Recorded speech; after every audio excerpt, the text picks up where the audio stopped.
Do not think for an instant that what's coming is a year or two out. Okay? Disclosures are coming. It's going to be epic.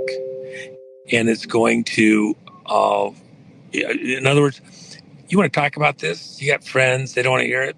Okay. But if there's people that do want to hear it, they're going to be looking to people like your audience who've taken a stand already on what's going on, and they can blow them off. They can act, the neighbors, the relatives, the friends. They will be forced to acknowledge that what we've asserted happened is at the very least now front and center in the news.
third party? I think it's ridiculous to start a third party. We have a tremendous success with the Republican Party.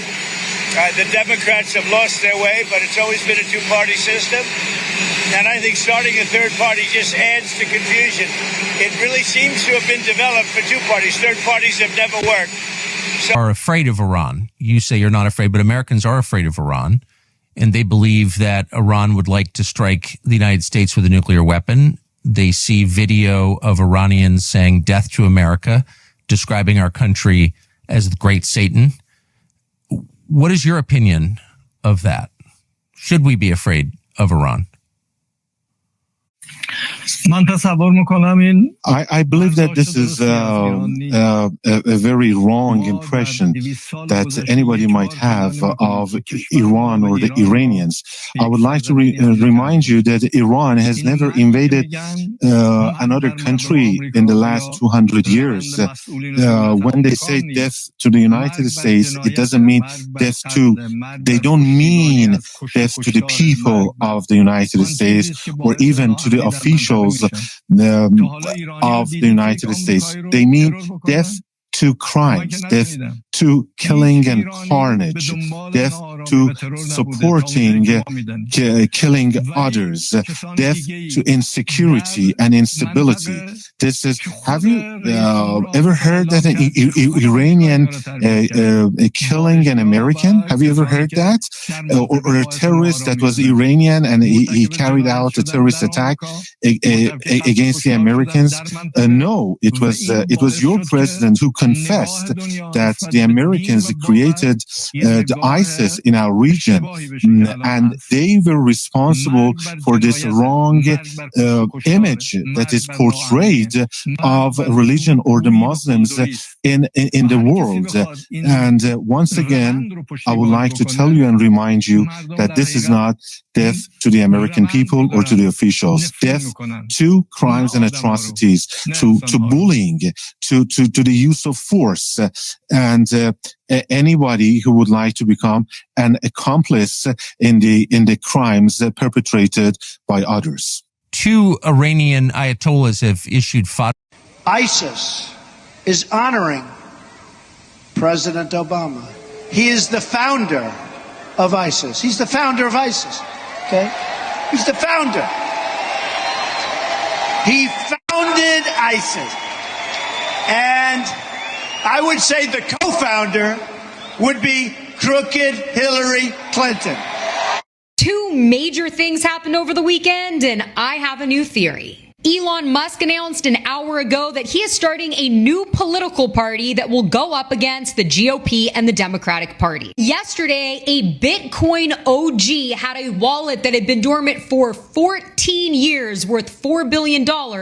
All of a sudden started moving money around. Now, a lot of people have been questioning if Elon's really serious about starting the American Party because it would cost about $2 billion to do that. And even though Elon is the world's richest person, most of his money is tied up in stocks and is not liquid. So is it possible that Elon is the one moving around this Bitcoin? You would imagine that the owner would have to be somebody rich enough to not be tempted to cash out when it hit $1 million, $2 million, $5, $10, $100, $200 million, and was comfortable enough to just let it sit till it hit billions. It would give him the cash that he would need to bankroll ballot access, brand building, candidate support, tech and data infrastructure, field operations, legal and compliance, and the list goes on. And owning X, we know that he has the global influence he needs to make this dream a reality. In the crypto community, this might be an unpopular opinion, but I think Elon is putting his money where his mouth is, and he's getting ready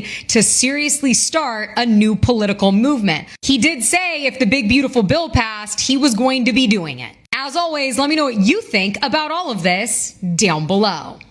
I have led or played a key part in over 70 undercover rescue missions in 15 countries. And so I know for a fact that these things are not conspiracy. I have seen them with my own eyes. You can sell a child 5, 10, 15, 20 times a day for 10 or 20 years. 1 out of 3, if gone unresolved, if they don't get the help that they need, if they don't get the love and the healing that they need, 1 out of every 3 will become contact offenders themselves.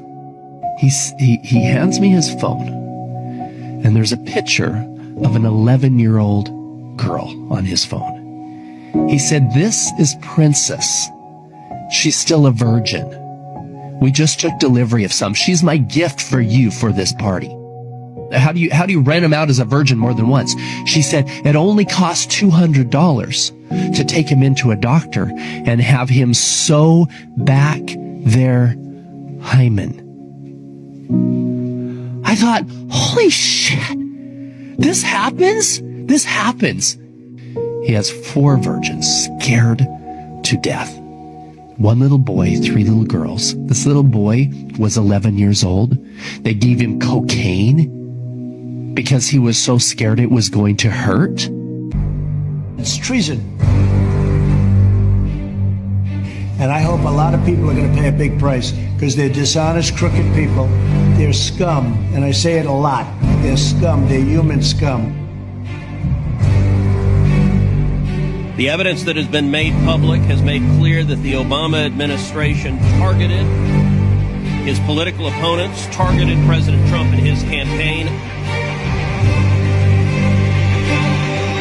It should never have happened in this country.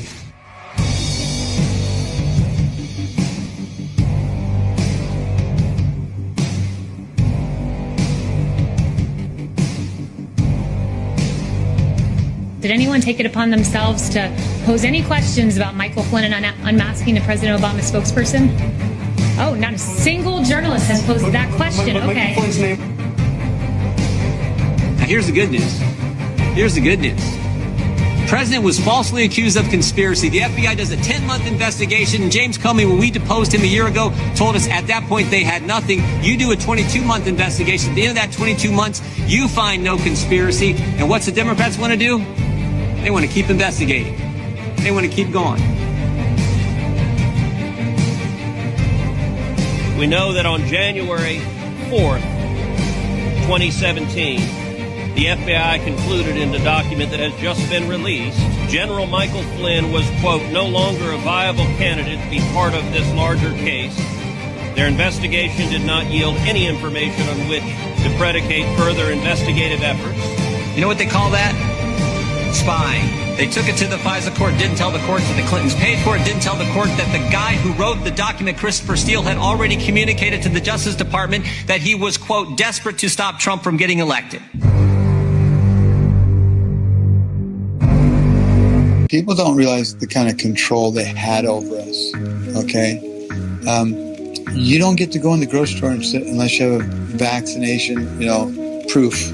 I don't give a crap what your religious beliefs are in their world, not the Trump world, not the one you're operating in now. She was never supposed to lose, okay? In her world, you were done. You weren't going to get paid. You weren't going to have a job. You weren't going to go into a grocery store and eat. That takes a lot of people out, okay? And, you have World War III or whatever, and then we're saying bad stuff against them, and they're going to make themselves look like they just saved us. They went from everybody being a terrorist to an extremist, and you're talking extreme. You're telling the truth, but it's a lie in their eyes. And then, of course, they have everybody on their side, so you were going to have to be dealt with, and you were going to be dealt with. And so there was no winning in her world. Absolutely no winning in her world. And so people need to realize that they avoided hell, and you're gonna learn how bad that hell was gonna be. The further you go down this road, the more you're gonna find about how bad it was gonna be for you and your family forever. We'll get them back in 2020. No, if they actually would have won and they were actually in control and in charge, you would make it to 2024. Okay, everything they see on the TV, they believe. Until Donald Trump shows them his movie, which is the real movie, and they're going to be pissed off. They didn't get to go to the funerals. They didn't get to go into the operating room and have their kids be born. I know we need hugs to live. Couldn't go in and take care of your dying grandma in the hospital. These people, you made me wear a mask for a year and a half. Crazy. These fascist corporate, they're going to be pissed. Not only at that, but the fact that they didn't have a clue that they were fighting all of us. They were trying to tell them the truth. They look stupid. They are going to be pissed. And that's when shit happens. Because Lee Iacocca, the head of Chrysler, said nothing happens until people get pissed off or excited. Now we're excited and they're pissed off.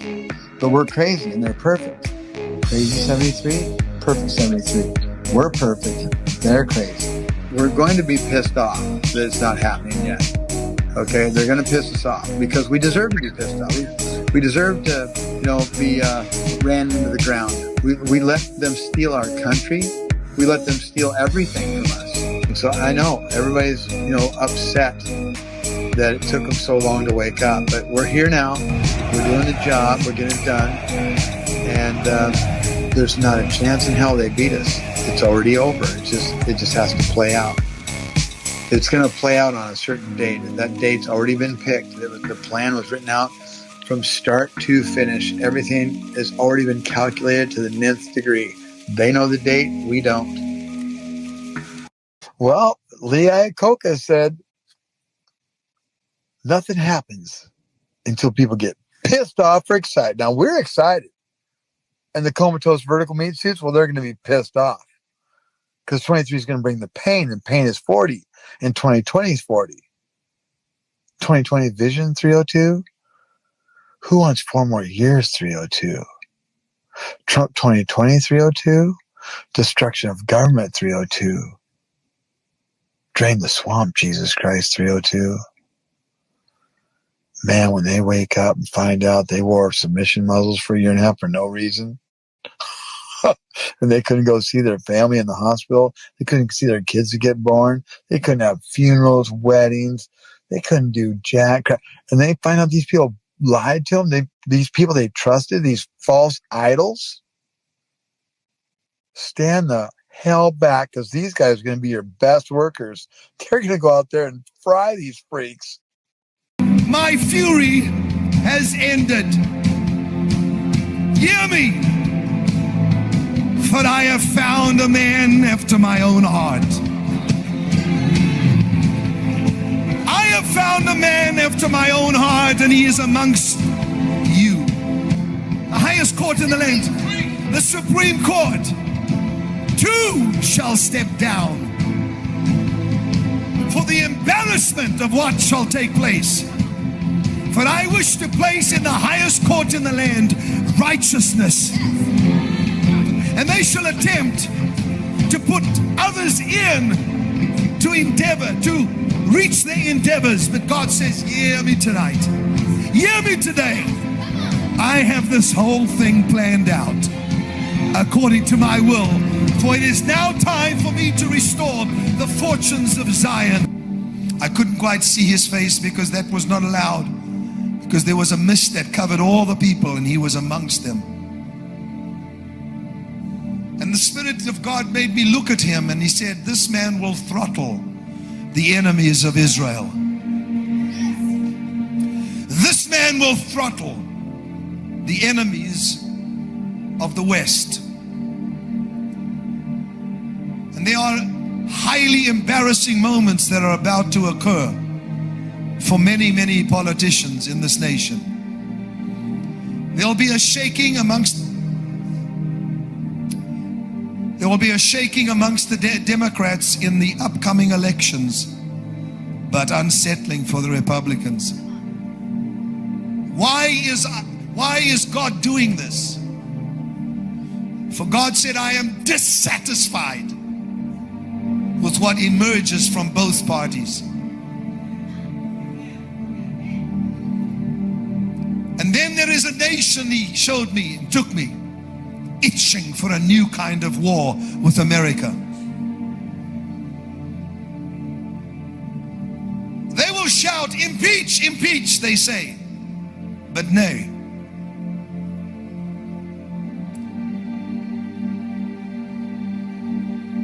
This nation shall come very subtly, but he shall not come in the time of President Obama. They shall come when this new one arises, my David, that I have set aside for this nation.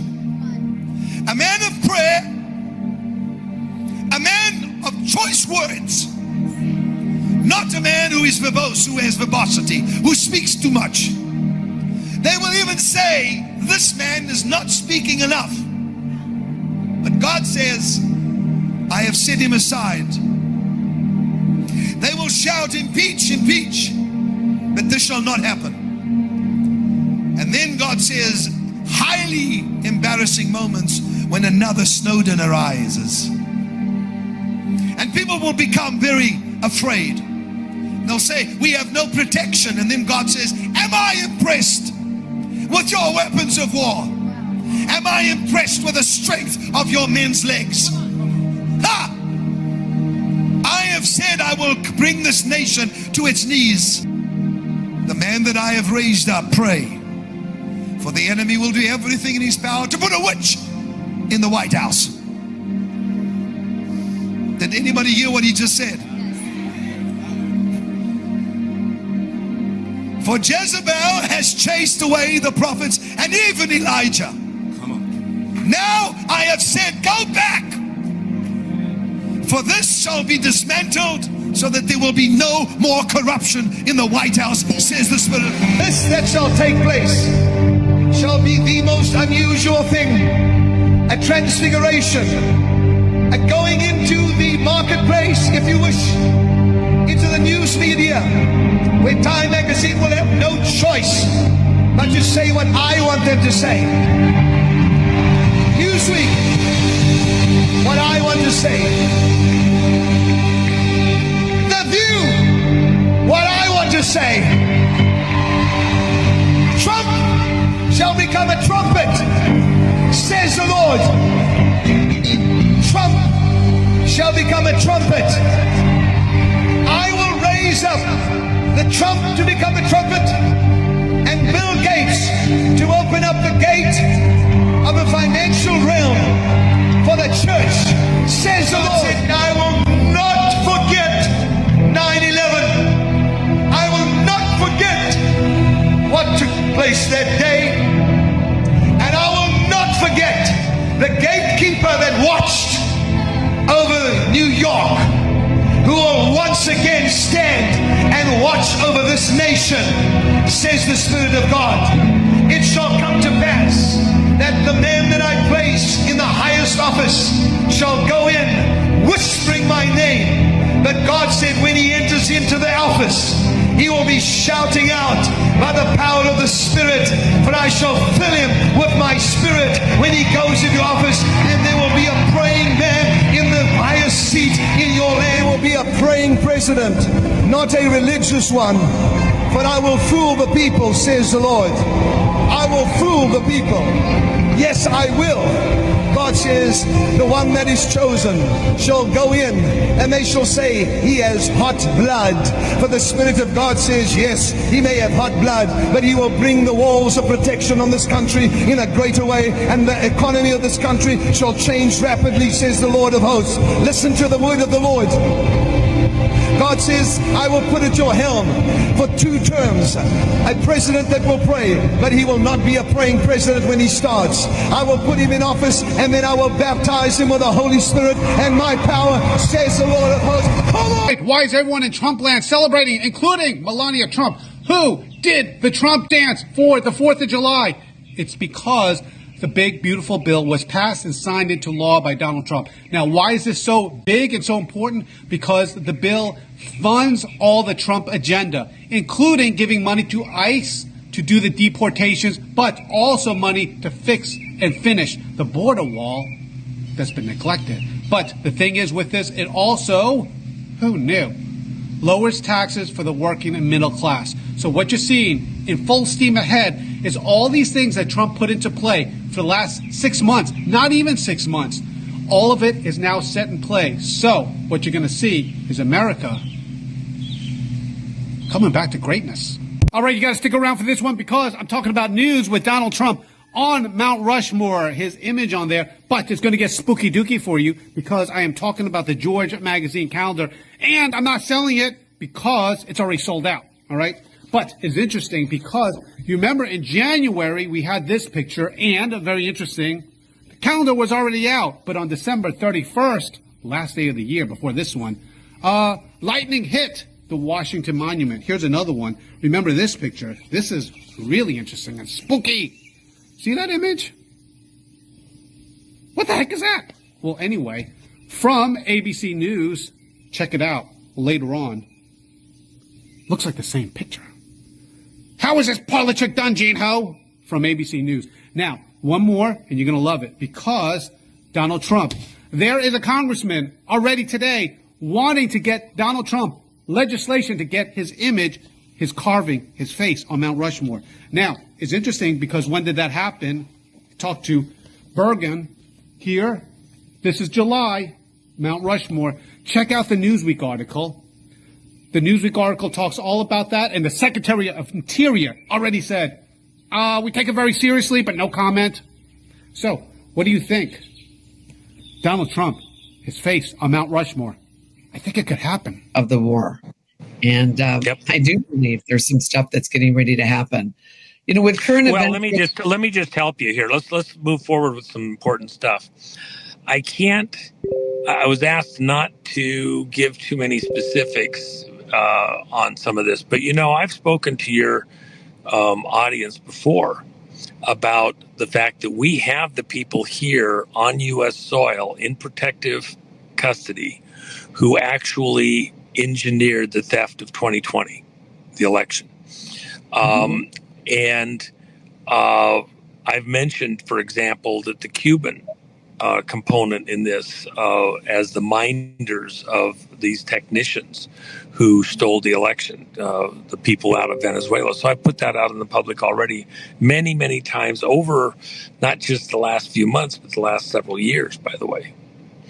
And Trump just yesterday, because of things that have happened even in the last week with new information, put the screws to Cuba about everything moving around in and out of Cuba, our sanctions and stuff like that. Why? Because we're getting ready to reveal what in the world really happened. And even the stuff towards China. What are the chances that this matched up with the flood perfectly? Come right back to it. When you see what I've found, there'll be no doubt. No doubt of what? Exactly. Again. So while the country is celebrating right now, we have 20 girls still missing from Camp Mystic and 25 people who have all died from the floods. They are saying that by 2 a.m. tonight, the flooding is going to be at 45 to 60 foot from 3 foot. Obviously, the river. So I showed you earlier how this hurricane formation stood over Texas right here for 12 to 18 hours, right? Well, look at this right here. This is the Schumann frequency, the Earth's resonance. And it's never been like this before. Neither me nor anyone I know who's been watching the Schumann resonance for years upon years upon years have ever seen this pattern before. So I'm trying to get a quick answer. I'm like, Rock, when did this major flooding start? 3 a.m. July 4th, 1 a.m. to 3 p.m. The first time this has ever showed up. So what could affect the Schumann frequency? I don't know. Frequencies? And oddly enough, when Western NC was going on, I remember a discrepancy with the Schumann frequency then as well. Remember, it didn't move for 20 hours? Quarter of a whole year's all rain dumped within a 10-hour period. And here's all the information available for the 20 girls that are still missing. Save it, bookmark it, whatever. And pray. Check this out. This is awesome.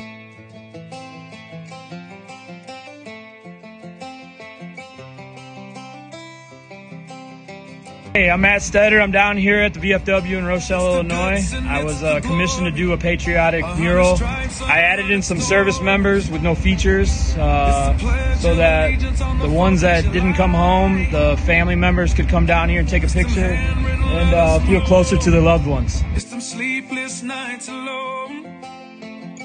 The only place in the world without time is on the island of Sommerøy in northern Norway. Little known here, yet breathtakingly beautiful. There is no traditional 24-hour clock here. Many residents have taken off their watches and hung them on the bridge leading to the island, symbolizing their readiness to forget the time. If you go there for summer, you will encounter 69 days of polar days and over 70 days of polar nights. In order to fully enjoy the bright summer, the government does not require shops or schools to operate during designated hours here. This is known as the mirror without time. At 2 or 3 o'clock in the morning, you can see a group of people playing ball, mowing the lawn, and young people swimming. From November to February every year, whenever you open the door, you can see the beautiful aurora swaying in the air, as if you have entered a fairy tale world at the end of the world. So this small island has been rated as the most beautiful aurora island in the world.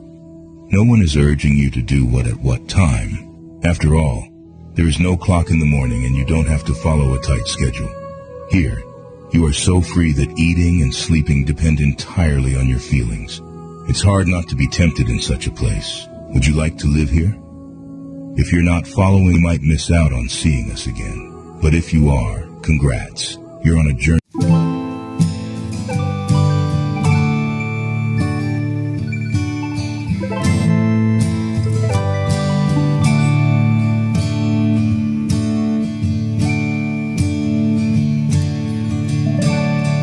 Fighting dogs are here to stay. The government knows more than they say. UFO sightings in Farmington town. Widespread looting all around. 3 live deer at the Kung Fu Palace are dead. Those pretty clouds ain't what they seem. How come I'm never in the mood? But putting something in the cafeteria food. I see no difference between the blue and the red. The cloud is coming for us all.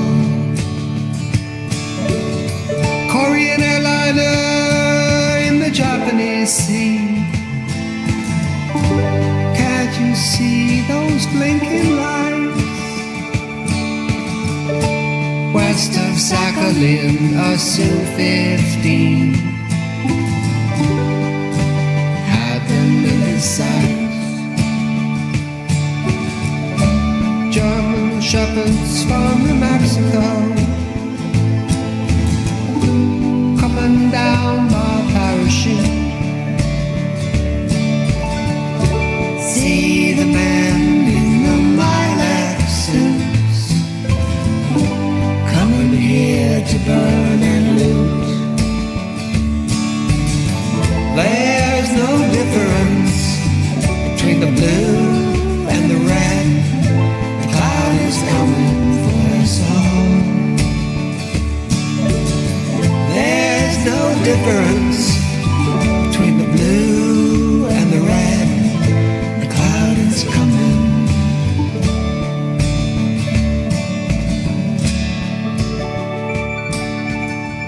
Behind the curtain in East Berlin, they engineered a freak. They put a human brain into a chimp. They say the simian tried to speak. 2 of the men at the switching yard are dead. Exactly as we feared. Chopper flew inside the toxic cloud and never reappeared. I see no difference between the blue and the red. The cloud is coming for us all. I see no difference between the blue and the red. The cloud is coming for us all.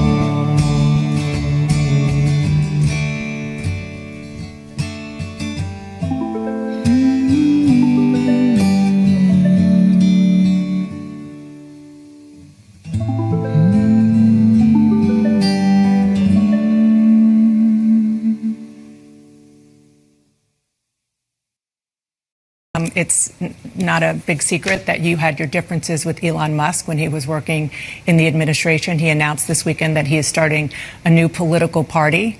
Does that worry the Trump administration?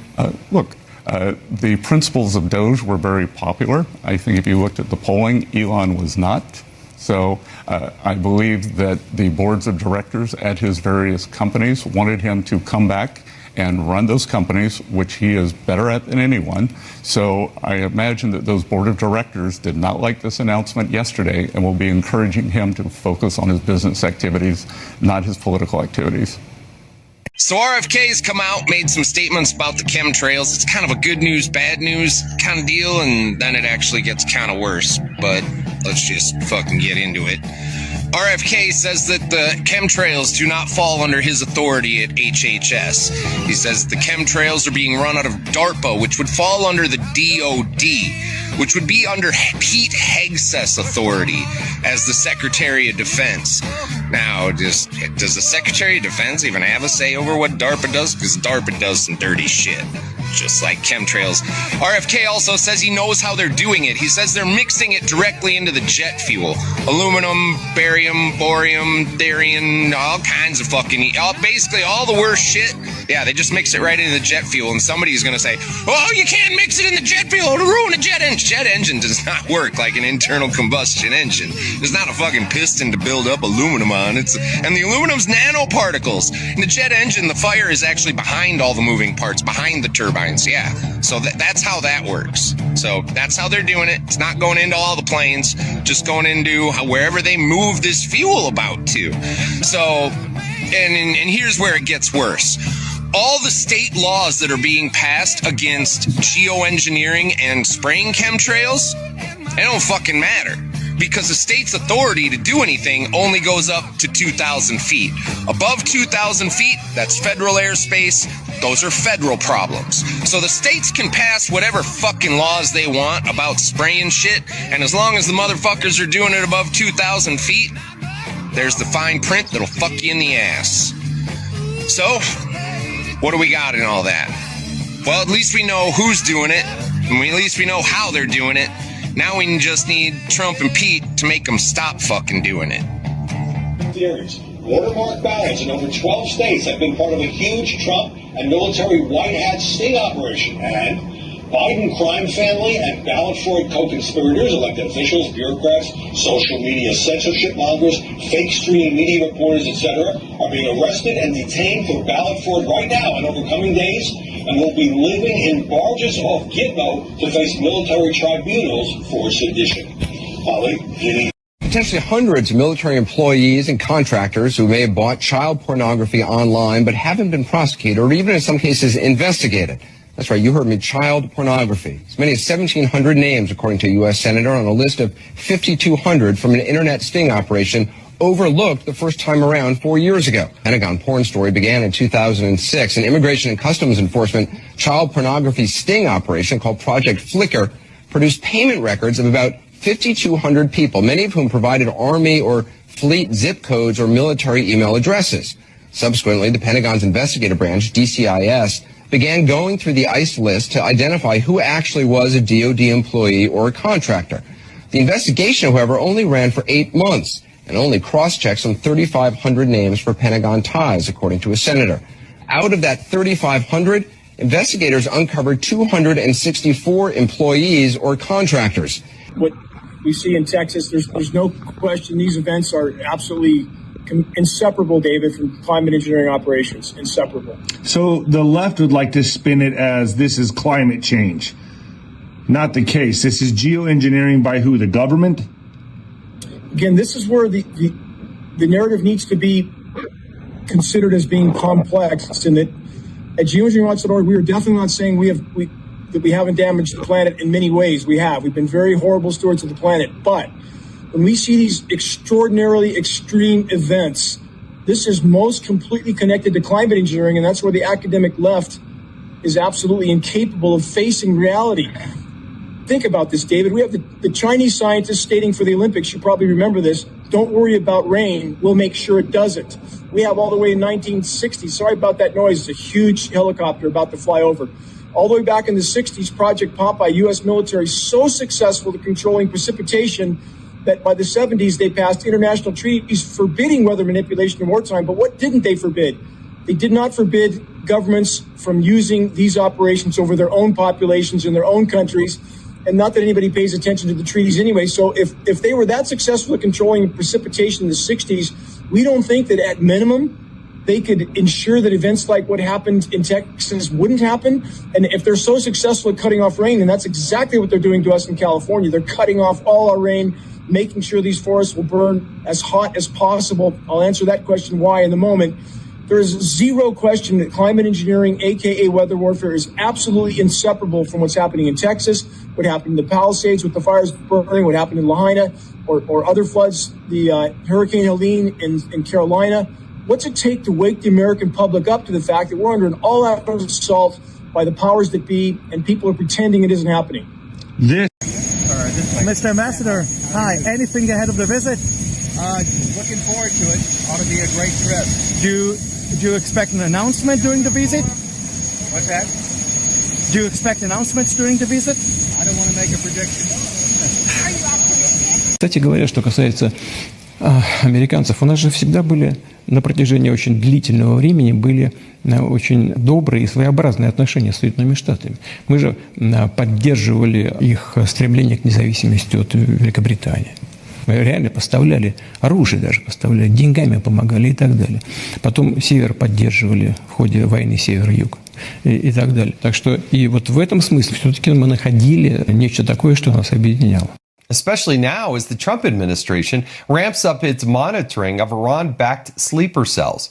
More than 400 terrorism-related encounters occurred at our borders during the Biden administration. That includes hundreds of foreigners on the U.S. terrorist watch list encountered while trying to enter the country illegally under the Biden administration, and millions of others seen on surveillance cameras getting away. Crystals give off their own energy. Doesn't mean if they're tiny, tiny little crystals or big chunks of crystals. Doesn't matter.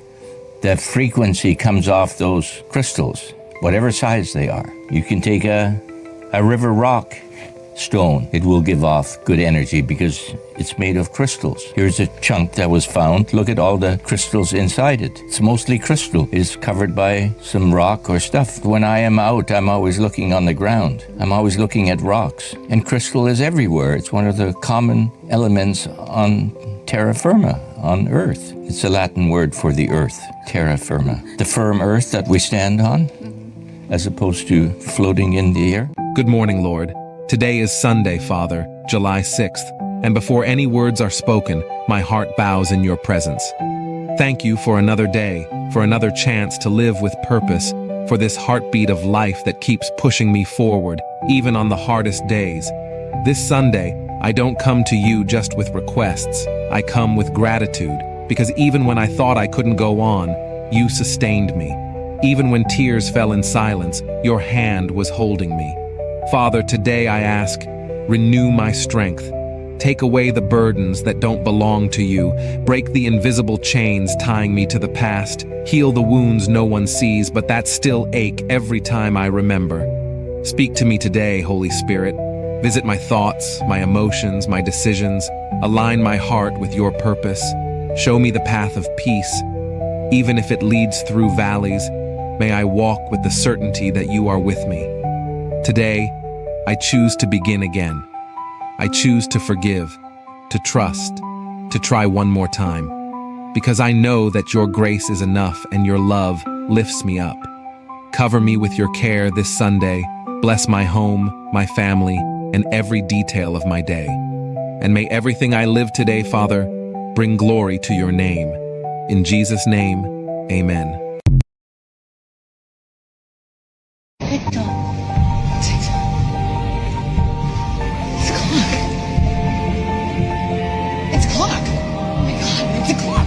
You're a genius! You're a genius!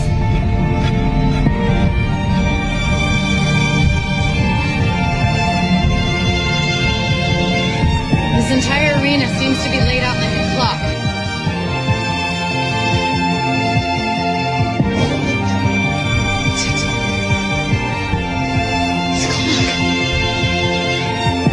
It's a clock!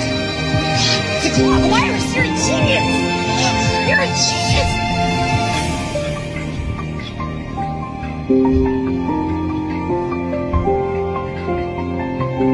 This entire arena seems to be laid out like a clock. It's a clock. It's a clock. The hour hand is the path of the sun. It's a clock. It's a clock.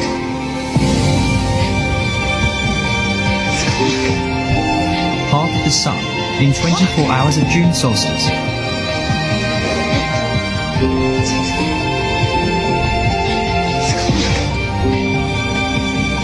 It's a clock. It's a clock. Virus, you're a genius. You're a genius.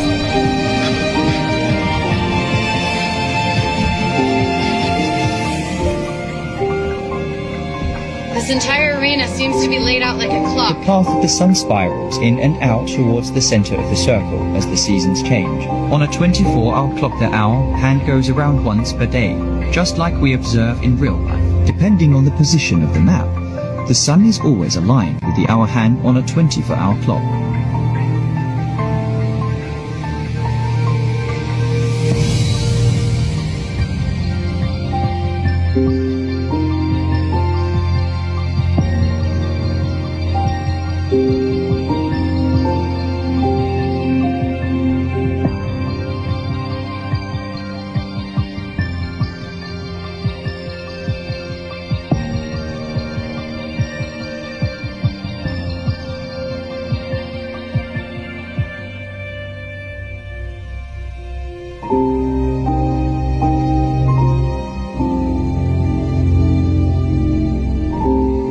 In the last paragraph from the Declaration of Independence, it says, "We mutually pledge to each other our lives, our fortunes, and our sacred honor. This pact was a partnership between the living and the dead, and the yet unborn."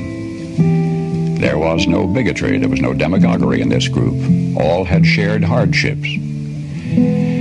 Jefferson finished a draft of the document in 17 days. Congress adopted it in July. But now, King George III had denounced all rebels in America as traitors. Punishment for treason was hanging. The names were kept secret for 6 months, for each knew the full meaning of that magnificent last paragraph in which his signature pledged his life, his fortune, and his sacred honor. They knew if they won this fight, the best they could expect would be years of hardship in a struggling nation. And if they lost, they'd face a hangman's rope. But they signed the pledge. For each knew the full meaning of that magnificent last paragraph in which his signature pledged his life, his fortune, and his sacred honor.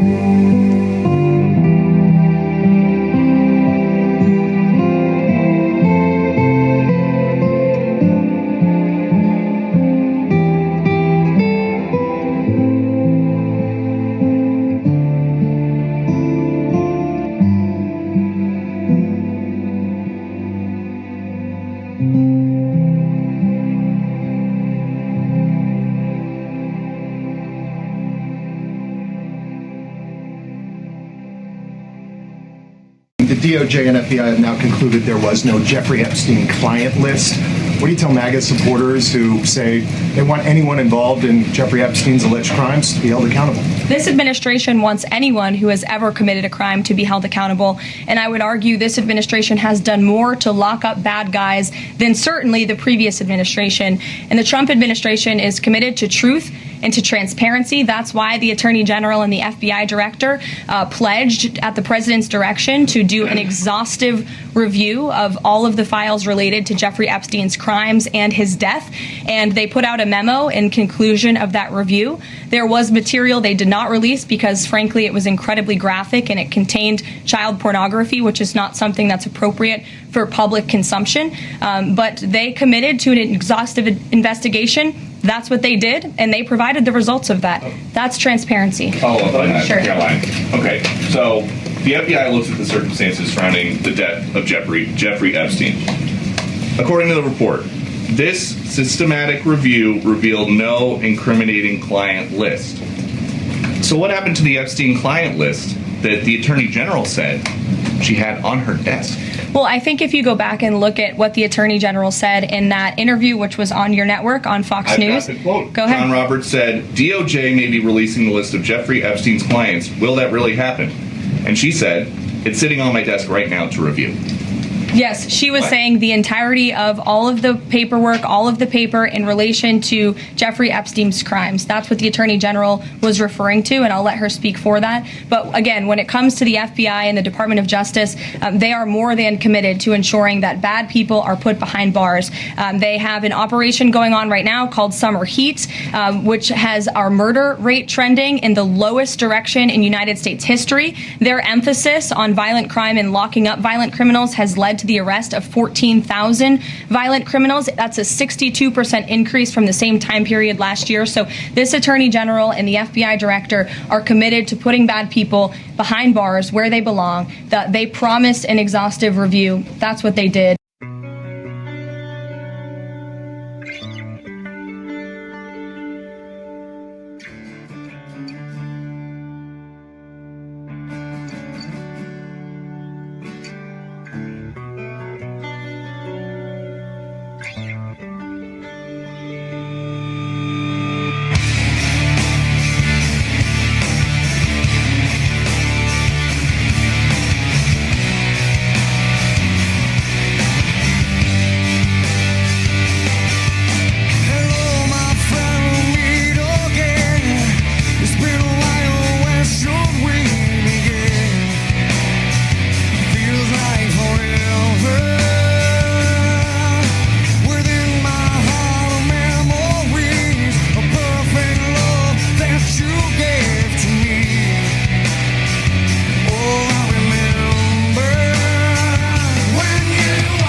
Good evening, Patriots, and God bless you. Welcome to Patriot News Broadcasting.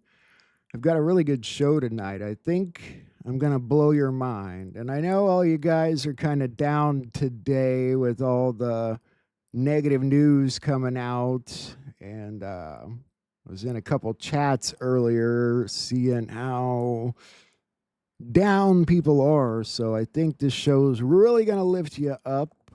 I apologize for the Eddie Van Halen shirt again, but it's so hot in here and all my nice clothes are like, good to see you guys. Sorry I wasn't on last night. Things were kind of slow anyway, and it was storming all day, and I just felt lazy for a change. So we're going to look at the news. Nothing's in any particular order, so hang in there. We're going to get to everything. I'm going to change your mind about Texas. I'm going to change your mind about Epstein, hopefully.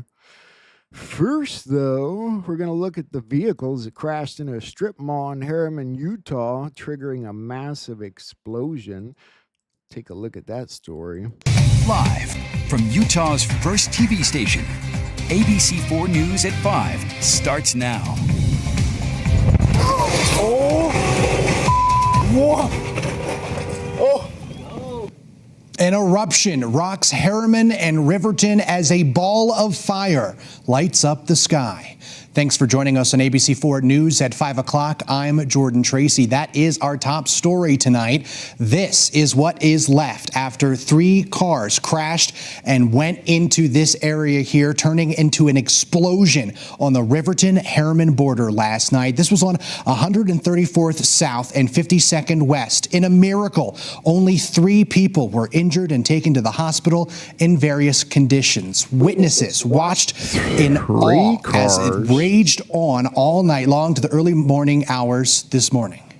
Seen and felt from a distance, and even more terrifying. How did 3 cars crash in there? I'm sure there's more to that story, but we're going to keep rolling because we got a lot of stuff to get to.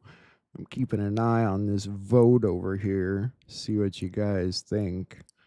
Then you'll learn what I think, and hopefully it'll make you feel better about things.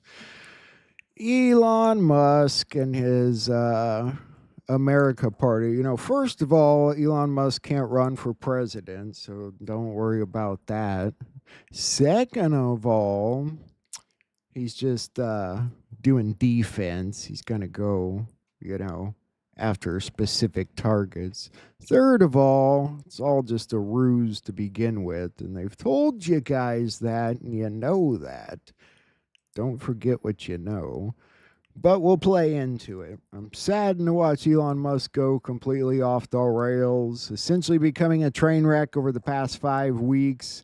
He wants to start a 3rd political party, despite the fact that they have never succeeded in the United States. Somebody underlined these parts for some reason. New technologies as they come about. Elon asked that one of his close friends run NASA. I think somebody messed that up. Isn't that a little weird there? I don't know. The whole thing's weird, but you'll see. It just, I don't know, gets weirder and weirder. Vincent Kennedy posted, "You fail to realize how much Trump has given Elon to create a totally separate communication system away from the control of the towers, their lockstep." What I found interesting was this post about them meeting, and this was 2 days ago, but remember how there were people trying to fly over Bedminster right around that time? President Trump and Elon Musk are set to meet at his Bedminster Golf Club soon. And if you remember, right about that same time, all this stuff was coming out about fighter jets intercepting aircraft near Trump's Bedminster golf course. I find that timing really weird, especially since the news blamed it on Iran.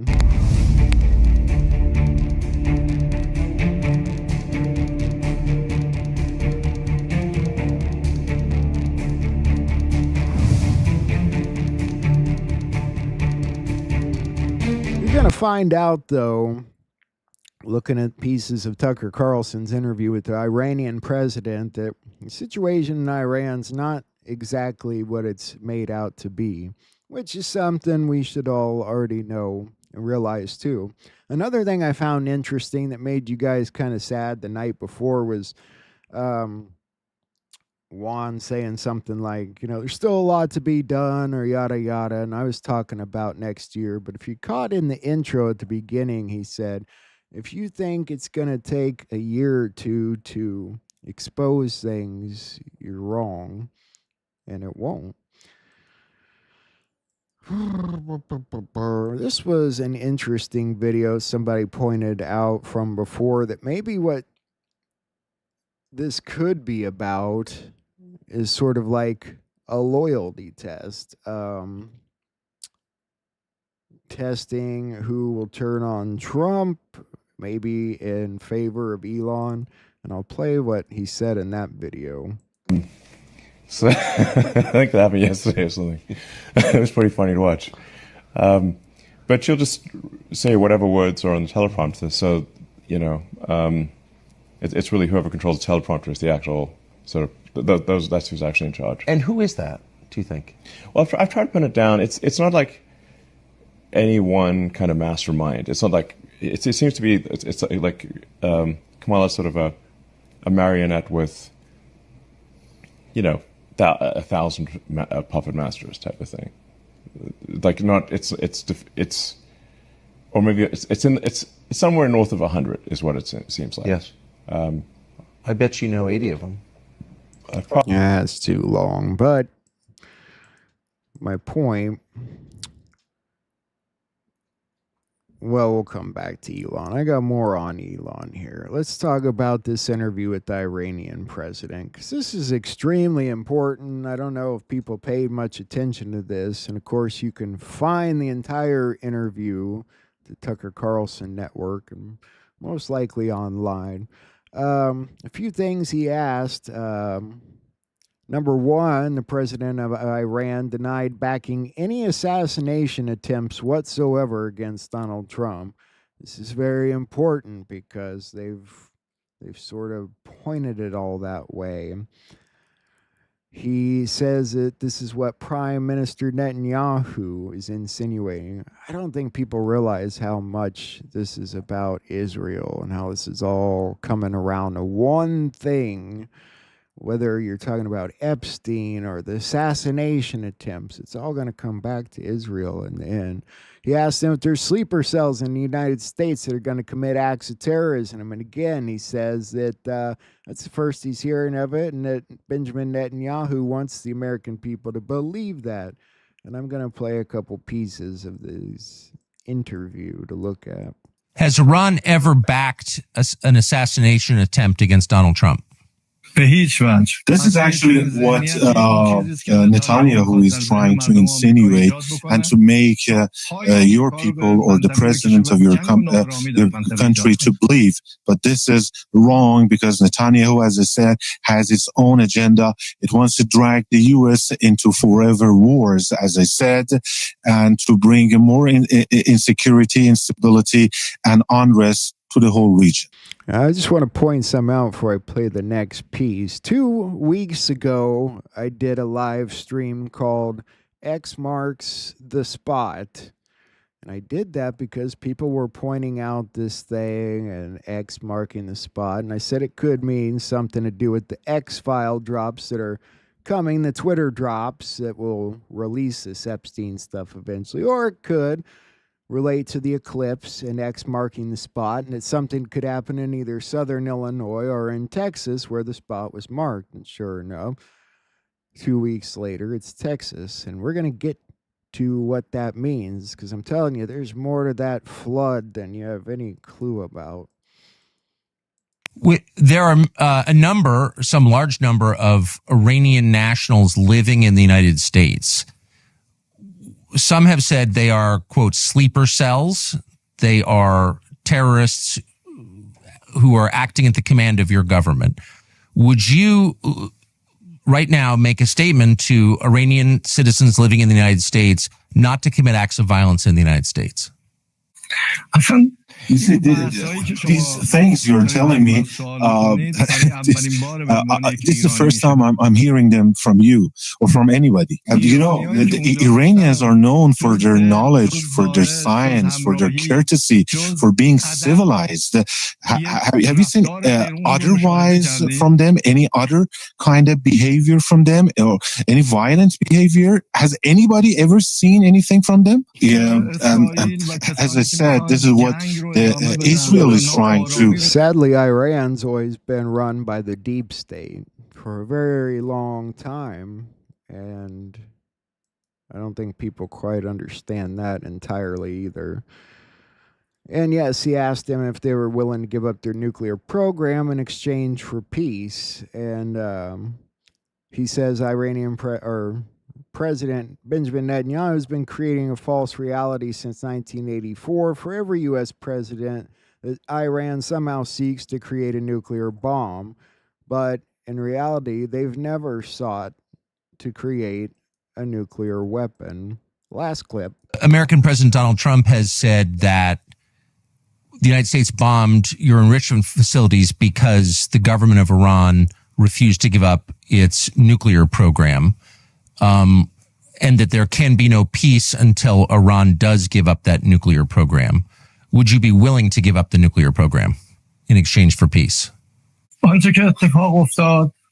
like to tell you what has happened, and it was Netanyahu since 1984 has created this false mentality that Iran seeks a nuclear bomb, and it has insinuated that Iran is... And by now you know that the deep state and part of the Uranium One scandal was to give uranium to Russia and then make it eventually turn into Iran using a bomb, and they were going to create this whole scenario. They were basically going to build the bomb for Iran and say it was an Iranian bomb. It's ridiculous. I'm not even going to play Netanyahu's lies. He's been lying for decades. This all comes around to Israel. Same with Epstein. I'm telling you, there's a bigger picture here. And I know everybody's really down about this today, but you're getting the wrong idea. The stuff that Axios published, first of all, was fake. It was a bunch of fake bullshit. But again, the government didn't necessarily deny it, and they did put out statements eventually. The suicide video, or at least the video surrounding his suicide that they released of his prison cell, has some problems. There's missing frames, and there's also an alternate fake AI video that's been put out. And I know people are going back and forth between what Kash Patel said and what Pam Bondi said. They said there's a ton of stuff, truckload of stuff, and then they told you that there was nothing. I've told you from the beginning there's no fucking Epstein list. There's no such thing as an Epstein list. There's no such thing as a client list. He had an address book that's already been released a long time ago. And then there's the people that rode on the airplane, which has also been released a long time ago. So hearing people pissed off today that they're not releasing some list that never existed is really ridiculous. As for the evidence, again, whether there's videos or not, you know it can't be released. You know Israel's had their dirty, grubby hands in the middle of this. You know the deep states had their dirty, grubby hands in the middle of this. And the stuff that Axios put out was scrubbed pretty quick afterwards. Maybe they realized they had been faked. Maybe they did it on purpose to piss you all off. Now the FBI and Department of Justice have not issued any statements about the forgery. Eventually, you did see the press secretary go out and talk about it. But remember this, Mossad gained access to Trump's emails days ago and then blamed it on Iran. This hack that's going on. I'm going to talk about that too, actually, because I think I got the image here. They're claiming they're going to release a bunch of stuff. The Iranian hackers, you know, the Israel hackers, they're going to try and make Trump look bad. Iran has just announced on Iran state TV they will publish around 100 gigabytes of emails from Trump's associates within the next 48 hours. That's Israel. That's not Iran. And you better believe they'll do it too. So even if the stuff's not real, don't believe the news. Don't believe anything you're going to hear in the next few months. It doesn't matter what Trump says about Bibi. You know Trump's been playing a role from the beginning. And I'm honestly wondering if Epstein was playing a role since the beginning, because Epstein was never the real evil. It was Ghislaine Maxwell. For all we know, the FBI put Epstein in there to spy on Israel and Maxwell, and maybe they had him blackmailing people, and maybe he's become the fall guy. There's a deeper story there. And you know that Trump's working angles. It's just like this Elon thing. If you really think they're fighting with each other, you got to read between the lines. And I know people were disturbed. I mean, not disturbed, but people were upset. Nino's show earlier today, they were talking about, oh, it's Revelations. It's the end of the world. It's not the fucking end of the world, people. People get so negative sometimes. I don't care what Axios put out. You guys know by now the media's full of fake bullshit. The DOJ's been caught cutting a full 60 seconds from the newly released 10-plus hour Epstein surveillance footage. I don't know who cut that footage. Viewers tracking the video noticed a clean jump. It cuts at 11:59 and 12, an entire missing minute. This video is kind of irrelevant anyway if you think you're going to see anything from the hallway. And actually, this video is a little more revealing in the sense that when his hanging happened, they claimed that the guard at that desk right there had fallen asleep and that the cameras had all quit working. So I'm not sure that's what we'll see in the video. This is the real video.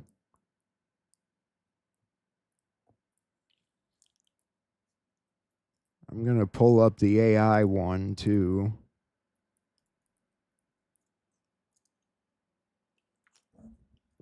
And again, he's just somewhere down that hallway. It's not much you're going to see from that.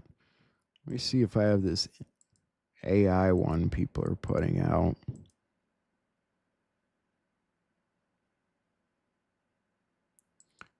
I think I do. Isn't it weird people can make fakes that quick? Here's the fake. See a guy going in, what the fuck is that? A baseball bat? Of course, there's another problem with this video I'm going to show you. I want you to pay real good attention in between these two doors. Let's see if I can pause this. All right. Oh, shit. Look between the two doors and notice the angle there. There's this little angle between door 46 and the door to the left of it. I'm going to bring up an image for you. And this really throws me off. Now look at the image from CBS from the police report. I don't know if that, maybe that's down the hallway and just outside his cell. So maybe I'm just, overthinking that there, but it's, I don't know. Anyway, I think this video is all just a distraction to begin with and kind of pointless. It's all going to come around. It's all going to come around to Israel. Now, people were talking about pulling the rug under Pam Bondi. I got to admit, I don't even know exactly what they're talking about here, but let's check this out. The Epstein file rug pull, which I think we need to prepare everybody for a potential rug pull, because that is what it's lining up to be based on what Kash Patel said yesterday. Kash Patel was recording with Joe Rogan, and Joe Rogan asked the question everybody's asking, or everybody's wanted an answer to, is like, are there videos from the island of these elites abusing kids? And Kash Patel basically said, no, you're not gonna get that.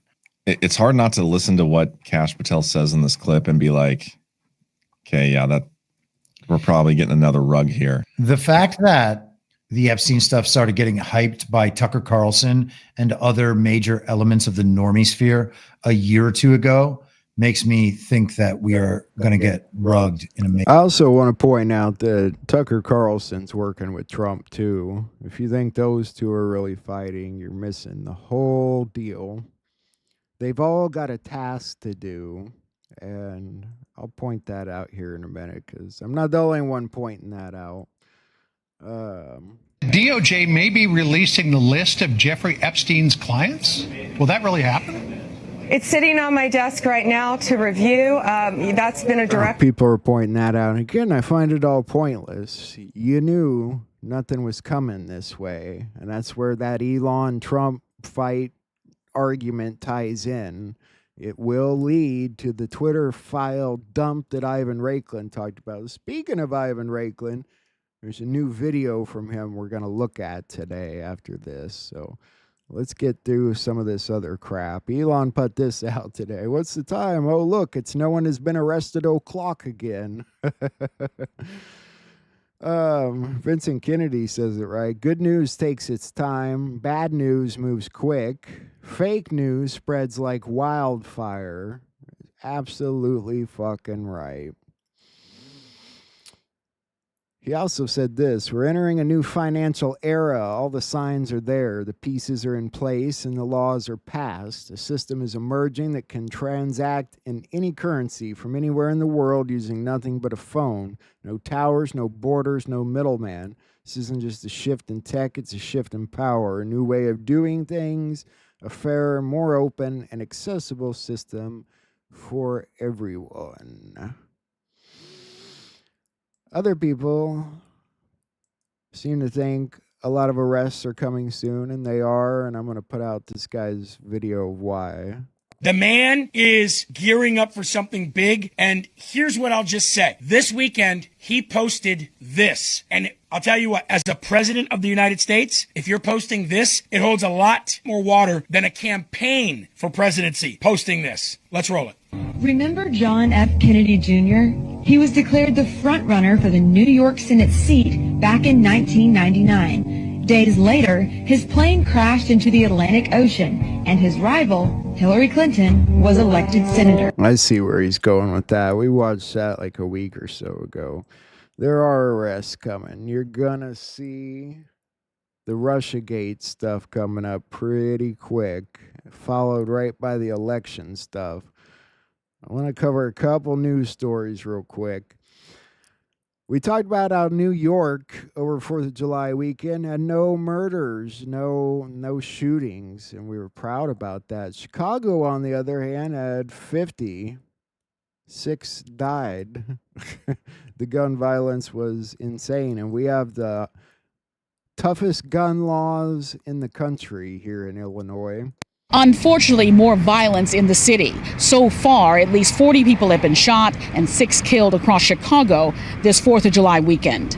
Some neighborhood residents walked the track at Avalon Park, unaware just hours earlier gun violence claimed the life of a teenage girl while wounding a man there. I'm always shocked at the things that's happening in this area, but again, I'm getting used to it at the same time, but it is heartbreaking. Just before 11 p.m. Friday night, investigators say gunfire erupted in the park located in the 1200 block of East 83rd Street on the city's south side. Police say 16-year-old Mia Smith died of a bullet wound to the throat, while a 35-year-old man was hit in the leg after an attacker approached them on foot and opened fire. Ridiculous. What you got there is a bunch of people carrying around guns that don't have serial numbers that they bought on the streets illegally. And all the residents like me have to go through a living hell to carry one. Sucks. Fucking Illinois. Charlie Kirk says there are efforts from high-level people within the Trump administration pushing President Trump for a bipartisan mass amnesty deal for illegal aliens. We did not run on mass amnesty. We ran on mass deportations. Let's just listen and we'll talk about this one. As I am doing this broadcast, and this is bigger than anything with Epstein, this is bigger than anything with tax cuts. It is happening right now in Washington, D.C. And I can say this from firsthand experience, that people are pushing President Trump for amnesty. They are pushing him for mass legalization of illegals. Now, President Donald Trump, of course, would never push for amnesty. But President Donald Trump said something at a rally on July 3rd, and my phone lit up like you wouldn't imagine. President Donald Trump was talking about potentially doing a bipartisan compromise deal for illegals that have stolen Social Security numbers, that are illegally domiciling themselves here in the country, that are all felons. Every single one of them are felons. They're just not yet indicted felons. But if they're here illegally, you're a felon. It's against federal law. We've gone through all the different federal laws that you break by being here.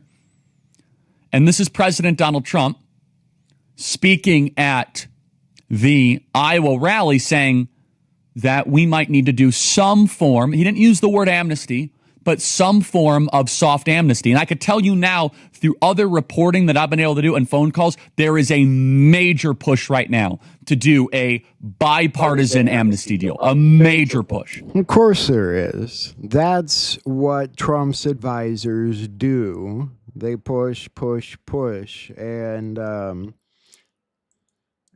would Trump do something like that? I doubt it, but maybe for nonviolent people. He had talked about that before, but I think that's besides the point right now.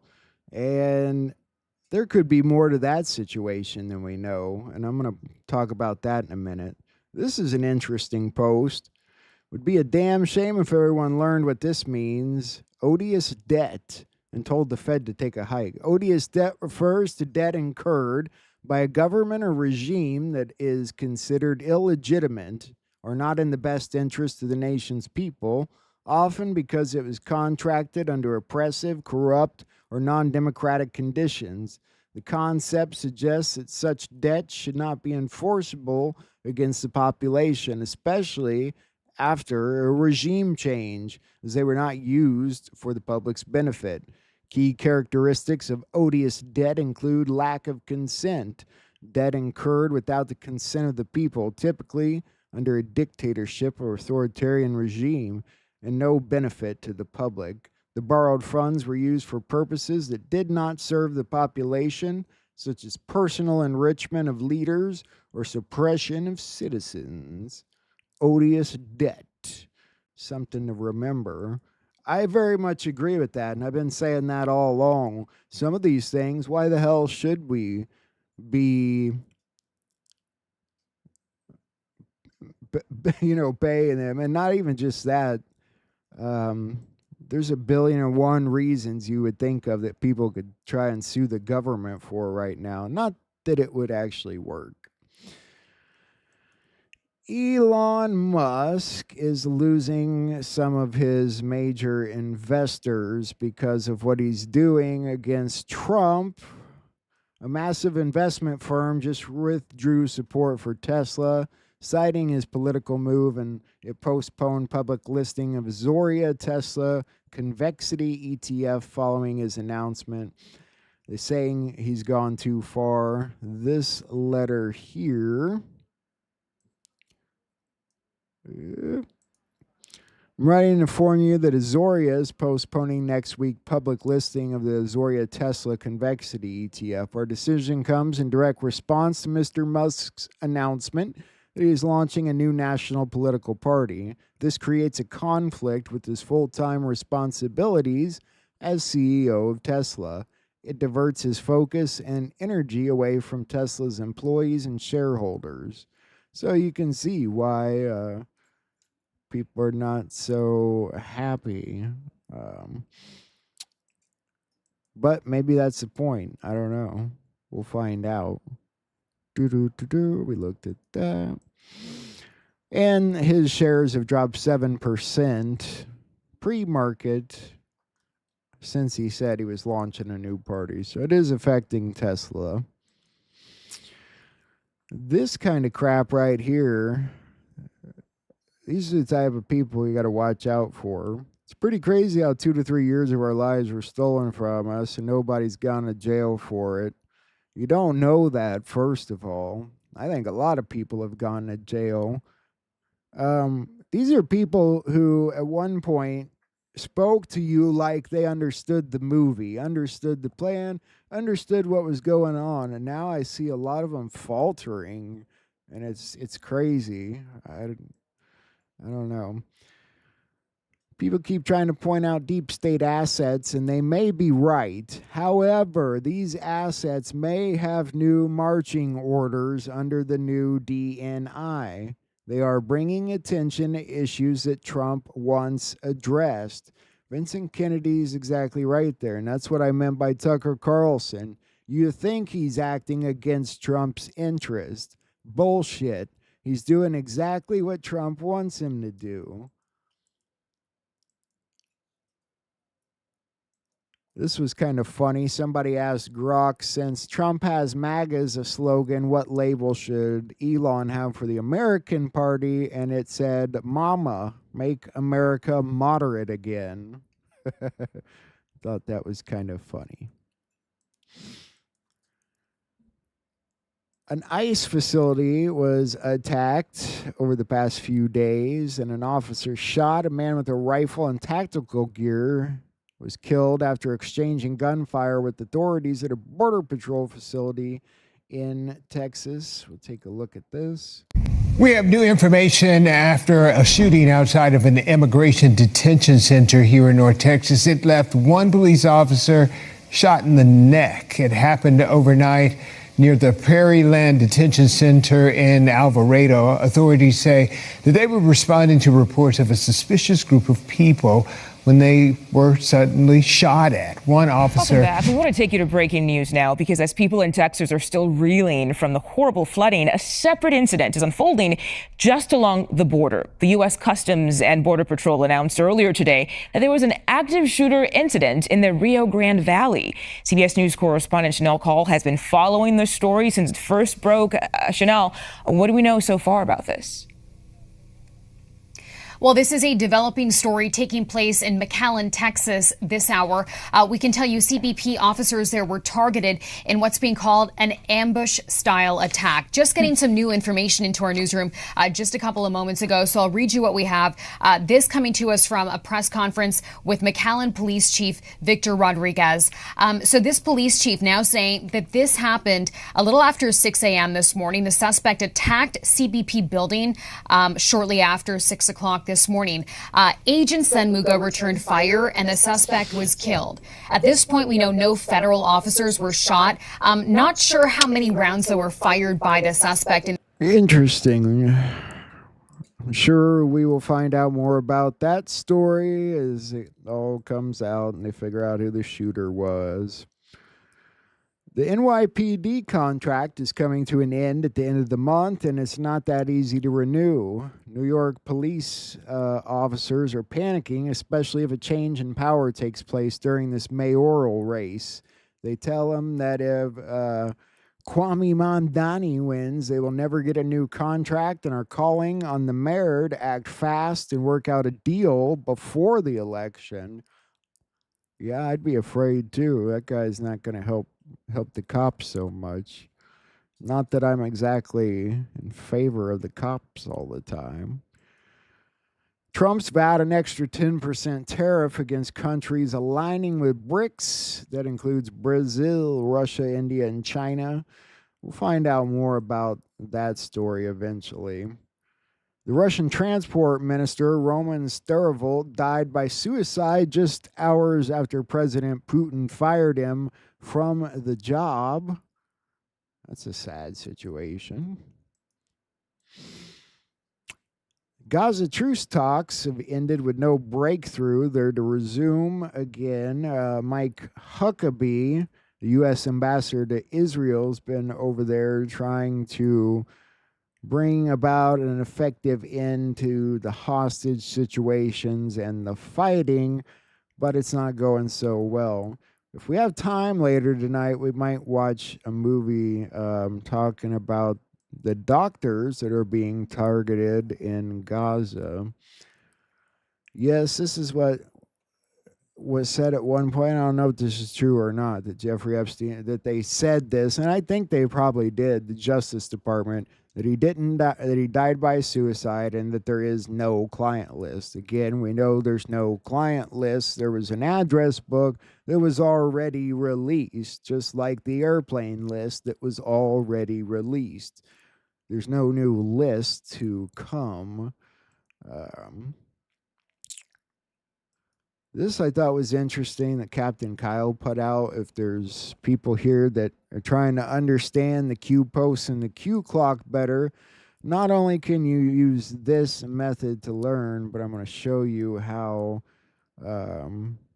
AI has actually helped with this. I'm just going to leave that up for a second. If you're interested, you can come back to it and pause it here and read. Just talks about finding the date, circling it, and then how you got to go across. Then it leads and it connects different posts. And if it's pretty interesting. If you also want to help understanding the posts, apparently ChatGPT is pretty damn good, according to what people are showing us, that you can, that he not only tells you that Q's real and tells you about Q, but you can ask about specific posts and what they mean, and I guess it does a pretty good job of explaining it to you.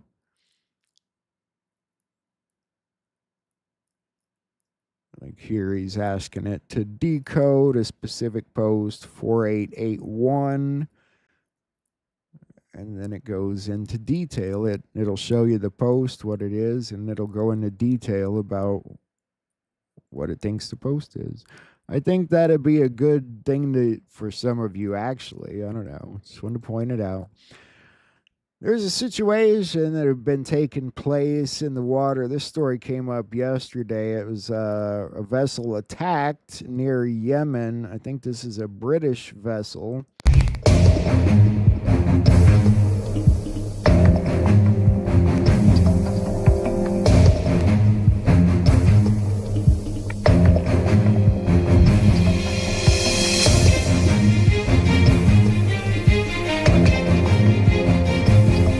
I feel sad for all of you leaving. I haven't even talked about Texas yet.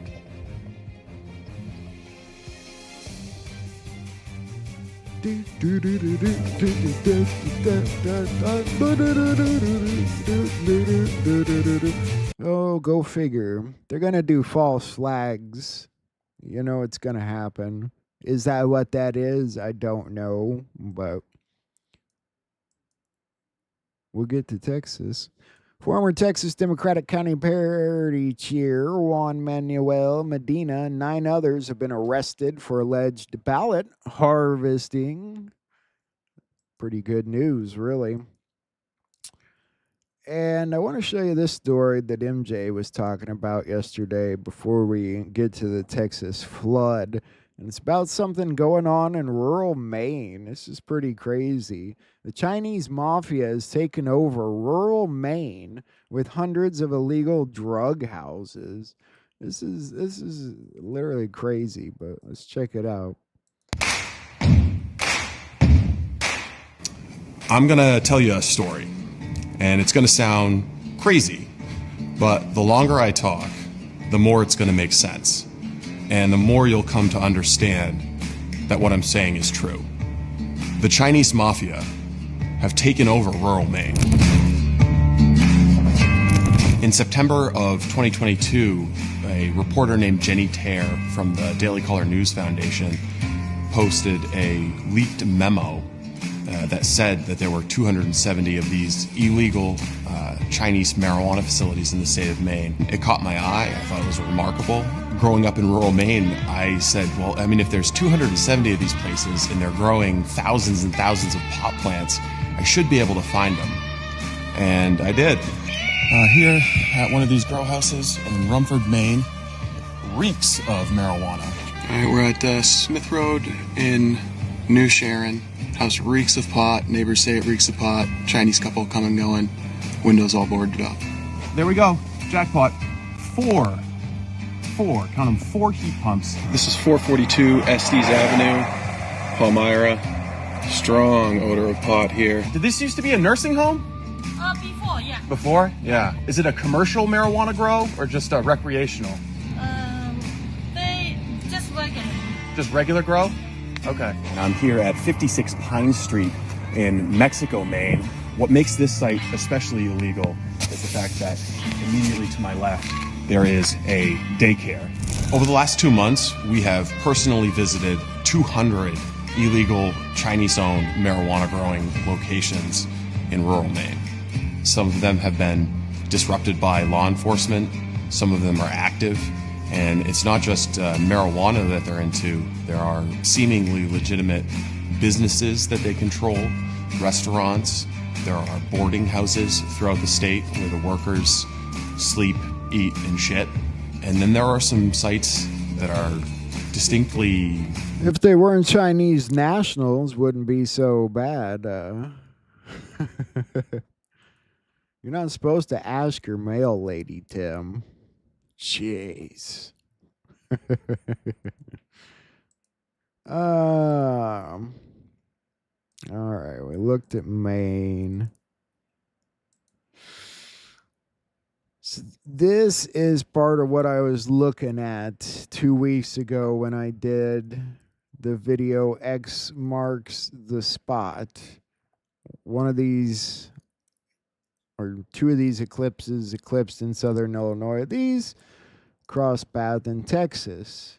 And then if you look here, that's one big damn underground military base. I'm not saying I'm 100% on this, but it starts to make a lot more sense as you follow along. Somebody claimed there was something going on in Tennessee today. I must have missed this. Maybe it was yesterday. No, it's today. A small earthquake in Cookeville, Tennessee, where they claim there's also a tunnel. The thing you got to understand about these bases is they're damn big. They're humongous. I'll show you that eventually here. And Trump, of course, signed a major disaster declaration, which could have expected. He's offered them anything they need, etc., etc. Now, the thing about Camp Mystic is about who owns it, and it's really the part people keep missing. The Hunt family. Who's the Hunt family? They own the Kansas City Chiefs. Have you heard them in the news recently? Yes, you have. There was a plane crash, and I think it might have been the one, was it the one that hit the helicopter maybe? Oh, I don't know. It had something to do with the Hunt family. And these people are seriously corrupt. They own this camp, right? And this is a camp that's supposed to be for elite people's children. Now, let's say if the White Hats started going after the Hunt family months ago, let's just say they've taken everything they own, including the camp. Let's say there's nobody at the freaking camp. That's my guess. And then, like people said, when they can't get rid of these tunnels, they can't blow them up, they flood them. I'm going to get to that. Camp Mystic, located in Hunt, Texas, is a long-standing summer camp. This has historically been popular among Texas elite families.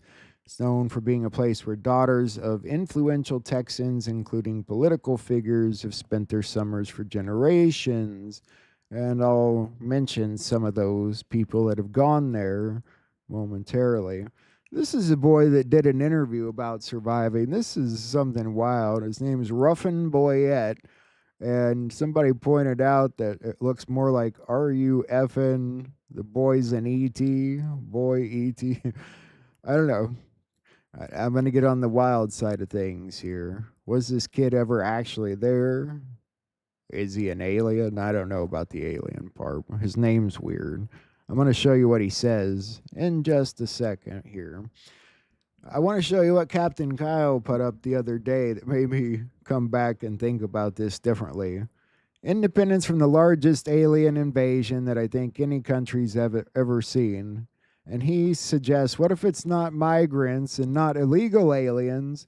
What if it's an actual alien invasion?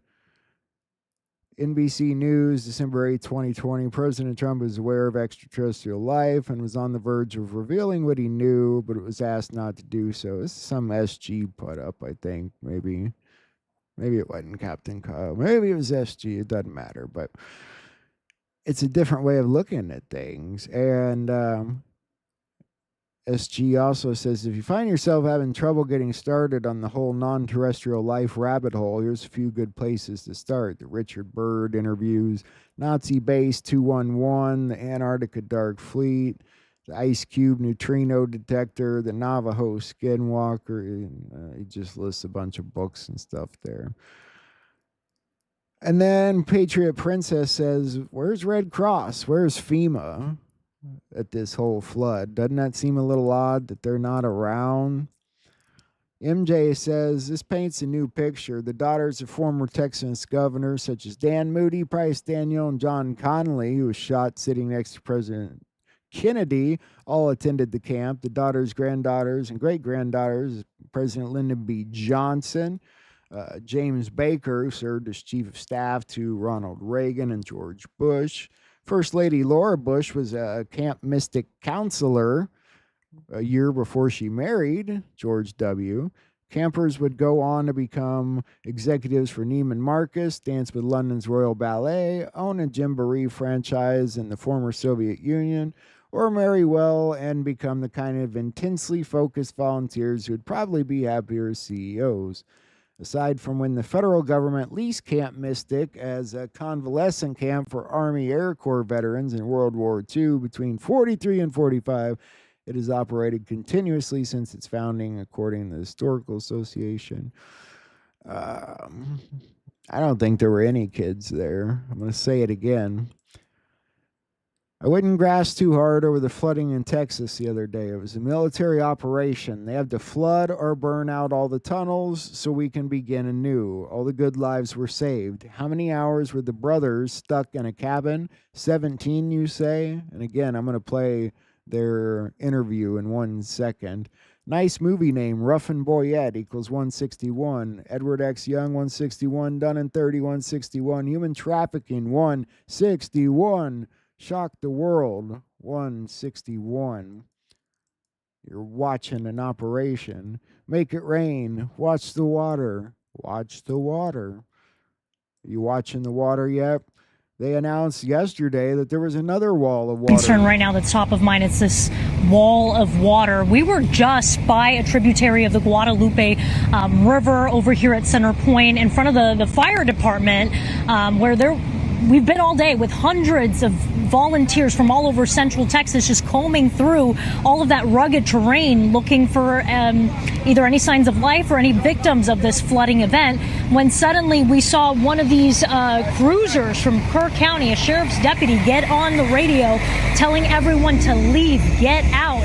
And then we started seeing people rushing toward their cars and packing up. And that's when we heard from volunteers that water was apparently building up north, and there were major concerns that it was coming this way. We also then, shortly after that, got this text message: an emergency alert, severe. It says right here, high confidence of river flooding at north. Isn't that interesting? River, move to higher ground. That was yesterday.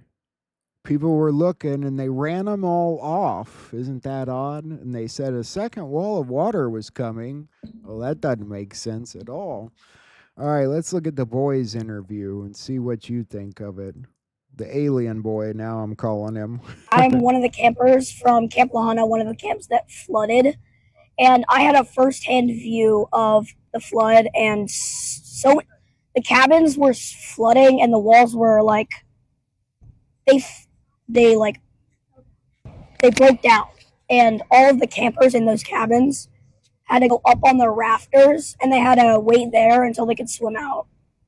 And my brother here, he had to swim out of his cabin. The flood started getting bigger, and it was going up to, we have bunk beds in our cabins, and it was going up to the top bunk, and we had one choice, and we had to swim out of our cabins. What time was it? It was like, we woke up at 2. Yeah, we had to wake up at like 4 a.m. But on the way here, we saw all of like the other camps destroyed, like obliterated. And can you tell me how'd you guys get out? Good actors. Were you guys on buses or did you have Yes. to wait? Yeah, we had to get on a bus. Yes, we had to get on a bus. We were in other cabins for like cabins on hills for about 17 hours waiting until we hosted a cabin. Buses get here, and it was not fun. I'm not going to go as far as to say that nobody died in the flood, but I don't believe there were any campers. I don't think there were any campers. I think that was acting. I think they warned us of this 2 weeks ago. And I think you're seeing good acting or bad acting. I'm not sure. Here's another story. They talked about this guy the other day. Let's see if I have the no. Got it here somewhere. It's important to show this because where'd you go? Can never find what I'm looking for.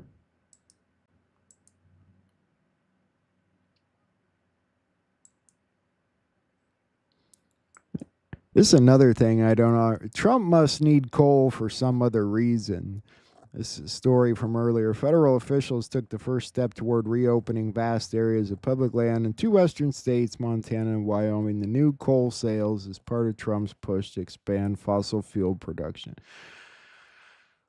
Why do we need coal? There's something weird about that.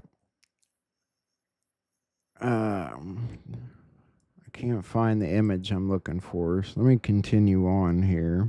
This is the story. Camp Mystic director Dick Eastland died while trying to rescue campers in this terrible disaster. Can you tell us about him? Dick Eastland was one of the most selfless men in the whole world. He was a inspiration to so many.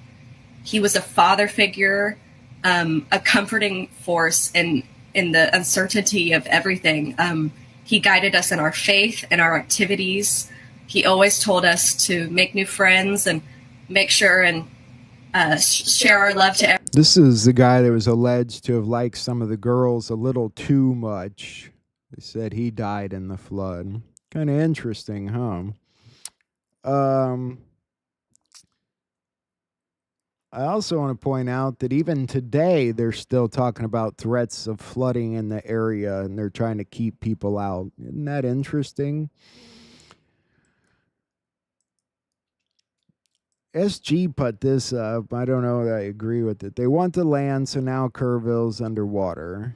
Kerrville approved $175 million gas power plant. Months later, biblical floods swallow the town. It's not weather, it's war by water. I do think it was true rain modification. I mean, I do think they flooded it on purpose. And some people have theories about that, but I don't think they did it to kill people off. I think they did it to flood those damn tunnels. But I'll show you what a couple people are saying. So today we're going to hit on the floods in Texas, and my heart goes out to anybody who's been affected by this. This is just nuts. The government keeps doing this nonsense over and over again, and today we're going to talk about it.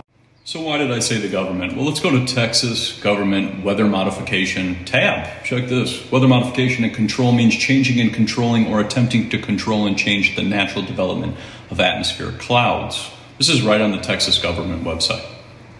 So then I decided to click the operations in Texas. So it says map of rain enhancement projects. And right where the floods occur is where the rain enhancement projects are taking place. You can actually email them if you have a concern.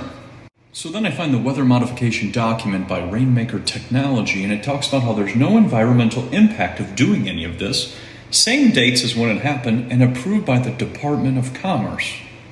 And someone might say, well, why'd you say the U.S. Department of Commerce? Check this. Federal agencies involved in weather modification research. Department of Commerce. And these ones as well. And what's more wild is I found a bill that was shot down in Texas to ban all of these things just before all of this, but they decided not to pass it. And then I found this one where it says weather modification has been taking place in Texas since the 1890s. So when people are like, oh, the weather is so crazy, nothing is real, that's for sure. And it's kind of controversial. So then I decided to look up other times in which weather modification has gone horribly wrong. It's weird, but they have been controlling the weather a long time. And I'll tell you this much. You're going to see lies on the news every single day now. Every single day. So you better be ready for it. You got to hold your faith. Trump is running a hell of an operation here. This guy pretty much tells you the same thing. See, Jarvis, y'all want answers for what happened in Texas? You want answers? I have the answers. And you are going to have to do some research. He's got half the answers. The weather modification part. It was done on purpose, I believe. And again, I just want to show you this real quick to point out how big these dumbs are. Right now, there are 131 active deep underground military bases in the United States. There's 1,477 of them worldwide. Each one has an average cost of $17 to $19 billion. Each one is built in the site, it used to be, it'd take a year to 2 years to build each one. And now they're capable of building a couple of them a year with sophisticated methods. My colleague, Al Bielik, has actually been on some of the high-speed railways, the magneto-leviton trains that connect all the deep underground military bases within the United States. He's been on a Mach 2 train and floats off of a single rail at a 3/4 of an inch off the rail and is what you call high tech. We have nothing like this on the surface. Groom Lake is where the infamous Area 51, S4, S2, a CIA base. So you get the point. They're absolutely massive. They're the size of cities. They're bigger than some cities. They're miles long. Maybe it's just easier to flood some than explode some. Something else I want to point out about Camp Mystic you're going to find interesting. This is not the first time this has happened there. History repeats. On Friday morning, July 17th, 1987, the small town of Comfort, Texas, became the scene of a heroic rescue and tragic loss. Much of the footage you will see was taped on that day by the banks of the Guadalupe River. It was the day they were supposed to go home. The more than 300 children at the church camp were awakened early. The river was flooding. If they didn't leave soon, their buses might not be able to leave at all. They come in there rushing us up and everything. Telling us get up, get packed and all this stuff. And everybody was asking why. They said we got to get out of here because the river was flowing over. We started going around the corner. We would go down the hill, then water started coming in the bus and stuff. We tried to back up, but then the bus got stuck, so they made all of us get out of the bus. And that's whenever the first wave hit us and started scattering people to different trees.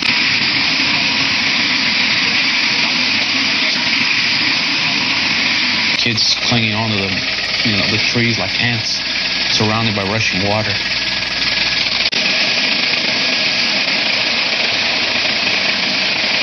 Chris Ray was the first to be rescued.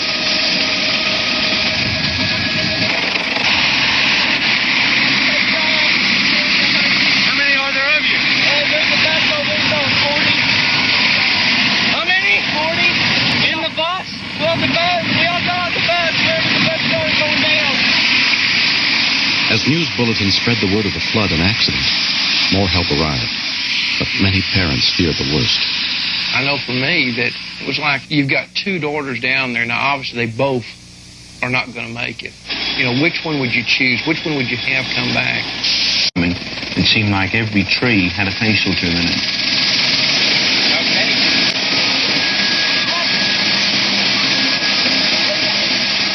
It was a very dangerous situation when we're literally surrounded by trees, protecting trees with our blades. It makes you wonder why they would keep the camp there to begin with, right? If it happened 38 years ago.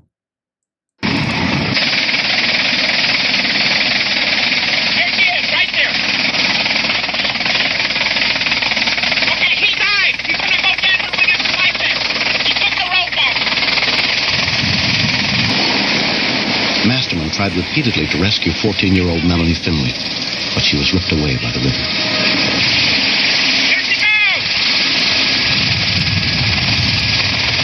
The rescuers were lowered, knowing that if they got caught in the trees, they would be cut loose. Sergeant Mackenzie first tried to reach 16-year-old Scott Chatham, already weakened by leukemia and chemotherapy.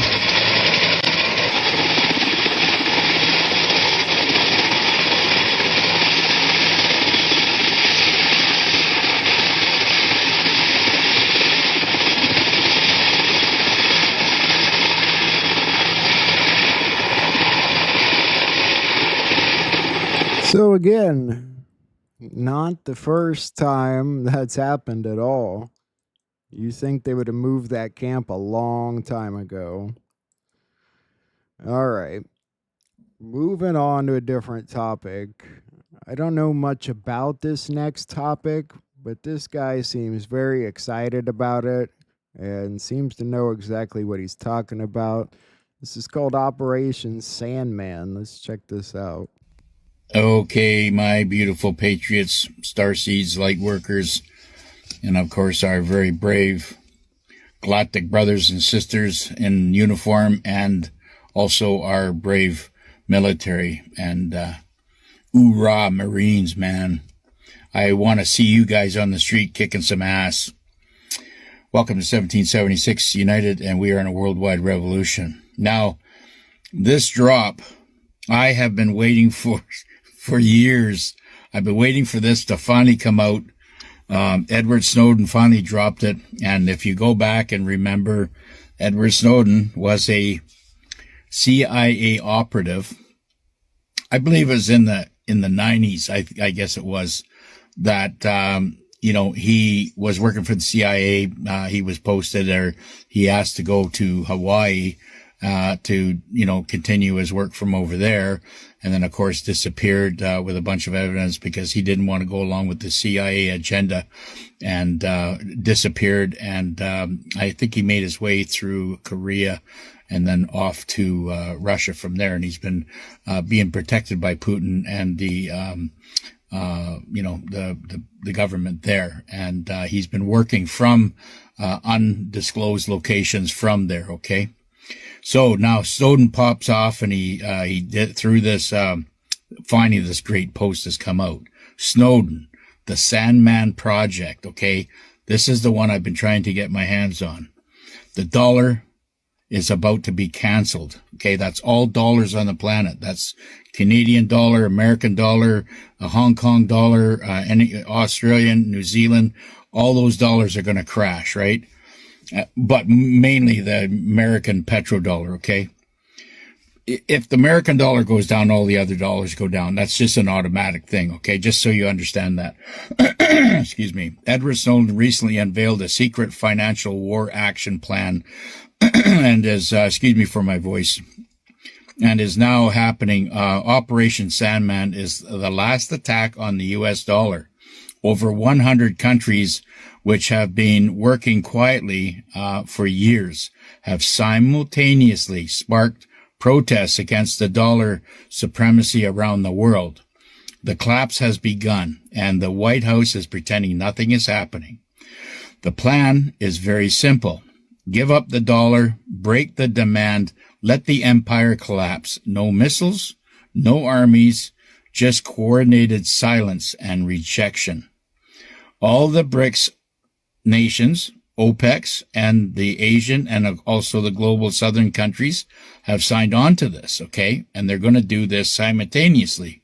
They're all rejecting it at the same time. And this was triggered because of what they did on Iraq in 1990, when Saddam Hussein tried to go gold back, and he tried to sell his, and he wanted to, because his money was, his Iraqi dinar was gold back currency. He wanted the money, he wanted to sell his oil, and then he wanted gold back, or in his own dinar, right? Because that was gold back. He knew damn well that the Americans were only running fiat currency through the Rothschild central banks, right?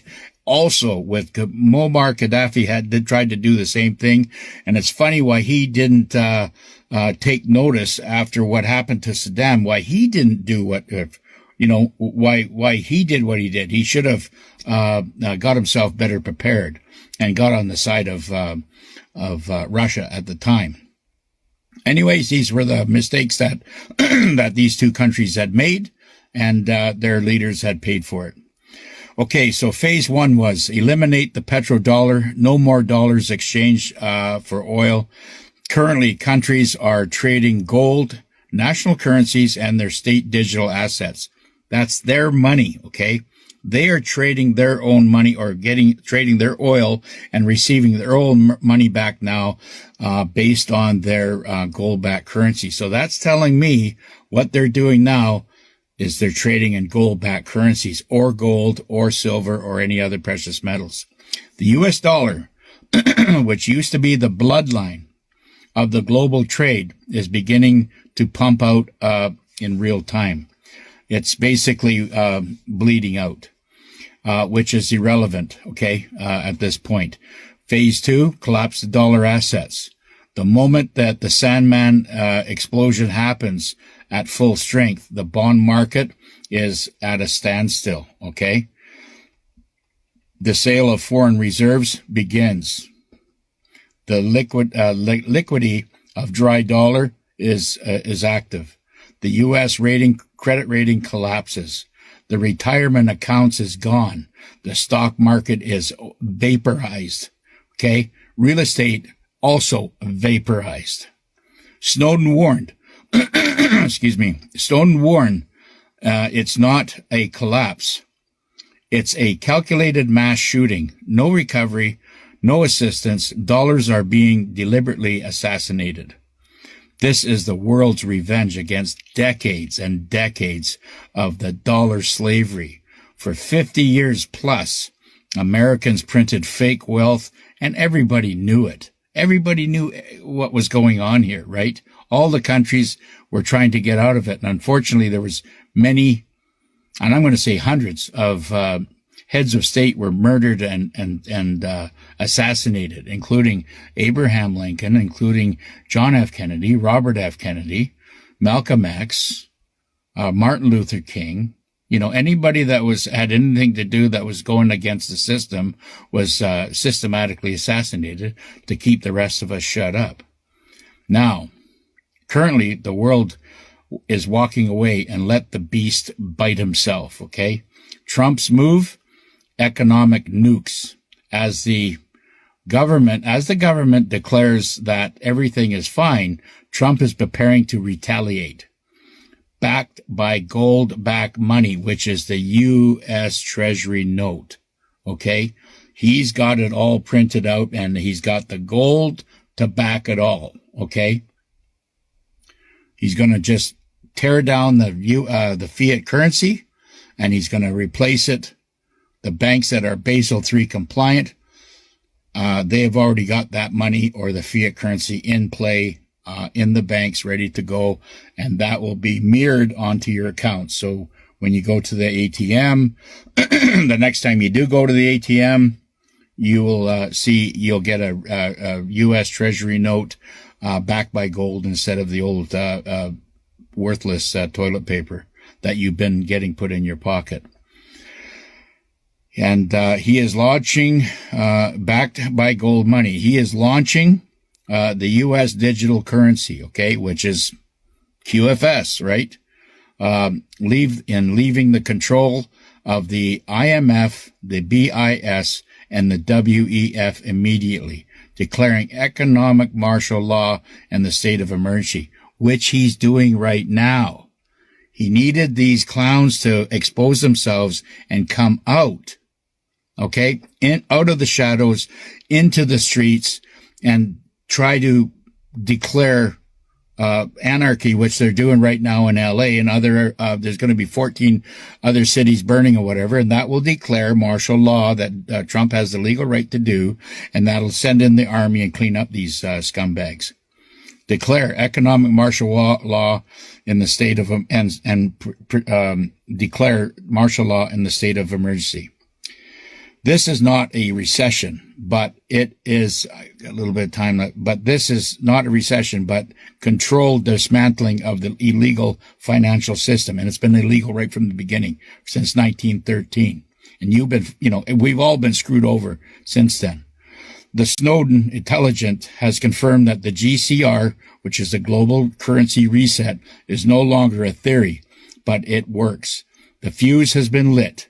The Fed has been cornered, and the American fake fiat empire has been wiped out. Okay. Sandman Project Global Reset. Snowden is sounding the alarm. The time is of pretending is over. The fall has come. The fall has begun. And those who see it will survive. Those who don't see it will get sucked up and will go down the commode with the rest of the corruption, okay? It's all being flushed. That's great news. This is all great, great, great news. So, buy your silver, get into foreign currency, and away we go. Bye for now.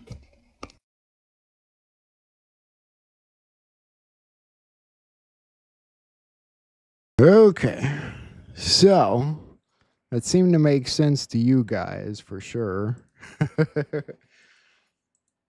I'm gonna bring this link up real quick. This thing's annoying. I'm gonna make sure I post this link for you because somebody said it wasn't working at one point. And I think it was because it was set on private. Just post this real quick.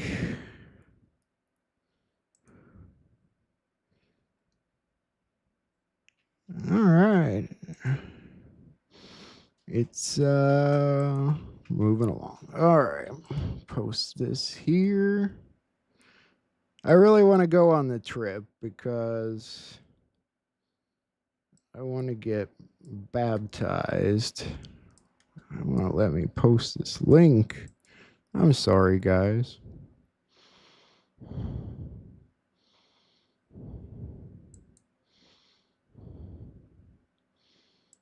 All right. The link is humongous.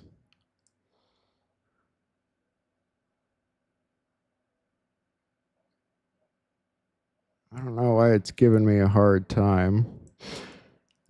I'll come back to it. Anyway, we talked about the financial stuff a year ago. We knew this was coming, that they were going to eventually crash the dollar. What does that mean for us? I wish I knew exactly, but there's a link. That link should work. How much do I still need for my trip? Well, if I'm just going by train cost, about $300. Which, if I get the train ticket cost, I'll probably just go. There's food there and stuff. I'm not worried about food and hotels. I'll camp out in the park. It means a lot to me. One, because I want to go meet my Patriot heroes. It's good for you guys, too. It'll help the channel. Plus, I have 2 copies of A Kid by the Side of the Road, and I was thinking I'd get one signed by a bunch of people there and then hold some kind of thing here, like a free raffle on the show. You just enter your name and somebody could win the book, you know, with all the signatures. Be pretty cool. Yeah, you can donate to Cash App too.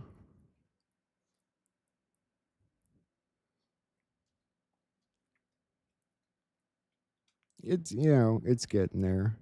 Juan O'Savin's going to be there. Mary Crowley, Rachel Whiteside Blonde, Jerry Foley. There's going to be all kinds of things going on. Oh, okay, Deb. Cool. Anyway, if I get there, I will do some things live while I'm there, maybe some interviews. If I get baptized, I'm hoping to do it live so you guys can see it happen. Wouldn't that be great? All right. I got a couple other quick things I want to look at before we get to our Patriot episodes. This I want to look at about Benghazi. I know it's sort of old news, but I hope it's a quick reminder for you.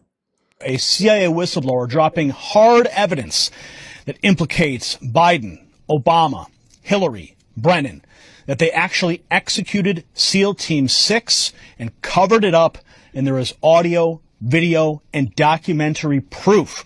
The full interview of the CIA whistleblower, interviewed by Charles Woods and Nicholas No, surfaced on Sunday, where the three talk about the blackmail extortion of $152 billion US sent to Iran to cover up the deaths of SEAL Team 6 by the Obama administration. Perot has extensive experience with the intelligence community, and Perot said of the evidence, a heavy price has been paid for what we are uncovering, and millions of people want to see the truth has to come out. Yes, the truth has to come out. Let's take a look now at the whistleblower before we get to Anna. We'll be right back with Anna after this. You'd think he'd know not to lie about something so obvious. He said it was a Muslim burial at sea. Nonsense. And so this big lie that you see, Biden, Hillary, and Clinton worked this agreement with Iran. They trusted Iran to move bin Laden to Pakistan. Is that the guy some people said that they thought was John F. Kennedy Jr.? I know this is old news. I just wanted to remind you all about the conspiracy there. Someday we're going to look at it more about what happened to SEAL Team 6 and why. Juan covers it a lot about the bin Laden stuff. This is kind of my WTF video today. It's short. It's just kind of odd, I think. I'm here at the port of entry at Epcot Center, going around the world with Mike Flynn Jr. And I want to make sure, after he makes sure that the people coming through are legal. You guys legal citizens? Yeah? Okay, you're good. Come on, you're good. How was your they look legal. They look legal. How was your experience around the world? Oh no, we're sitting here at the entrance, and I'm just making sure that everybody coming through the correct port of entry looks like they're legal. If they don't look like they're legal, I'm going to report them to Tom Holman. I got his number, so let's go. Let's go. It's not so much that they're joking around standing at the port of entry at Disney asking if everyone's legal, but I was just curious why the hell they're at Disney to begin with. Thought that was kind of weird. Mike Flynn Jr. Yeah, we looked at that.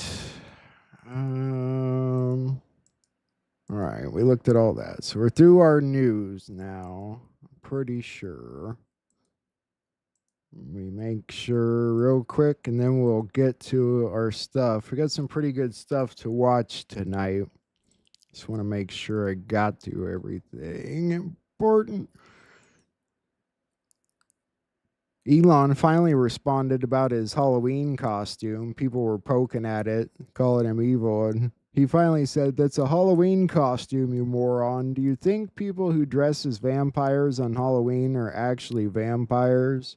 Dumbass." He called Vincent Kennedy a dumb, or no, Baba Yaga. Okay, Vincent Kennedy's just laughing at it.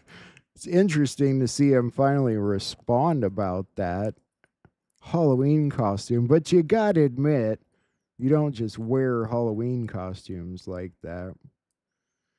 There's joint federal immigration operations currently underway in downtown LA. U.S. strips protected status for Nicaraguans and Hondurans. Trying to think if there's anything else going on. An Obama-appointed district judge is trying to block the One Big Beautiful Bill's provisions that prevent Medicaid from funding Planned Parenthood.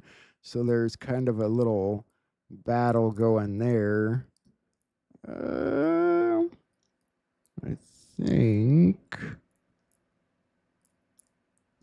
think that's everything. Let's see what we're gonna watch tonight, guys. I was excited to see that there's new stuff from Ivan Raiklin. Some major medical associations are suing Robert F. Kennedy Jr. and the Trump administration health leaders for the COVID-19 vaccine changes. Forgot about that. Anything else?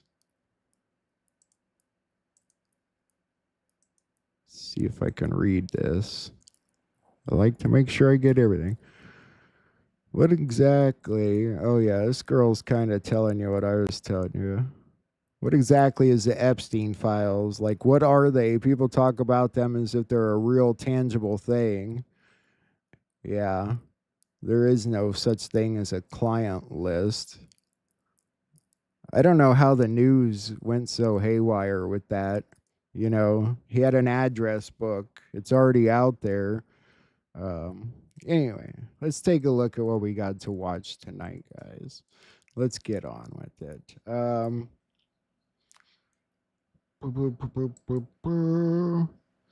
I did find that one thing that Gingeroo was talking about, the history of the Khazarian Mafia.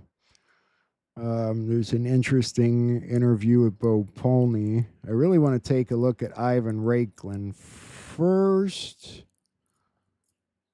And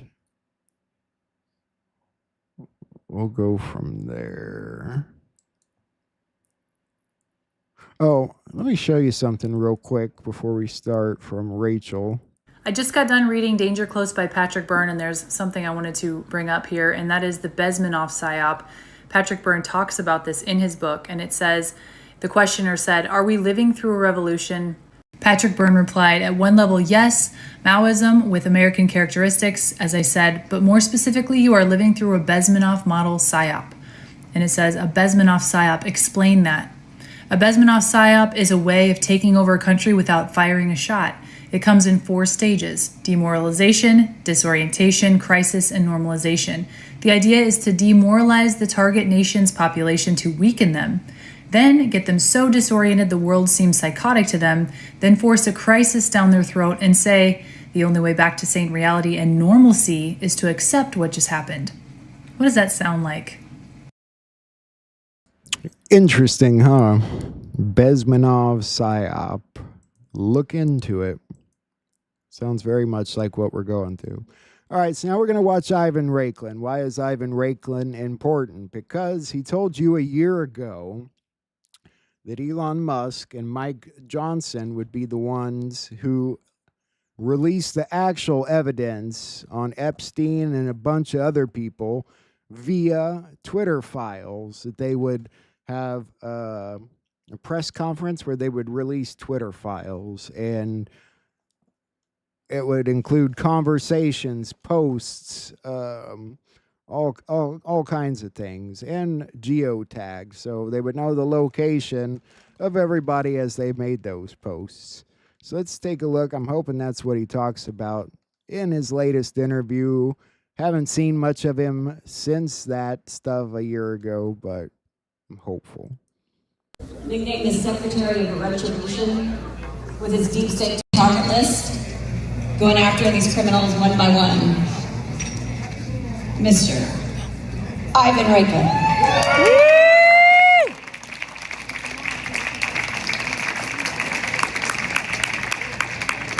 These are weak. I hate weak people. I can't stand it. They didn't have the guts, the courage, or the character to do the right thing. They did the easy thing. Can we get back to like public executions, like hangings, and yes, we want to see retribution. We want all these people. We want to see justice for all the crap that we've gone through all these 4 years. An example is this guy. His name is the Deep State Marauder, Ivan something. He's wearing a shirt called Retribution. He has this black book, I guess, of people that should be targeted. I've never heard of him, and I'm pretty deep in this world. Mainstream media outlet wrote a takeout on him about how this is scary. Like that there's this guy out there that has this list of people for the constitutional sheriffs and the incoming administration to target, and it is scary in a certain way. But then you meet him, and it's like... They should be concerned for their safety. Okay, all right. As long as I'm alive, they should be concerned for their safety. You're going all in. I'm all in, bro. There's nothing that's going to stop me. I'm going after specific individuals and their staff that supported this. So in 350 plus staff, we're only looking at a couple thousand people, right? And by the way, I will say this. The longer form list, yes, I have all their phone numbers and addresses, etc.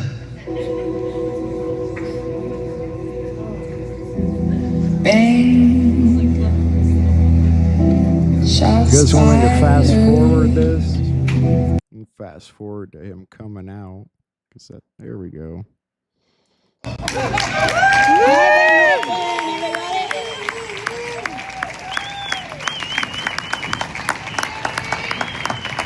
All right.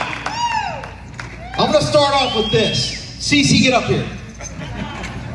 This woman right here is the reason why this event actually happened. So,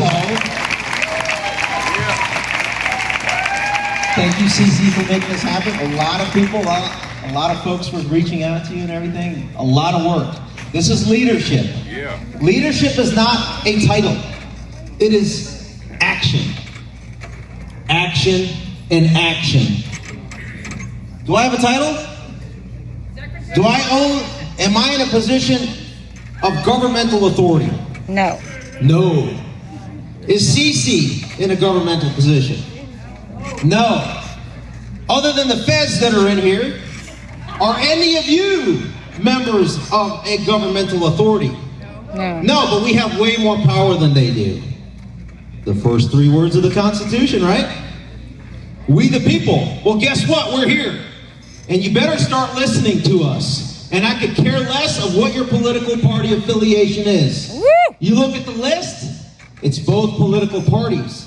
And guess what?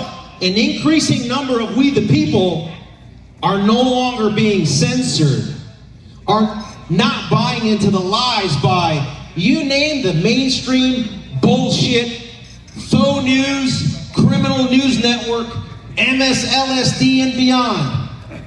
We don't believe you. We're going to be taking over, and we are.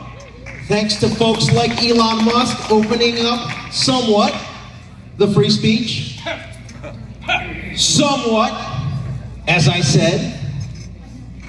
And I hear you. Otherwise, if I didn't hear that, I would have been, oh yeah, Elon Musk opened it up fully. No, that's not the case. It's all about feedback. We have to send the demand signal. And the demand signal has transitioned from, we gave a mandate to President Trump. Who voted for President Trump in here? We all did. Who voted twice for President Trump? I did. Who voted 3 times? 4 times? I voted 6 times for President Trump. And for those that are like, wait, what? Huh? Primary in 2016. General election in 2016. Primary in 2020. General election in 2020. Primary in 2024. And general election in 2024. The only people that voted more times for President Trump than me and probably all the rest of you are the electors that voted for him as electors in addition to voting as individual private citizens.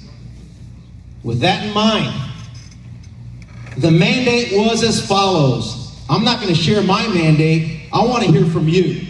So what was the number one thing why you voted for President Trump? Accountability. Louder. Accountability. Accountability. What else? The border. CEO. CEO. CEO of USA LLC. Okay. Next. Accountability. Retribution. What else? The border. So, President Trump, that is the mandate we gave you. It's a two-way street. So when the 87, the 90 million, the 100 million of us, as we learn more and more about those that are blocking accountability, that are blocking retribution, that are blocking closing the border down, we have a problem here. And it's not only in Houston, and it's not only in Cape Canaveral for the NASA folks. So what do we do? All day today we heard about what the problem is. I think at this point, this room obviously knew what the problem was from day one. Some of us knew it 27 years ago, right up front here. Some of us didn't learn until 5 years ago. And we started to get activated, mobilized. But then we were censored out of existence, both digitally and physically. But we didn't get censored out of existence. We started to consolidate, coordinate, organize, push back, so that President Trump could be a president again. You got Enrique Tarrio in this room, 22 years. He got 22 years by the previous Biden criminal syndicate and company, many of which are on my deep state target list, that went after Enrique Tarrio. 22 years for not even being in Washington, D.C. To me, that's embarrassing. Like, I apologize to you, seriously, for what they did to you. Because I'm part of the problem. I didn't stop those motherfuckers in time. And now I'm angrier. And that anger is beyond 212 degrees at this point. So what do? My anger was reserved. I only expressed my First Amendment, as many of us in this room did. We kept pushing. We kept pushing. We saw what happened to the Tarrios of the world. Unacceptable. Amidst all of the $1 trillion that was behind censoring us, manipulating us, etc., you guys stepped up. You gave me courage. As you taught me about Dr. Jane Ruby, about the jabs. Ann Vandersteel talked about everything. Enrique's predicament. And that created more courage for others to step forward. Dr. Pete Chambers, where are you at, sir? Right back there. Is Dr. Teresa Long here? Well, I'm going to give her a shout out nonetheless, because the good work of Dr. Jane Ruby, talking to Dr. Teresa Long, created the first whistleblower in the Army to push back against what I call, and I think the growing number of America calls, the CCP-19 lab incident that was, at this point, I believe, more than even chance, a deliberate lab incident that was funded by Fauci's NIAID. Am I wrong? No. Does America realize that? Probably not yet. But we're not going to shut up. I said, as long as I'm alive, I am personally giving my guarantee. I still got a few decades to fulfill that personal guarantee of consequences, of accountability, of justice, of retribution, of retaliation. I don't care what you call it. If you don't like the term retribution, well, guess what? You just heard my First Amendment. And now that I know you're weak and you don't like that, I will embarrass you. And I will make it painful for you. And I will say the word retribution over and over again until you're either on board or you spectate out of the way as we conduct it. Yes. Okay? So, you talked about accountability, the border. where have we seen some successes? I want to start with the successes of what we've seen so far since the election in this administration, which is now 6 months deep. To give you perspective, that's 1/4 of this congressional Congress. We've squandered 25%. But let's focus on the positives. There was a little bit of Doge action. Elon tried. Is Mike Johnson going to implement that? No. I'll explain why. But you already said no. Let's talk about successes. Border. Yes. Now let's go to individuals. Who's responsible in our government for the border? Tom Homan. Louder. Homan. Tom Homan. What grade would you give him? An A+. I agree with you. That deserves a little bit of cheer. Loud cheer. Standing ovation. That dude's kicking ass. Take note, Mr. President. This crowd believes Tom Homan's doing an A-OK, A+ job. I would agree. What else? J6 pardons. January 6th pardons. Enrique, would you agree that that's pretty cool? Sir? Amen. Shouldn't have been necessary. Shouldn't have been necessary. Right. Who has not been pardoned yet? Zach Real, Dominic Pizzola, Ethan Nordine, Joseph Biggs, Kelly Meggs, Stuart Rhodes, Jessica Watkins, Kenneth Harrelson, Mark Grenison. I think there's 13? 12 or 13. Shane Lamont, DC Metropolitan Police Department officer. So, that triggers a question. Why weren't all of them pardoned? Who is behind that decision, Mr. President?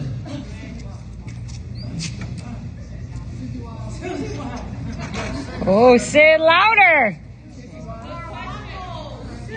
How do you know that? She's the gatekeeper. Oh, she's the what? The gatekeeper.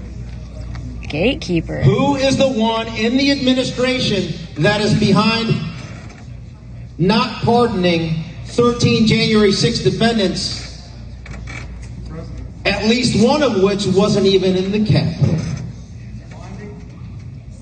Think about this. Do some research. That goes for everybody in this room that is a critical thinker. That's why you're here. And everybody watching online that is going to watch us later. Ask the question. It's not like, oh, the deep state. I could give a flying fuck about a general deep state. And by the way, I forgot to warn you, my language is going to make you uncomfortable if it hasn't already. Because I'm only getting warmed up. Okay? I haven't even gotten to my anger point. Let's go. So, who is it? Well, who's responsible for pardons? Who puts all the stuff together to present it to the president? Who presents it in the DOJ?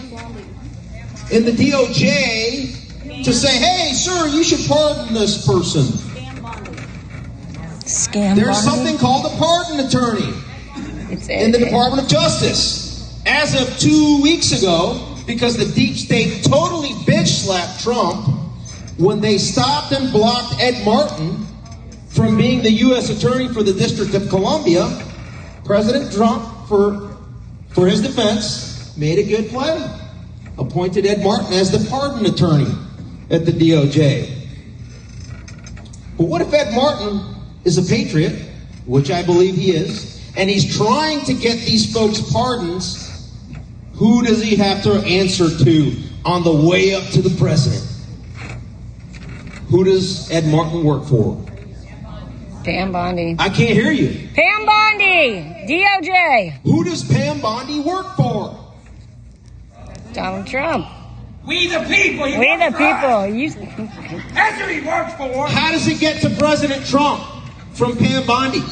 Susie Wiles. Is there a method and a process? I don't know that because it's not transparent. Oh. As Doc Chambers likes to say, his and my pronouns are very similar. We are transparent. Okay? That's what we advocate for.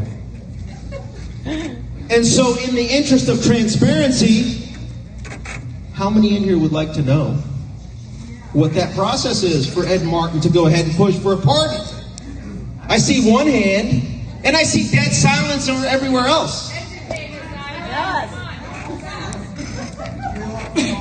I want to see accountability and transparency. But everyone in the room is sleeping, so I can't really get any support here. Okay. Tone it down a little bit before I get really hyped up. Pardons. Where else do we have success?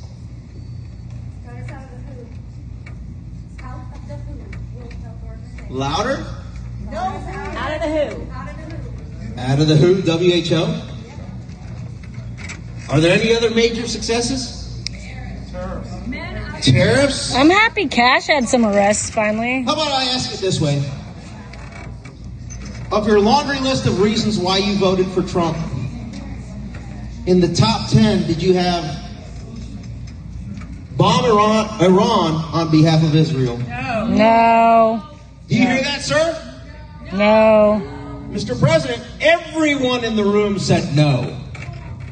So let's go back to the top 10. Because you kind of you need to go through the top 10 before you get to number 11, which is bomb Iran on behalf of Israel, maybe, for some of you. I don't know. But it definitely wasn't in the top 10.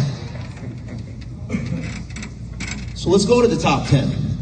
First person said accountability. Accountability for what? Election fraud. Election fraud. J6, COVID accountability. Hey, let's start talking about this. mRNA bioweapon. Translation, the CCP, the Fauci-funded CCP-19 lab incident that resulted in the biggest money-making scheme for Big Pharma and the largest distribution of wealth ever known in the history of humanity. To unlawful means. I hear a little bit of arrest Fauci. Okay, I get it. There you go. I'm feeling it. I wonder if his name is on the back of my shirt. Any guesses? Oh, yeah. How about yes? So, let's go down to the specifics. We gave the mandate to President Trump of all of this. Has it happened? Hell no. 6 months in? Hell no. Squandered 25% of the 119th Congress, which is Republican-controlled in the House and Republican-controlled in the Senate? And where else? No. So then it begs the question. Where are the trafficked children? Who's responsible? We'll get to that. Who's responsible for creating the accountability that we mandated? Trump. Well, we the people. You and I are not applying enough motivation. Camera's going to have to move for this one. All right. Sir, you work for the DOJ? Excellent. Former. Excellent. Well, what position do you hold at the DOJ? I'm your neighbor. I want accountability. It's good to see you here at the Whole Foods. It's good to see you at the Wegmans. You name the place. What's the grocery store around here? Publix. It's good to see you. I know you work for the DOJ. And we gave you the mandate for accountability of the following individuals. We've already done 10 years of research as we the people. We already have a conviction because we've seen the evidence beyond a reasonable doubt. What are you waiting on, Mr. Bongino? What are you waiting on, Mr. Cash Patel? Hello? What's your answer, Cash? FBI director? Deputy director? Remember you just said at the beginning of my speech, you hate weak people. I hate weak people too. We're working on it. That is unacceptable. Is that unacceptable? Is that unacceptable?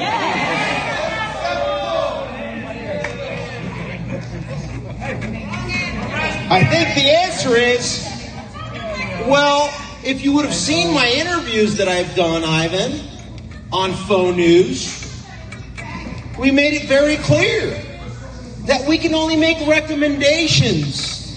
And we make those recommendations to whom?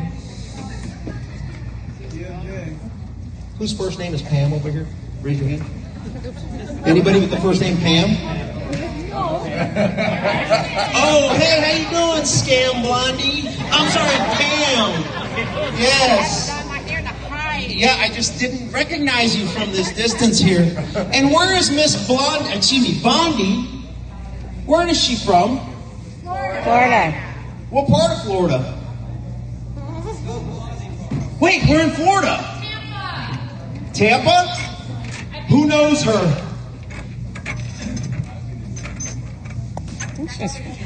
Who has her phone number? Who has the ability to communicate with her? Anyone in this room?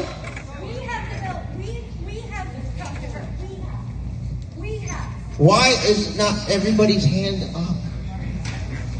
How are we supposed to fix the shit show of a country if you're not involved? I mean, I'm gonna keep grinding. Don't get me wrong. I'm not gonna stop just because you're punks and not doing anything, okay?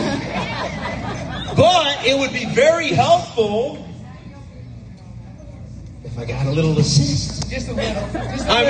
Little. I'll take a millimeter, all right? But a millimeter times a couple of hundred here. Kick ass. That's a little bit kick ass. Exactly. I think the guy from China, his name is Exacta Lee, would agree. So, you said Pam Bondi. What has she done over the last 6 months? Fox Where News does she interview. like to talk? Somebody pronounce it out here, Faux News. Now, who is on the board of Faux News that probably loves that Pam Bondi is on Faux News so that you all have to look at that channel and provide it ratings so that they can sell more ad dollars as you get duped by, that you were spoken to by Pam Bondi. Paul Ryan. What? Paul Ryan. Who in this room knows Paul Ryan very well? I'm not going to point. But I know who that is. You don't have to point. And you may too. You see how it all fits together? Yeah. But in a very granular level way. Because when you know the granular level individuals at the granular level that are responsible for addressing the problems and the mandate of accountability that we demanded of President Trump and his administration, we can now take it to the next level of working with those in the administration that are like the Tom Homans of the world, like the Carrie Lakes of the world. What is she doing? How about we remove Voice of America because it's corrupt? How about we remove the FBI? Cash? Dan? That was the mandate. You told us that was your mandate too. 6 months in, crickets. Am I able to swear? You already have. Crickets, motherfucker. So, Pam Bondi, huh? Wait, Florida. Didn't I say that already like 4 times? Yeah. So what are some other ideas you have? Who's that? Never heard of her. Sorry, you're gonna have to do your own research on that one. I don't know anything about her.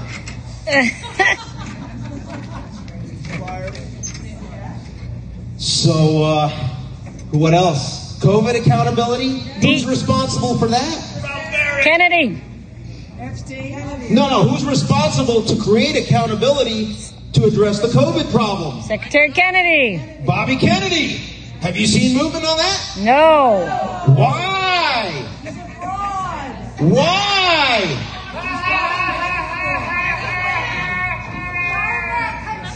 Who's potentially influencing his lobbyists? Lobbyists.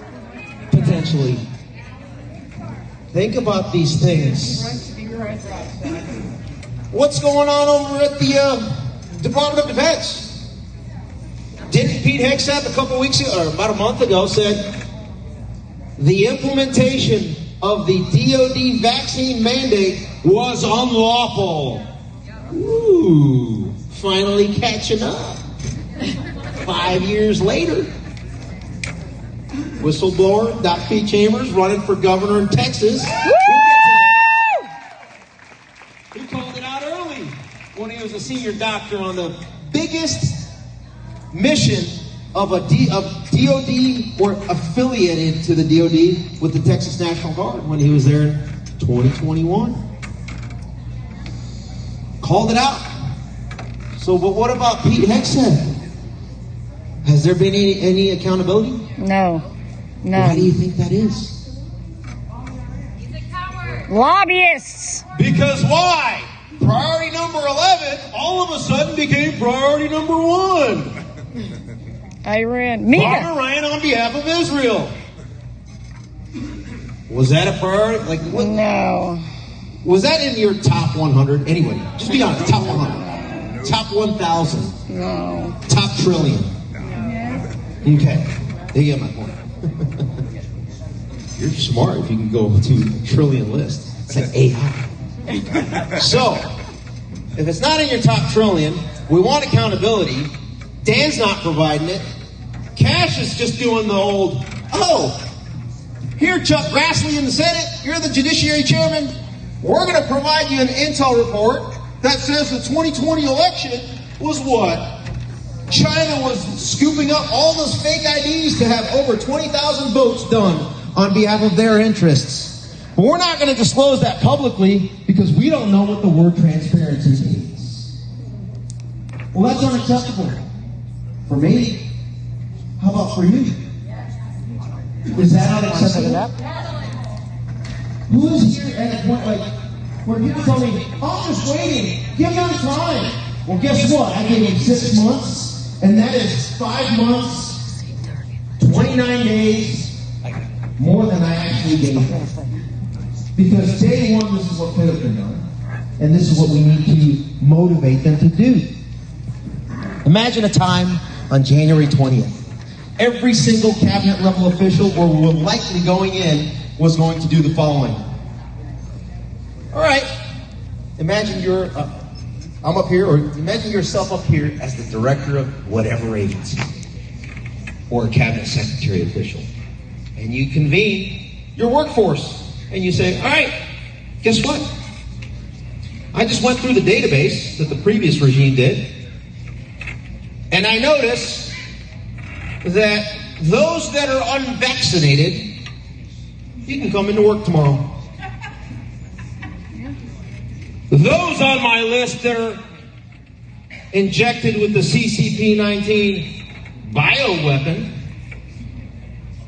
how about this? You can return to work, but you have to come in with a sworn affidavit explaining the circumstances upon which you took the jab, to include the names of the individuals that potentially coerced, manipulated, forced you into the jab.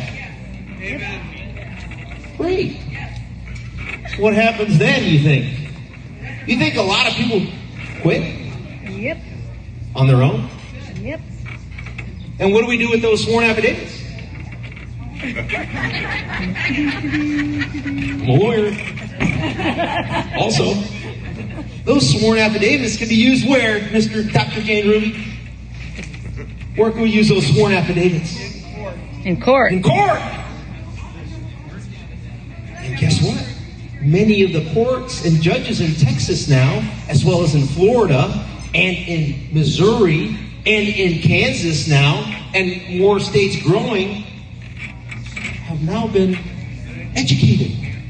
Meaning the jury pool and the judges that this thing ain't safe and effective. And they kind of want some accountability too. Is that going on though?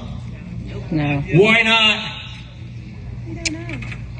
Who's responsible for the accountability we seek that's currently an appointee of this administration that we all voted for 6 times? President Trump. We are responsible. No, we're not. To do what? To get them to do. We are responsible to get them to do the accountability that we mandated them to do. So then it begs the question, how do we do that? Give me some specifics. Let me use the analogy and then I'll try to go into specifics. So if the government is a bear, and here's my finger, and I'm poking that bear, how long is it going to take for me to motivate the bear? No, you'll get audited. Is that going to be painful if I do this to you like all day? I would say no. Okay? What if I were to bring out a nice sharp ice pick? And instead of poking the bear in the belly, we find a more vulnerable part of the bear. What's a nice vulnerable part? Let's just start with if you're a man. Will that be motivating? Again, I'm saying this, what's the term? Hypothetically, just to get the creative juices flowing. What about for a woman? Same spot. What about for either one that doesn't even know who is a man and a woman? For those. Who's the ophthalmologist around here? Dr. Nanda. Dr. Nanda. In the back. What is the most vulnerable body part for an ice pick? Is that getting vivid? Okay, so using that analogy, ice pick against deep state target, what power do we have to focus in laser-like our limited influence to apply pressure on those that are in positions that we mandated them to be in? I have everybody's phone number. Call them, email them, numbers. write letters. Now I can't dox them, but if everybody wants to ask me whose number you want and whose email you want, just to kick things off today, I'll stay here until you're all gone to provide that information individually. Please take me up on it. And I can tell you by exactly the individual that is responsible for your desired accountability that you voted for, that you voted for, that you voted for, and yes, the people in the back that you voted for. Is that a slight change from what we've been doing? Is that a lot of work? Not really. So, what's the number one priority for accountability of this room? That represents basically, this room probably represents easily 10, 20 million people in the country. Easy. Because you're leaders in your own right. Think about it. What's the number one accountability? Communication. How about I lay it out for you? Is that good? Since it's getting late? If you look at the deep state target list, it's by category. back in 2014, remember the pardons go back to 2014 by the Biden criminal syndicate AutoPed? 2014? Did anybody think why? Yep. Ukraine. I didn't think why. I know why. Because I lived it. I was on the Ukraine crisis team in the Pentagon as a senior analyst explaining what was going on when Russia came in, took Crimea, and the Biden criminal syndicate envoys, John Brennan, the former CIA director, and then the failed vice president, Joe Robinette-Geden, the CCP guy, started his pay-for-play schemery with the Ukrainians and such.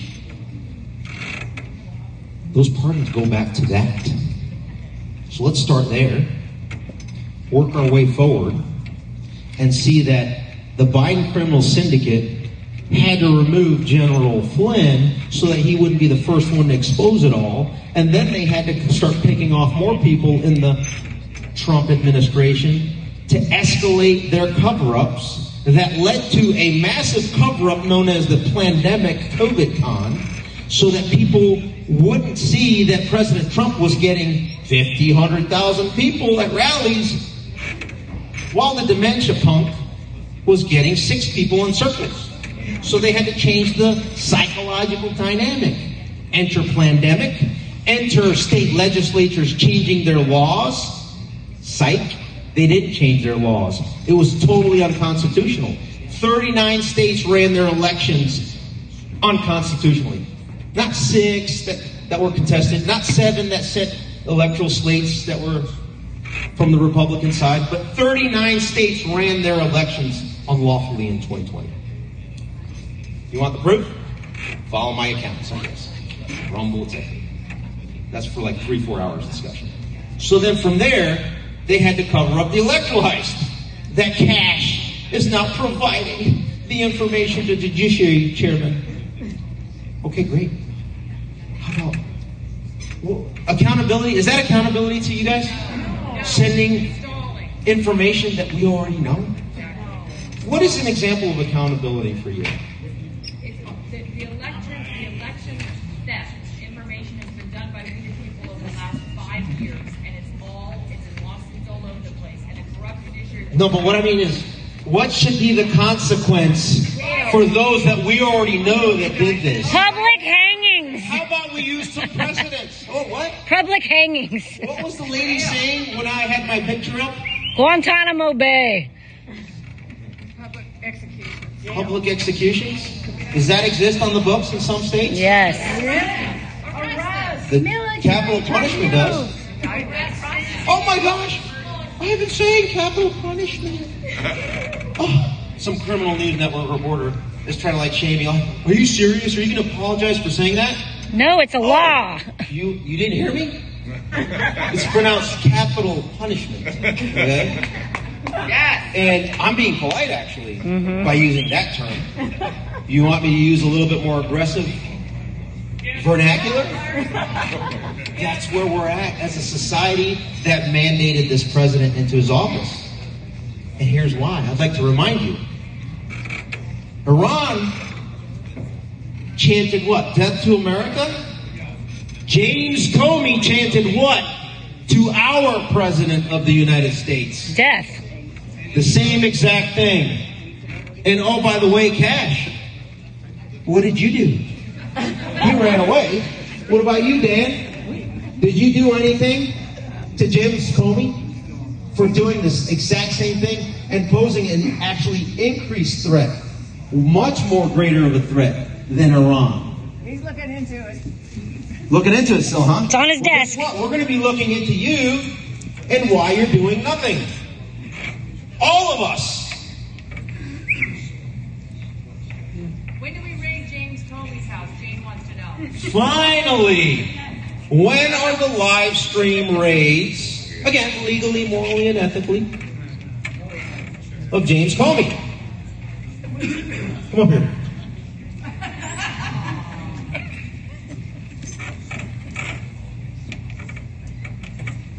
I would love to see on James Comey, John Brennan, at a minimum, the following. Tell the audience what happened to you at the rig. raided my house? Your house. So, first and foremost, before the FBI got there, the news, CNN was there. Somehow. I don't know how they did it. CNN was there. Like Roger In Stone. the morning, they turned my door into toothpicks. Flashbanged the house, part of the house where nobody was, and came in with ARs and got me out of bed. There was tanks, 3 drones that I can count. They took... Take notes, Cash. They took my family members out of the house. My wife without clothes, hardly with any clothes on, because it was 5 in the morning. And ransacked my house and didn't pay for anything that they broke. They took all my phones, and they took my laptops, and they took a whole bunch of stuff, and I still don't have it back. Wow. He still does not have it back. Cash. Never entered Washington, D.C. on January 6th. James Comey threatened the President of the United States. Cash. Dan. Pam. President Trump. That's unacceptable. That is so unacceptable. If I were to tell you exactly how I think and feel, thanks, Enrique, for sharing that. It's disgusting. We're right now we're teetering as a third world nation, and the way we get out of it is we have to apply maximum motivation to those that are in the positions. And guess what? If they don't, meaning the time is over. Mm-hmm. Like for me, the time is over. The 6 months, your little honeymoon period, it is fucking over. Okay? Yeah. And 2026 is coming. What comes next? Oh, Ivan, you're talking a big game. You said this and that, and nothing happened. Well, I didn't know that we were going to have people in our own camp that were going to block the accountability that we were trying to go after. I just laid out. Do your own research. I want Cash and Dan tomorrow to say, Ivan's a retard. Look at what we did, and we're already rating people. Great. I love you now. I can change it because of the evidence and your actions. But thus far, big fat F. Tom Holman, A+. Cash, Dan, Pam, F. F minus, 0. Yep. My top 10 list, you haven't done a single thing. Have they done?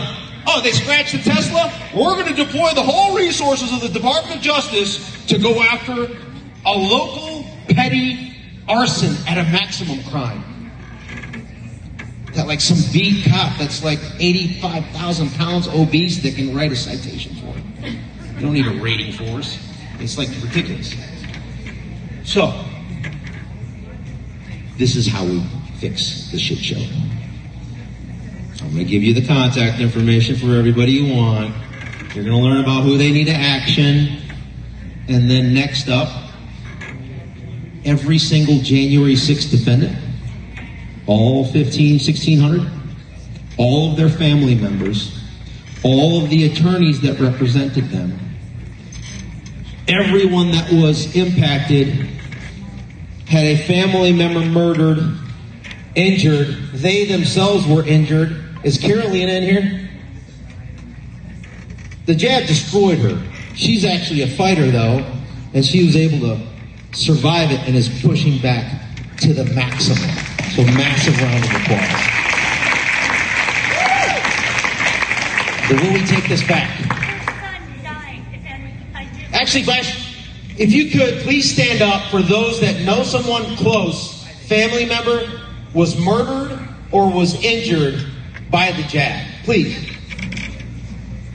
If you could pan that. This is like almost the entire room. It's well over 50%.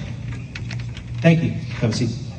And it's like, it's not thank you that you stood up, and thank you for having the courage to say it. Because the entire institutions were telling you, you can't say that. You're a nut job. So here's what we do. Every J6er, family member, those that were injured, know someone injured, murdered by the jab, you must take over our institutions. I'm talking, it's not like sitting as a bystander. You go and replace every single Republican in office, because they have proven over the last 6 months a big fat zero short of like Tom Homan. And maybe Pete's doing a decent job. I mean, he's done some work. He even said that. I mean, you can disagree with me on some of those, but there are very few people that would get an A+. Everyone else, removal and replace. What about Tulsi? My opinion is that Tulsi is doing everything she can within the confines of those in the administration that are trying to undermine her. She's pulled clearances more than almost anybody else that has pulled any clearances. That's a level of accountability within her purview. Yeah. She has fired people. That's within her purview. She has declassified the JFK, some of them, right? Well, a lot of them. The RFK, the MLK files are coming out, right? I would give her a high grade relative to everyone else. But there are forces from within that some people already alluded to, possibly, that are behind trying to get her out. Or those within the deep state that are trying to protect themselves. And if you want to know their names, my short list is 1,400 people. But there are more. We find out more and more every day on who's undermining things to stop accountability. Pete Chambers. Sir.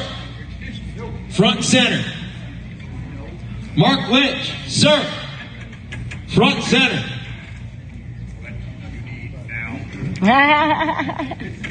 This is how we take over our institutions.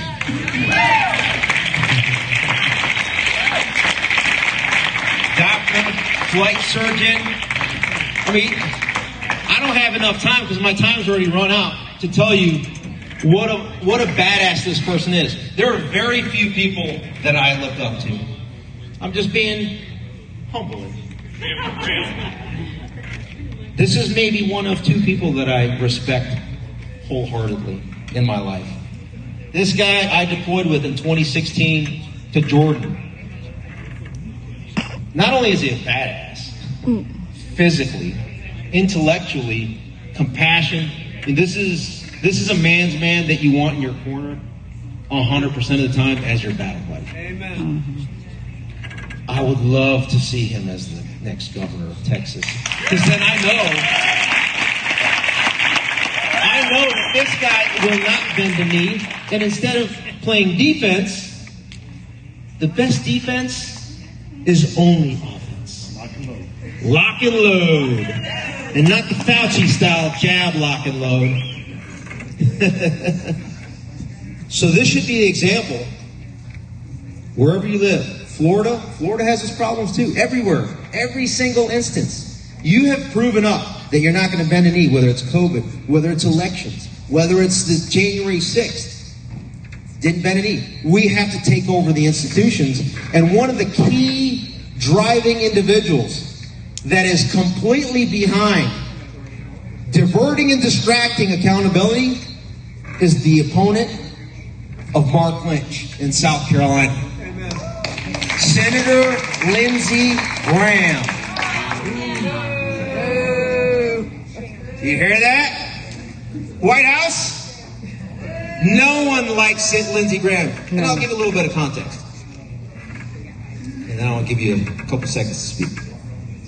Lindsey Graham, remember, was the chairman of the Judiciary Committee in 2018. At the height of Russia.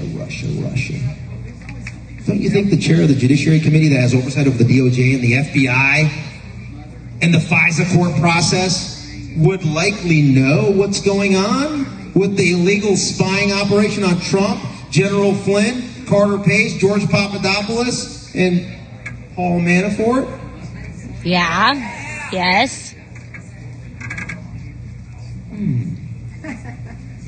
Hey, Lindsay, you've been exposed. Were you part of Russiagate? Oh, yeah. Interesting. So that's why I endorse both of these guys. I One, because I know him personally, and two, Lindsey Graham is the biggest scum in the Senate that is blocking all levels of accountability, you name it, that we've discussed. And this guy right here, Mark Lynch, has stepped forward to remove and replace that rhino. And it doesn't end there, because we got to take over 435 House seats, 100 Senate seats, the entire... Ken Paxton running for Senate against another rhino scum. I mean, these aren't rhinos. These are like China first Republicans. Like, I'm sick of these China first, Ukraine first, Israel first Republicans. I mean, it's like, seriously? All right. So, you want to say a couple words, and then I'm going to close out with a video that should motivate you to take things to the next level. I'm going to use Ivan style now. What did I change my email to? You remember? Nuremberg 2.0 Doc. That's his email. I feel like I'm in an auction right now. Hey. All right. So, first time I worked with Senator Johnson, I had an email that was Nuremberg 2.0 Doc. That was my email. He said, please don't send that to my office because it makes me a little nervous. Now he says, I'm glad you did that. Right? He saw it, but that was a while back. Right? So, as the Commander-in-Chief of all Texas forces and the Department of, we'll call it Justice for Texas, which is DPS, Department of Public Safety, with the Attorney General, I have the authority as the governor to issue arrest warrants for anybody that's committed a crime against humanity. Right? You understand that? And the guy that's going to be my head of DPS, Department of Public Safety, because you got to make sure when you're a governor, you don't pick some lackey from somewhere else that came in. I fought with him in Ramadi, Iraq in 2004. He's a Marine. He's meaner than a snake. He loves Jesus, and he's on my team right now. Woo! So that guy with me, he's going to arrest Fauci, and he's going to bring him, and we're going to give him back. He'll go to jail, and then we'll conduct a trial. We'll do whatever the offense is, crimes against humanity. We'll look it up in the statutes. It's in there, and we'll handle it. And then the next one will fall, and the next one, and so on. And we'll bring actual accountability in the state of Texas. And they will be afraid to come into Texas, in the Republic of Texas. But they will also be, they will have to fulfill that through the Department of Justice federal side, because it's a felony arrest warrant. There you go. You called me that. Yep. I want to help you with this retribution tour. Yeah, baby. And the first guy we'll remove is Lindsey Graham. And, you know, he came out with a direct mail piece that makes me sick, just totally angry that he was all proud that he helped President Trump with the passage of the Laken Riley Act. Oh, God. And his nickname's Gramnesty, because he wanted to grant amnesty to all the illegal aliens in this country. He's never voted to close the border, and I personally invited him, and I hope he's listening to this. I'll pay to take us to the Riley home, because I want to hear him apologize to that family for the brutal rape and murder of their daughter. That's treason, because his number one oath that he's all promised to keep was to protect against foreign or domestic enemies, but he's let them pour in here, and we've been invaded by Islamic terrorists and all the rest of the cartel and all these ugly people that are in this country. And so he needs to be dealt with lawfully with capital punishment. Amen. I'm sorry. Woo! Treason. They're traitors, not rhinos. Let's use the correct word. Yes, yes. Amen. Now you know why he's endorsed by me. Thanks, guys. Gentlemen, appreciate it. God bless. Well, one last shout out. I mentioned some of the independent media folks here. Who has ever heard of National File? Yes, love it. Who has ever heard of Operation Pence Card? Yes, love it. Well, guess what? National File was the first one to report about all the illegal election stuff and going into January 6th. What the play was on January 6th for us patriots was to motivate Congress to object to a fraudulent election. Okay? National File was at the forefront of that. So take a look if you haven't ever heard of it. With that, I'm in this game all in, as you heard at the beginning. And hopefully after this video, you're all in with me. Play it.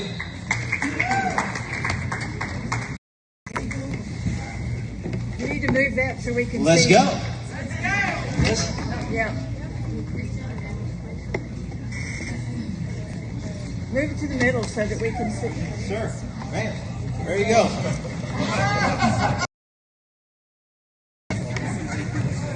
We can't see with this. Travel 2,000 kilometers to hang out with us. What's up, danger? Cause I'm like hot cheese, but I might lose. I like it all on the ass, just like you. I'm going home with it, no matter how dark it is. I'm insane, but on my toes. I could keep the world balanced on my nose. I could slip it. Rock it up. I wear them like a badge on my clothes. Can't stop me now.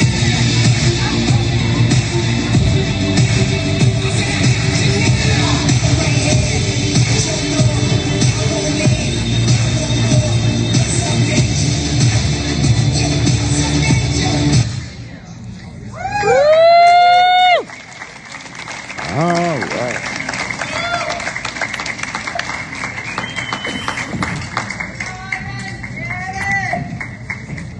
My throat is scratchy. All right, so that was Ivan Raiklin. You can find him at Rumble. He is the Secretary of Retribution. He's the guy that has the deep state target list. He's the one that's been telling us about the Twitter files that are to come that will be the real wave of evidence when people talk about all this stuff. You know, the lists. There's no lists, but there is correspondences that these people had with each other, and it marks where they were every time. That's the kind of stuff we'll see. You can't see the videos. You already got his address book. You already got the list of people on his plane.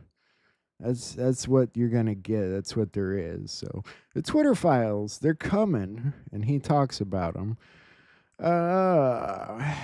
We're going to move on, though. Let's see what else we got. What else we covered today?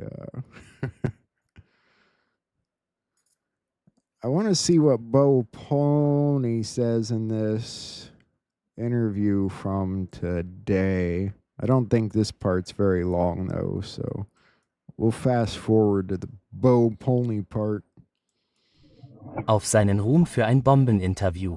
Also bleibt dran, es wird in den nächsten Tagen passieren. Betet für die Sicherheit und dass wir das abschließen. Aber ich freue mich darauf, dass Malik Obama kommt und seine Geschichte über seinen Bruder Barack erzählt und mehr für eine Zeit wie die behandeln. Normalerweise pumpen die Händler den Preis die ganze Woche über hoch oder sie verkaufen ihn die ganze Woche lang leer. Dann verkaufen sie ihre Positionen am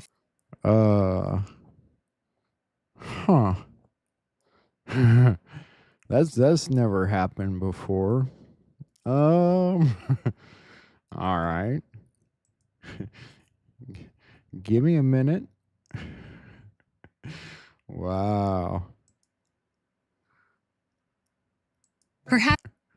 Weird.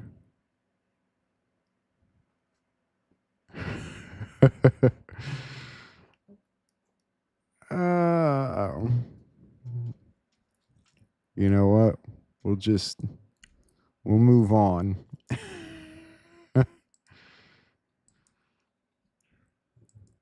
That was wild. Does anyone know what freaking language that was? It wasn't Spanish.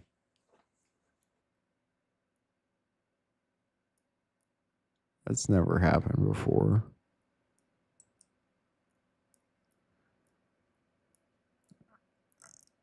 All right. I think we're gonna play the Khazarian Mafia video. Benjamin H. Friedman was a successful Jewish businessman who was at one time the principal owner of the Woodbury Soap Company. He spent the great preponderance of his considerable fortune, at least $2.5 million, exposing the tyranny which he believed had enveloped the United States. The curtain is now being pulled back to fully expose the Khazarian Mafia and its evil plan to infiltrate, tyrannize the whole world and eradicate all Abrahamic religions and allow only their Babylonian Talmudism, also known as Luciferianism, Satanism or ancient Baal worship. The history of the Khazarians, specifically the Khazarian Mafia, KM, the world's largest organized crime syndicate that the Khazarian oligarchy morphed into by their diplomagazin of Babylonian money magic, has been nearly completely excised from the history books. The present-day KM knows that it cannot operate or exist without abject secrecy, and therefore has spent a lot of money having its history excised from the history books in order to prevent citizens of the world from learning about its evil beyond imagination, that empowers this world's largest organized crime cabal. That is something that the people in the United States have never been told. They never knew why we went into World War I. The Balfour Declaration was merely Great Britain's promise to pay the Zionists what they had agreed upon as a consideration for getting the United States into the war. When the war was ended, and the Germans went to Paris, to the Paris Peace Conference in 1919, when they were cutting up Germany and parceling out Europe to all these nations that claimed a right to a certain part of European territory, the Jews said, how about Palestine for us? And they produced, for the first time, to the knowledge of Germans, this Balfour Declaration. So the Germans, for the first time, realized, oh, that was the game. That's why the United States came into the war.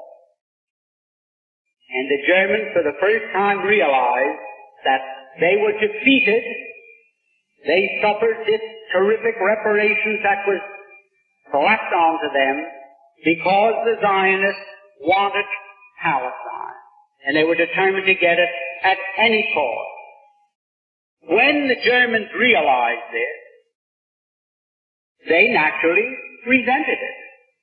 Up to that time, the Jews had never been better off in any country in the world than they had been in Germany. The Jews were doing very well in Germany. No question about that. Now, the Germans felt, well, that was quite a sellout.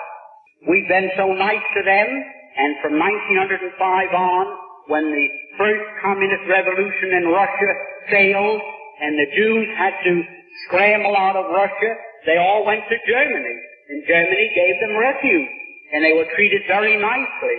And here, they sold Germany down the river for no reason at all, other than they wanted Palestine as a so-called Jewish colony. We have done the best we can to reconstruct it. Khazarian Mafia's secret history and blood oath to take revenge on Russia for helping Americans win the Revolutionary War and the Civil War, and their blood oath of revenge against America and Americans for winning these wars and sustaining the Union.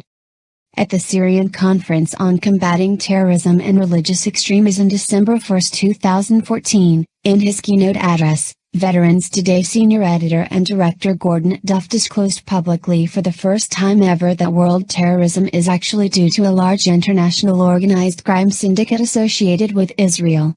This disclosure sent shockwaves at the conference and almost instantly around the world, as almost every world leader received reports of Gordon Duff's historical disclosure that same day, some within minutes.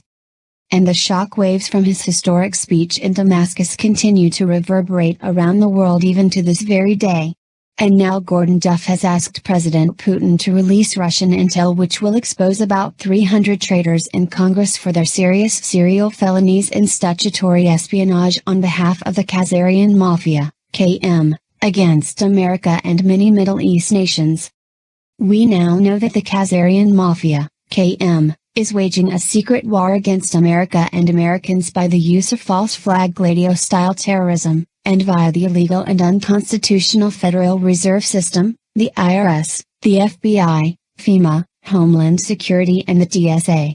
We know for certain that the KM was responsible for deploying an inside job, Gladio-style false flag attack on America on September 11, 2001, as well as the Mural building bombing on April 19, 1995.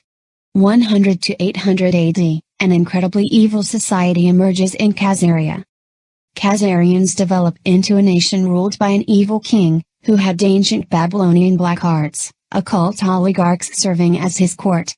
During this time, Khazarians become known to surrounding countries as thieves, murderers, road bandits, and for assuming the identities of those travelers they murdered as a normal occupational practice and way of life. Something very mysterious happened in that part of the world that historians have chosen to bury. 800 AD, the ultimatum is delivered by Russia and other surrounding nations. The leaders of the surrounding nations, especially Russia, have had so many years of complaints by their citizens that, as a group, they deliver an ultimatum to the Khazarian king. They send a communique to the Khazarian king that he must choose one of the 3 Abrahamic religions for his people, and make it his official state religion and require all Khazarian citizens to practice it, and socialize all Khazarian children to practice that faith. The Khazarian king was given a choice between Islam, Christianity, and Judaism. The Khazarian king chose Judaism. Judaism. The genetic research is available on the internet. Anyone can study it. You had conferences, medical conferences, which were organized to study these people, their genetic composition. They had a genetic composition which was unique in all of mankind. No people in the world were like them. This is scientific research. These people, the Khazar, chose to convert to Judaism, but they did so not for any religious reasons. They were not so much interested in the Kitab and to follow the law. They embraced Judaism for purposes of political expediency. They were sandwiched between Islam and Christianity, Byzantine Christianity, and they chose Judaism. These European Jews, if you look at the list of names of Nobel Prizes for science, for literature, would you name it? You will find that these are people who far exceed the rest of mankind in their intellectual brilliance, in their academic achievements, in their scientific research. They are a people different from the rest of mankind. And then you find that these Khazar who became Jews also chose to become Christians. So you have the Khazar infiltrating the camp of Judaism and infiltrating the camp of Christianity as well. It is these Khazar who, having become Jews, first Jews and then Christians, who built an empire that was the most powerful in Europe and Central Asia. And when the armies of Islam had simultaneously defeated the 2 superpowers in the world, the Persian Empire and Byzantium, and had emerged as the most powerful military force in the world, Khazar blocked our way. We could not defeat them.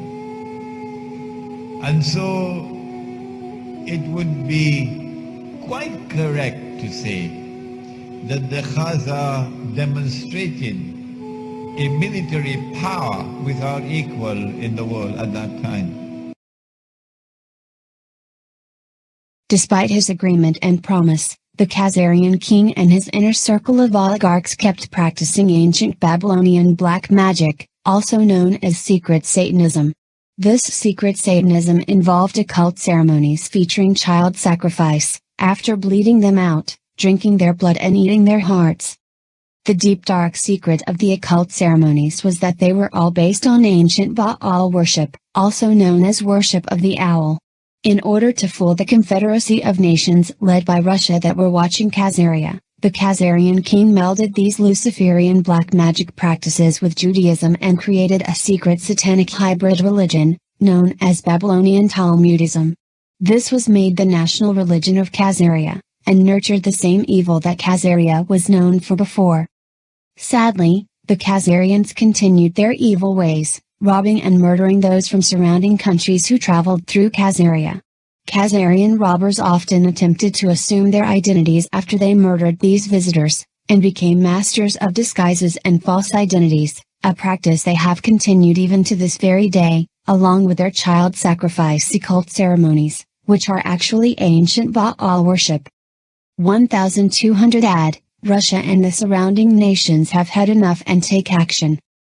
About 1200 AD, the Russians led a group of nations surrounding Khazaria and invaded it, in order to stop the Khazarian crimes against their people, which included kidnapping of their young children and infants for their blood sacrifice ceremonies to Baal. The Khazarian king and his inner court of criminals and murderers came to be known as the Khazarian Mafia, KM, by neighboring countries. The Khazarian leaders had a well-developed spy network through which they obtained prior warning and escaped from Khazaria to European nations to the west, taking their vast fortune with them in gold and silver. They lay low and regrouped, while assuming new identities. In secret, they continued their satanic child blood and sacrifice rituals, and trusted Baal to give them the whole world and all its riches, as they claimed he had promised them, as long as they kept bleeding out and sacrificing children and infants for him. They spread out to Eastern Europe. Yiddish is a Germanic language with several million Jewish speakers, today mostly in Israel and the United States. A distinct Jewish culture known as Ashkenazi appeared by the 10th century in Germany and surrounding areas. They spread to Russia and eventually crossed the sea to the United States. And they are at the heart of the revolutions which transformed Europe from Christendom into modern Western civilization. They are at the heart of the Bolshevik revolution in Russia, which overturned Christianity in Russia. They are at the heart of the French Revolution, in consequence of which the back of the Christian church is broken. And they are at the heart of the creation of the Zionist movement. It is these Khazar, Jewish and Christian, who now move to the Holy Land, assisted by a strange and mysterious Jewish Holocaust. And the history of that will one day be revealed. How much was their input into the Holocaust? The Khazarian king and his court mafia plotted eternal revenge against the Russians and the surrounding nations that invaded Khazaria and drove them from power. The Khazarian mafia invades England after being expelled for hundreds of years. To accomplish their invasion, they hired Oliver Cromwell to murder King Charles I, and make England safe for banking again. This began the English civil wars, which raged for nearly a decade, resulting in regicide of the royal family and hundreds of the genuine English nobility. This is how the city of London was set up as the banking capital of Europe and launched the beginning of the British Empire. The Khazarian Mafia, KM, decides to infiltrate and hijack all world banking using Babylonian black magic, also known as Babylonian money magic or the secret art of making money from nothing, also using the power of pernicious usury to accumulate interest. The KM used a vast fortune to enter into a new system of banking, based on secret Babylonian black magic money magic that they claim to have learned from the evil spirits of Baal, in return for their many child sacrifices to him. This Babylonian money magic involved the substitution of paper credit certificates for gold and silver deposits, which allowed travelers to travel with their money in a form that offered easy replacement should they lose the certificates or have them stolen. Interesting how the very problem that was started by the Khazarians also had a solution provided by them. Eventually the Khazarian king and his small surrounding court infiltrated Germany with a group that chose the name the Bowers of Germany to represent them and carry on their Baal-powered system of evil. The Bowers of the Red Shield, which represented their secret blood-based child sacrifices, changed their name to Rothschild, aka Child of the Rock, Satan. The Rothschilds as the front men for the Khazarian Mafia, KM, infiltrate and hijack British banking and then hijack the whole nation of England. Bower, Rothschild had 5 sons who infiltrated and took over European banking and the City of London's central banking system through various crafty covert operations, including a false report of Napoleon winning against the British, when actually he lost. This allowed the Rothschilds to use fraud and deception to steal the wealth of the English nobility and the landed gentry, who had made business investments with the City of London banking institutions. The Rothschilds set up a private fiat banking system that specialized in making counterfeit money from nothing, charging pernicious usury for the British people, using what should have been their own money. This was the black art of Babylonian money magic. They claimed to insiders that such technology and secret money power was provided to them by Baal, because of their frequent child bleeding out and sacrifices rituals to Baal. Once they had infiltrated and hijacked the British banking system, they interbred with the British royals and infiltrated and completely hijacked all of England and all its major institutions.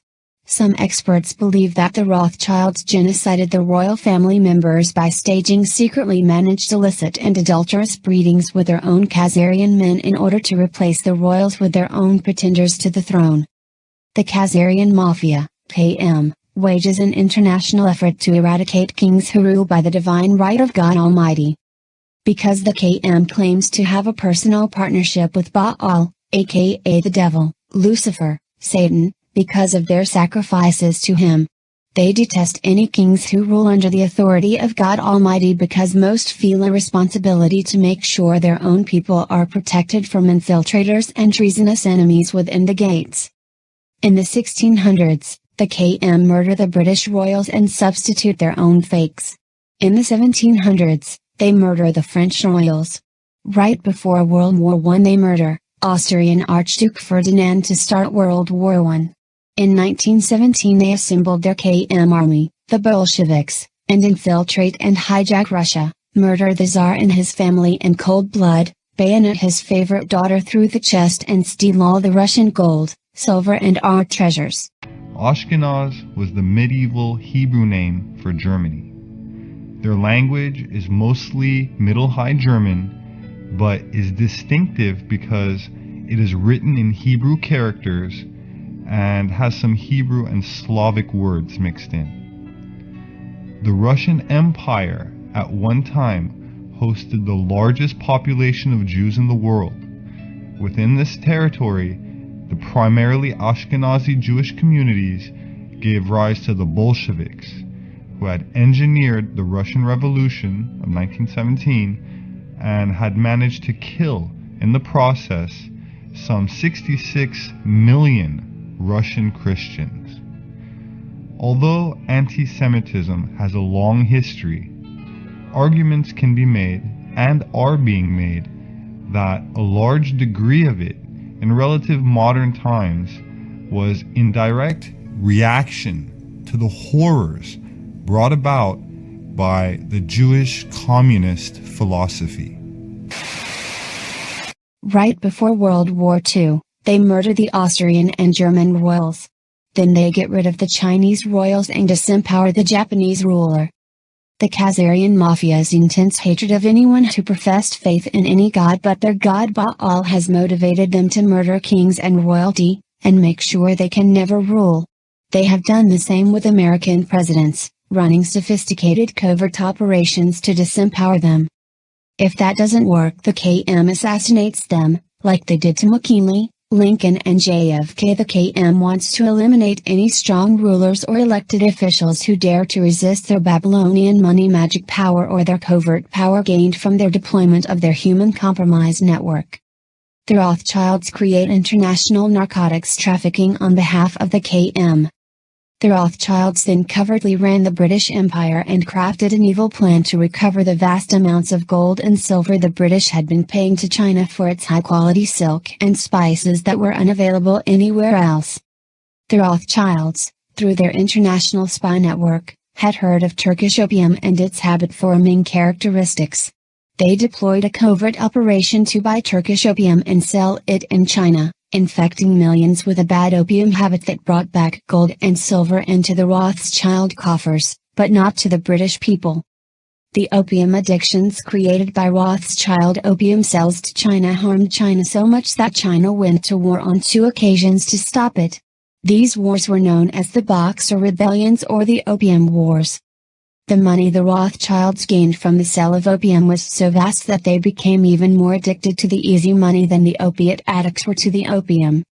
The Rothschilds were the funding source behind the establishment of the American colonies, by incorporating the Hudson Bay Company and other trading companies to exploit the New World of the Americas. It was the Rothschilds who ordered the mass extermination and genocide of the indigenous people of North America to allow for exploitation of the vast national resources of the continent. The Rothschilds also followed the same business template in the Caribbean and in the Asian subcontinent of India, resulting in the murder of millions of innocent people. The Rothschilds started the international slave trade, an enterprise that viewed these kidnapped humans as mere animals, a view that the Khazarians would impose on all the people of the world who were not part of their evil circle, which some called the old black nobility. The Rothschilds' next big project was to start the worldwide slave trade, buying slaves from crooked tribal chiefs in Africa who worked with them to kidnap members of competing tribes for sale as slaves. The Rothschild slave traders then took these kidnapped slaves on their ships in cramped cells to America and the Caribbean where they were sold.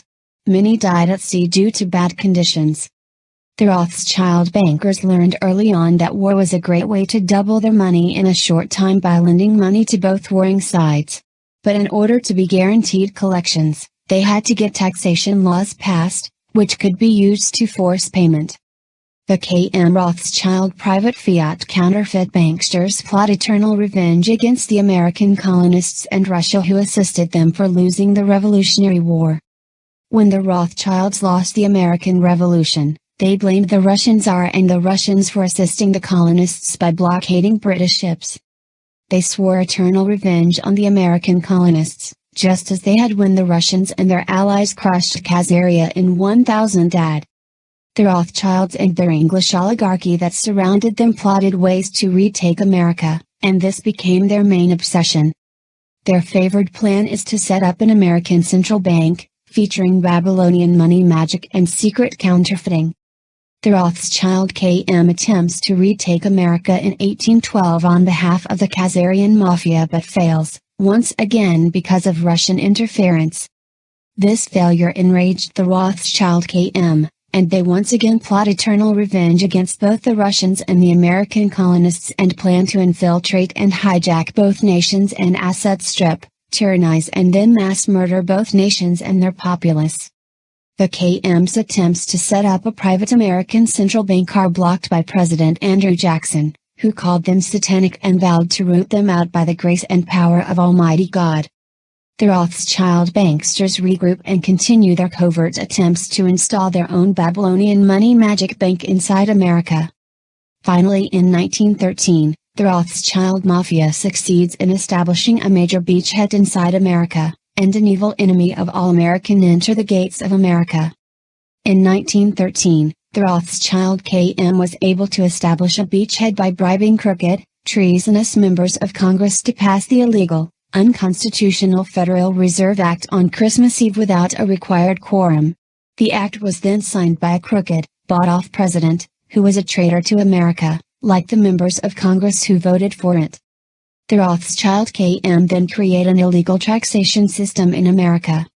The K.M. put an illegal, unconstitutional tax system in place, in order to make sure that Americans would have to pay for high-level USG spending, approved by a bought-off, crooked Congress and presidential puppets, put in place by corrupt K.M. campaign finance. It is easy for the K.M. to garner enough money to elect anyone they want, because when you control a bank that is a secret major counterfeiter, You have all the money made for you that you desire. At about the same time that they created their legal tax system in America, they also bribed members of Congress to approve the Internal Revenue Service, which is their private collection agency incorporated in Puerto Rico. Soon afterwards, they set up the Federal Bureau of Investigation to protect their banksters, to serve their cover-up needs and prevent them from ever being prosecuted for their child sacrifice rituals, pedophile networks, and to also serve as a covert intel operation on their behalf. Note that the FBI has no official charter, according to the Library of Congress, and has no right to exist or issue paychecks. The Rothschild KM deployed the Bolshevik Revolution in Russia to extract incredibly savage, bloody revenge on innocent Russians, which they had plotted for many years, ever since Khazaria was destroyed.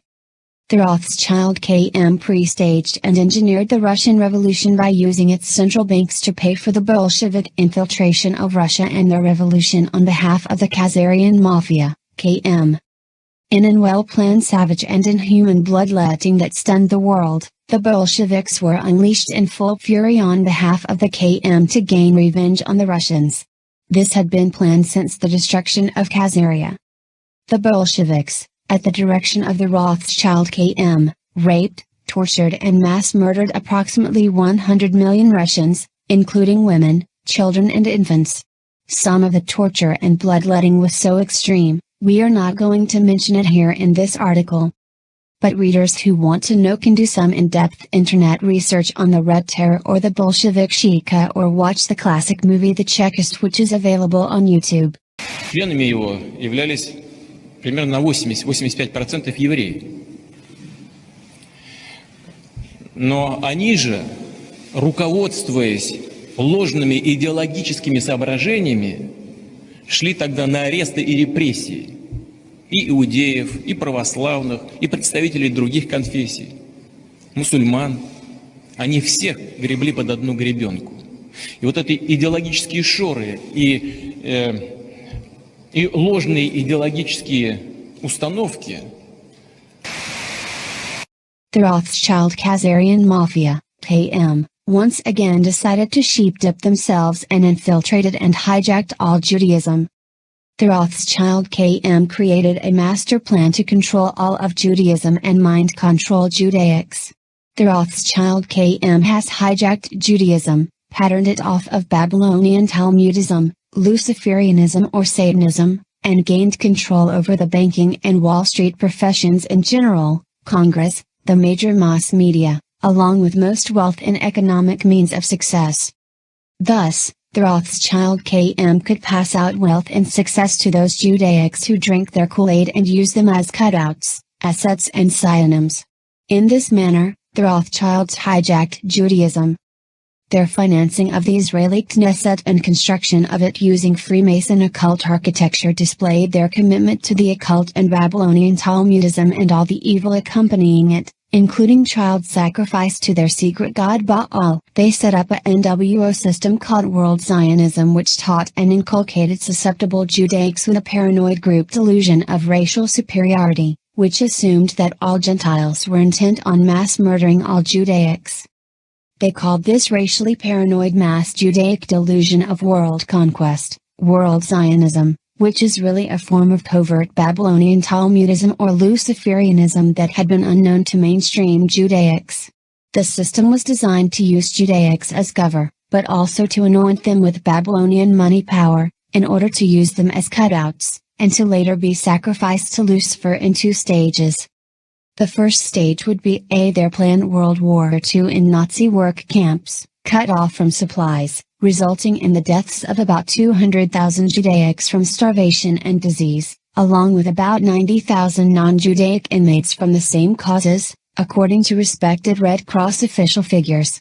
This number is 5% of what the Khazarian Mafia, aka the World Zionists, claim. The second great sacrifice would be a final one, when their New World Order Luciferian king would be placed into power, and when all 3 Abrahamic religions would be eradicated, especially Judaism, which would be blamed for all the wars and destruction of the world. By then, the Rothschilds would once again morph themselves into a complete new identity not associated with Judaism in any form, not even world Zionism.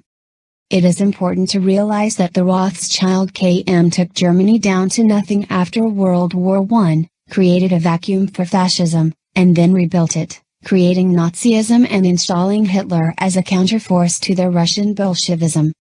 Hitler became a problem for the KM when he broke free and began acting in the interests of the German people and the free people of the world, and developed his own banking system free of the Rothschilds.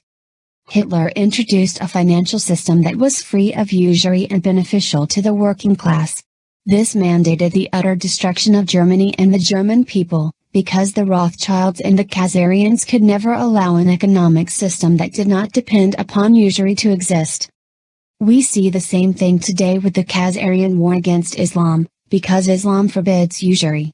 That is why Israel is so vocal and aggressive about destroying the Islamic people of the world.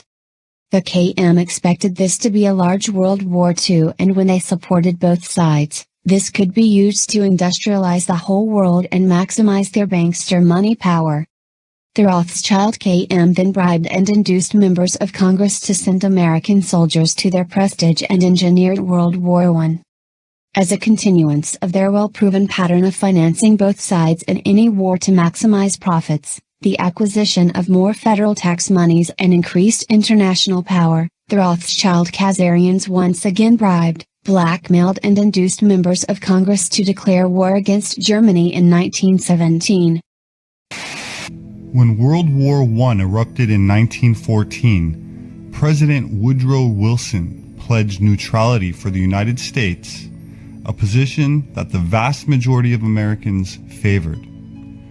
At the start of the war, Germany had 48 submarines of 13 classes in service or under construction. The U-boat was the Germans' most formidable naval weapon, a military submarine far more sophisticated than those built by other nations at the time. The typical U-boat was 214 feet long, carried 35 men and 12 torpedoes, and could travel underwater for about 2 hours at a time. This was facilitated by a KM false flag attack with the sinking of the Lusitania. Germany could easily hold its own, but something caused America to join the war, something most Americans were never told about. With British Prime Minister Lloyd George up against a wall, Lionel Rothschild and the Jewish Zionists offered the British a deal they couldn't refuse. "We'll bring the United States into the war as your ally and win the war for you," they said, "if you'll promise us Palestine." In April of 1917, President Wilson got the green light and declared war on Germany. In return, the British government wrote the famous Balfour Declaration and addressed it to none other than Lord Lionel Rothschild. The declaration promised Palestine and Israel to the Rothschild Zionists. In 1917, Lord Allenby conquered the Holy Land, and the Jews were promised a national home in Palestine by the Earl of Balfour, a policy endorsed by Woodrow Wilson and by the League of Nations, which made Palestine a British mandate. The Rothschild KM has since developed the usual pattern of covertly staging false flag attacks as a standard operating procedure for inducing Americans to fighting wars for the Khazarian Mafia. After World War II was finished, the Rothschild KM deployed the Cold War, and used this as an excuse to bring Nazi scientists and mind control experts to America under Operation Paperclip. This allowed them to set up a worldwide spying and espionage system that far exceeded any of their prior efforts. Under this new system, they continued to infiltrate and hijack all American institutions, including the various American church systems, Freemasonry, especially the Scottish Rite and York Rite, the U.S. military, U.S. intel, and most private defense contractors, the judiciary and most agencies of the USG, including most state governments, and both major political parties as well. The Rothschild KM sets up Nazi work camps as a pretext to later manipulate the Allies into granting them their own private colony in Palestine, using land stolen from the Palestinians. The Rothschild KM was able to use their self-mislabeled, so-called Holocaust to serve as a mind control trigger to thwart and resist any criticism of their Zionist ways. The truth of the matter was that the Rothschild KM set up the Nazi work camps to make huge profits for their corporations that ran their work camps and supplied their Nazi war machine. Once the Rothschild KM gained their own private homeland in Israel in 1947 through their covert political manipulations, they began to secretly view all of Palestine as their new Khazaria, and began plotting how to genocide all the Palestinians and steal all of Palestine for themselves. Their plans include their fantasy of constructing a greater Israel by taking over the whole Middle East and manipulating dumb American goyim to fight and die on their behalf, taking all the Arab lands for Israel and the Khazarian Mafia, KM, so they can asset strip their wealth and natural resources, especially their crude oil. Recent peer-reviewed Johns Hopkins genetic research by a respected Judaic MD shows that 97.5% of Judaics living in Israel have absolutely no ancient Hebrew DNA, are therefore not Semites, and have no ancient blood ties to the land of Palestine at all. By contrast, 80% of Palestinians carry ancient Hebrew DNA and thus are real Semites, and have ancient blood ties to Palestinian land. This means that the real anti-Semites are the Israelis who are stealing Palestinian lands in order to build Israeli settlements, and it is the Israelis who are the ones tyrannizing and mass murdering innocent Palestinians. The Rothschild sets up Nazi work camps as a pretext to later manipulate the Allies into granting them their own private colony in Palestine, using land stolen from the Palestinians. The Rothschild KM was able to use their self-mislabeled, so-called Holocaust to serve as a mind control trigger to thwart and resist any criticism of their Zionist ways. The truth of the matter was that the Rothschild KM set up the Nazi work camps to make huge profits for their corporations that ran their work camps and supplied their Nazi war machine. Once the Rothschild KM gained their own private homeland in Israel in 1947 through their covert political manipulations, they began to secretly view all of Palestine as their new Khazaria, and began plotting how to genocide all the Palestinians and steal all of Palestine for themselves. Their plans include their fantasy of constructing a greater Israel by taking over the whole Middle East and manipulating dumb American goyim to fight and die on their behalf, taking all the Arab lands for Israel and the Khazarian Mafia, KM, so they can asset strip their wealth and natural resources, especially their crude oil.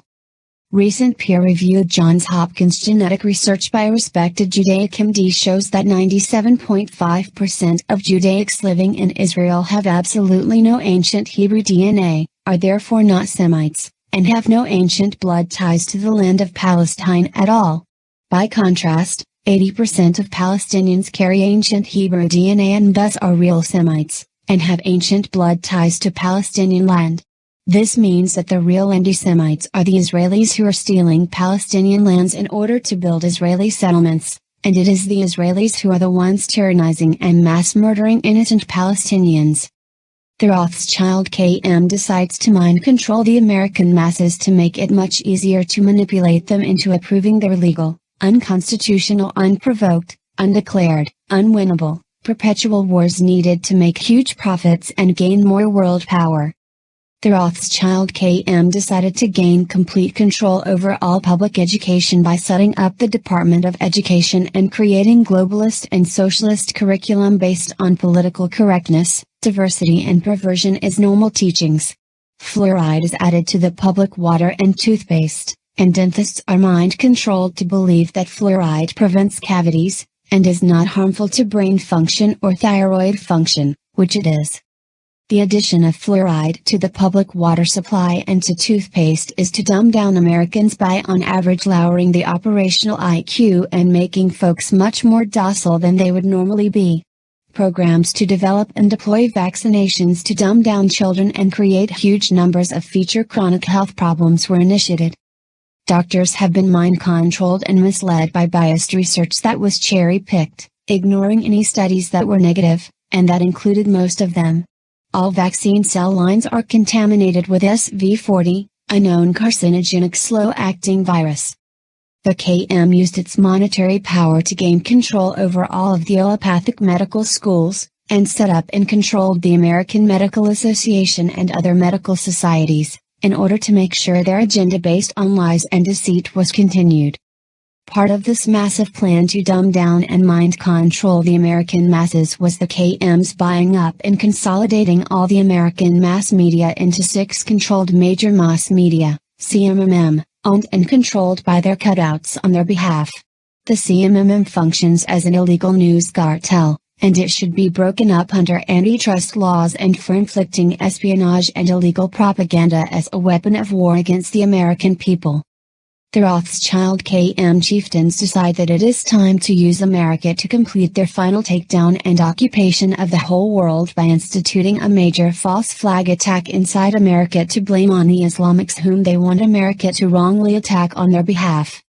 So the KM chieftains use their top Israeli-American Israeli first dual citizens living in America, aka, the Pnacers and top neocon cutouts, to plan a major nuclear attack on America on September 11, 2001. Bibi Netanyahu, the operational head of the KM, deployed the Mossad and these dual citizens to set up and institute this attack on America, which was to be blamed by the CMMM on Muslims. They informed their top rabbis and friends of world Zionism not to fly on that day and to stay out of NYC, as did Larry Silverfish, one of the primary men involved in the operation. They used their main cutout in the DoD to lure the able danger investigators to the Pentagon Naval Intel meeting room, where they would be assassinated by a Tomahawk cruise missile that was fired from an Israeli Dolphin-class diesel submarine bought from Germany. 35 of the able danger investigators who were investigating and tracking the Israeli theft of 350 decommissioned W-54 Davy Crockett nuclear pits out of the back door at Pantex in Texas were murdered by this Tomahawk hit, which was timed with the detonation of bombs pre-planted in the Naval Intel Wing, which was newly hardened to no avail. The Israeli Mossad front company, Urban Moving Systems, was used to transport the many nukes made from the stolen W-54 nuclear pits from Pantex, and originally made at the Hanford processing plant, where they were stored in the Israeli embassy in NYC and transported to the Twin Towers for detonation on September 11, 2001. 1722_Moloch 2. Baal aka Moloch, Lucifer, Satan. Take your pick, it's the same evil spirit that wants to mass murder all humans. In exchange for doing his dirty work, he rewards those allow him to snatch their souls by giving them incredible riches, fame and power. This is the secret blood contract called selling one's soul. The incredibly evil secret agenda of the Khazarian Mafia, KM, is now revealed publicly for the very first time by Veterans Today's own Gordon Duff. We now know that Bibi Netanyahu ran the nuclear attack on America on September 11, 2001 and did it as an overall Khazarian Mafia, KM, agenda.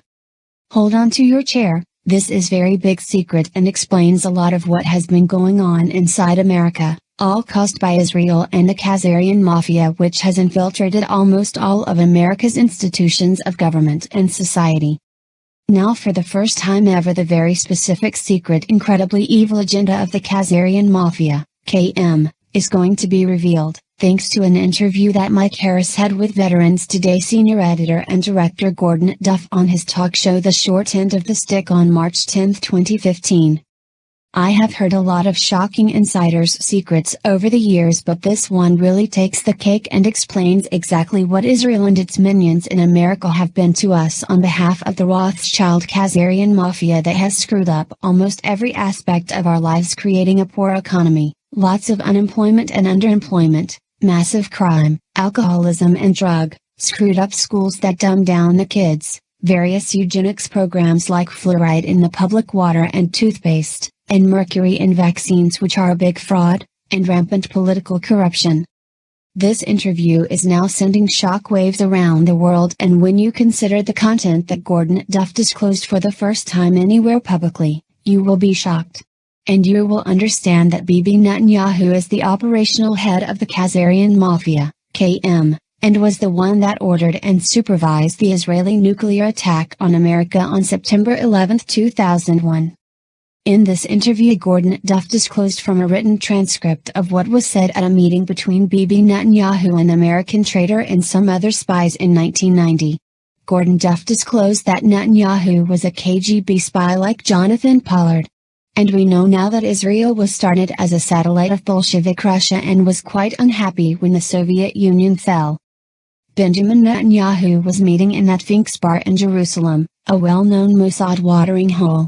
Here is what he said as taken directly from the transcript of the recording, which was witnessed and has been 100% fully authenticated. If we get caught, they will just replace us with persons of the same cloth.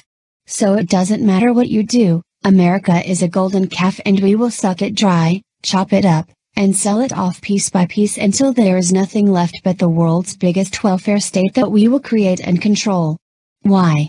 Because it's God's will and America is big enough to take the hit, so we can do it again, again and again. This is what we do to countries that we hate. We destroy them very slowly and make them suffer for refusing to be our slaves. This is exactly what the Rothschild Khazarian Mafia, KM, has been doing to America since it successfully infiltrated and hijacked America in 1913. Knowledge of what Bibi said on behalf of the Rothschild Khazarian Mafia, KM, should make us all furious and get motivated to drive these evil creatures out of America and take our great republic back. When Bibi Netanyahu mentions God's will, the God he was referring to is Baal, also known as the Great Owl or Moloch, the God these Khazarians believe requires them to worship him by constant bloodletting and painful human sacrifice and mass murder, and that if they sell their souls to Baal, aka Lucifer or Satan, do this they will be rewarded with incredible riches, fame and great power. When they sell their souls, what actually happens is that their souls are snatched away and they become inhuman or soulless and take on the characteristics of Baal, that is, they become increasingly psychopathic and evil. What Bibi Netanyahu was discussing was the upcoming nuclear attack on America on September 11, 2001, and when he mentioned they will just replace us, he was referring to the Top Circle of 12. The group he answers to that Veterans Today's own columnist and talk show host Stu Webb disclosed to the world by identifying 11 of the 12 who call themselves the Illuminati or disciples of Satan. These men do semi-annual child sacrifice in Denver and eat the hearts of children, drink their blood after they pedophile them.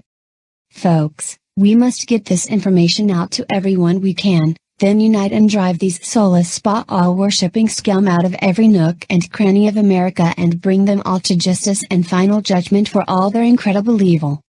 Anyone who understands what Bibi Netanyahu thinks of Americans as a golden calf to asset strip and slaughter should be enraged and driven to community organizing and political action against Israeli espionage inside America through the Federal Reserve System, IPAC, JINSA, the Defense Policy Board, the CFR and the like.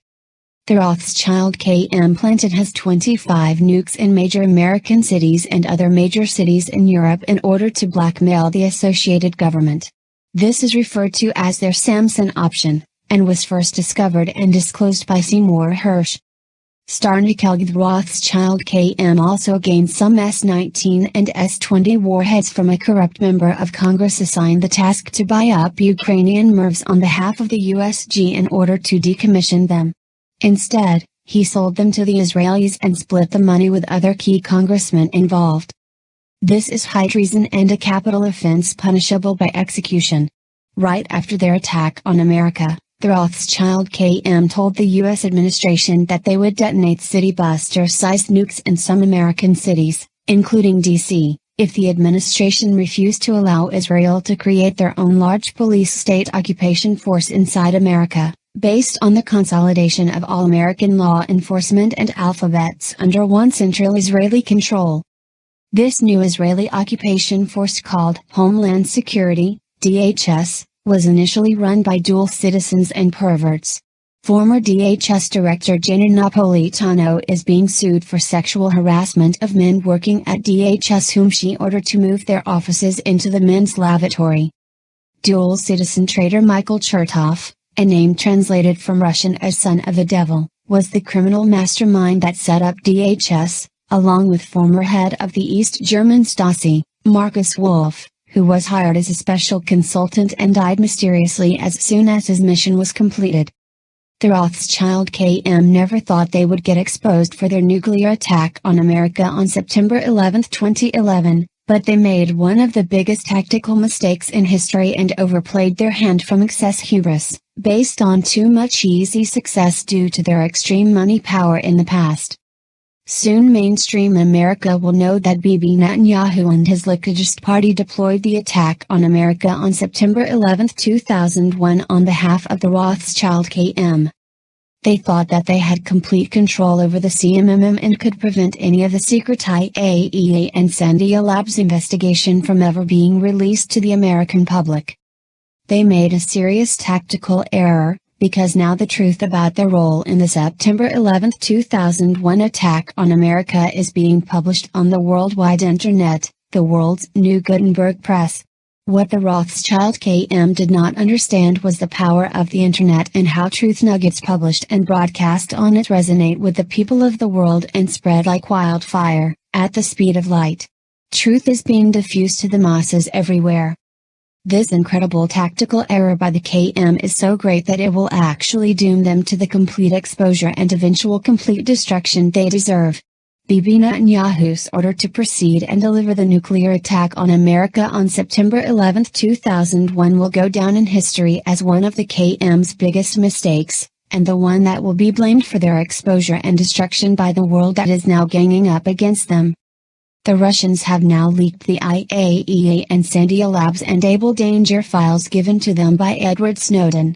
Soon all of these files will be provided to all Americans and the world via the internet, and this cannot be stopped.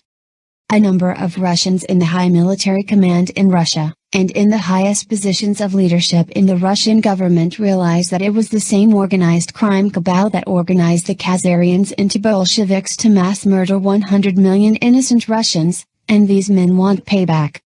That is why they are making sure that the Rothschild banksters will be put out of business, which will decapitate the Khazarian Mafia from its endless, elastic counterfeit money supply. This is why the BRICS Development Bank was created, to replace the US petrodollar as the world's reserve currency, but this one, unlike the US petrodollar, is backed by gold, silver and real commodities, with no counterfeiting allowed.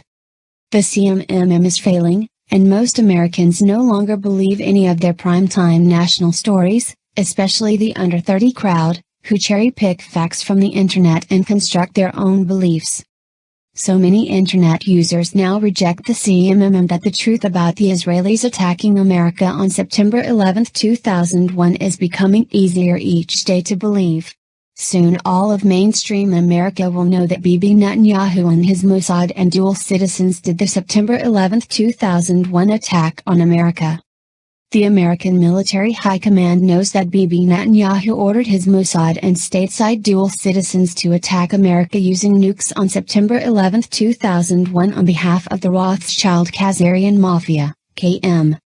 Various deep cover covert operations are now being deployed globally to expose and decapitate the Rothschild KM from their endless, elastic money supply. Their days of anti-human power are now limited.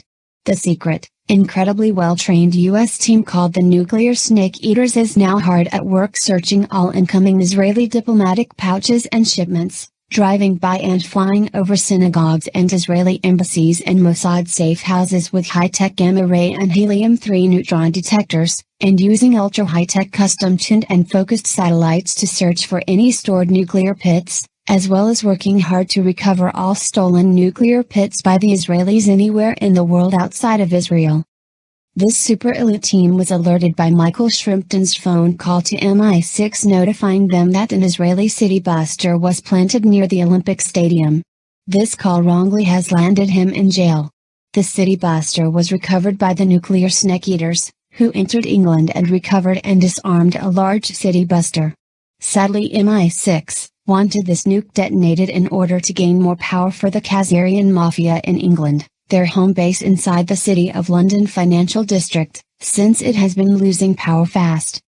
Image 0102, a secret name for these KM chieftains which run much of the world out of the City of London is Gog and Magog, despite what so many historians believe is the secret name of Russia, which it is not. It is the secret name of the top KM, and apparently represents where they originally came from. The secret team of super elite nuclear snake eaters is ready to be deployed to Israel anytime, should the nation collapse after most European corporations divest from Israel, and the U.S. cuts off all aid, in order to comply with American law. It is illegal to give aid to a nation that has nukes, and which has not signed the Nuclear Non-Proliferation Agreement.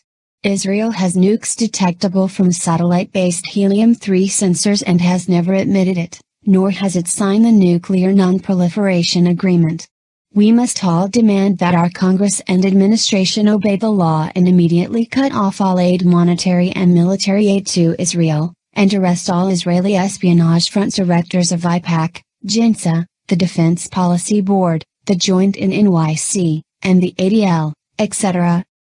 It is unknown but suspected that a significant number of these stolen nukes have been already recovered. It has been reported by insiders that a very solemn message was communicated to Bibi Netanyahu and his liquidists, as well as all top members of Israeli espionage fronts in America, like IPAC, JINSA, the Defense Policy Board, the ADL and the like. What was this serious warning? If insider reports are accurate, these folks were told that if there is one more Israeli-based false flag attack, those who ordered it or were involved will be hunted down under American national security and eliminated, and the Israeli defense structures associated with such will be turned to dust. The rest of Rothschild KM history will likely be determined by you. The future of the Rothschild KM will likely be determined by Veterans Today readers and we the people who learn the secret, forbidden history of the Khazarian Mafia that was excised from the history books and libraries by the KM to protect their evil history that no one would accept if it was known. So share this story with your family, friends and associates and take it viral. Be clear about this, unless the KM is able to operate in abject secrecy, it will be attacked from all sides and destroyed forever. So take away their secrecy by exposing their hidden history for all Americans to know and understand. That is why they have worked so hard to buy up and control the CMMM and public mass education including colleges and universities, to make sure the people of the world would never find out about their secret evil, which is so inhuman, so homicidal that the whole world would gang up on them and attack them from all sides at every level they exist at. The big question remains, was the true cause of leaders of the Khazarian Mafia's incredible evil and savagery toward the human race a byproduct or nature or nurture? Some believe that this gross parasitism and inclination to mass murder, engage in pedophilia and child bloodletting and child sacrifice is due to a toxic culture, best described as malignant tribalism, characterized by a paranoid group racial superiority delusion.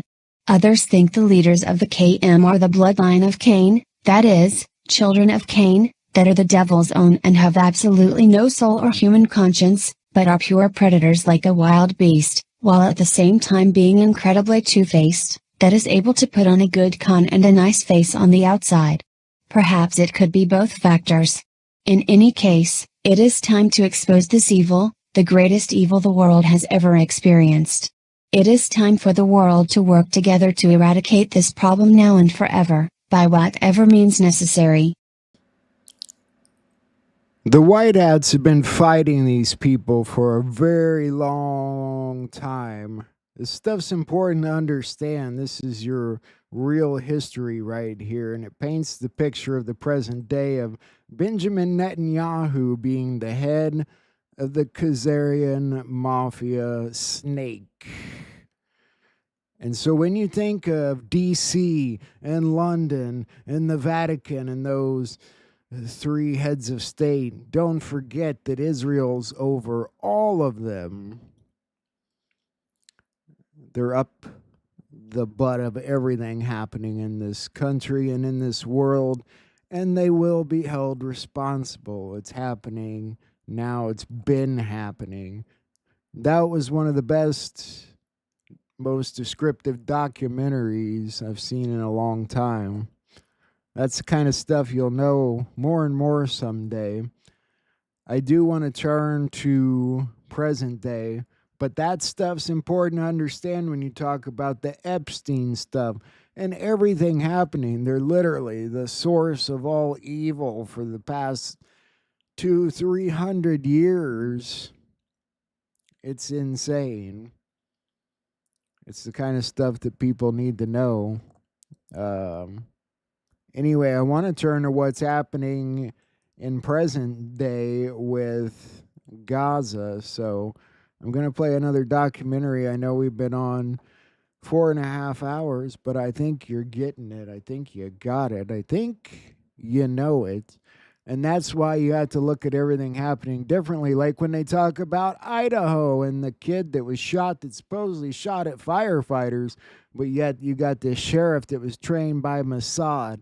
What the fuck is happening? There's more to it. There's more to all of it. And you'd better believe that Trump's fighting the hell out of these people.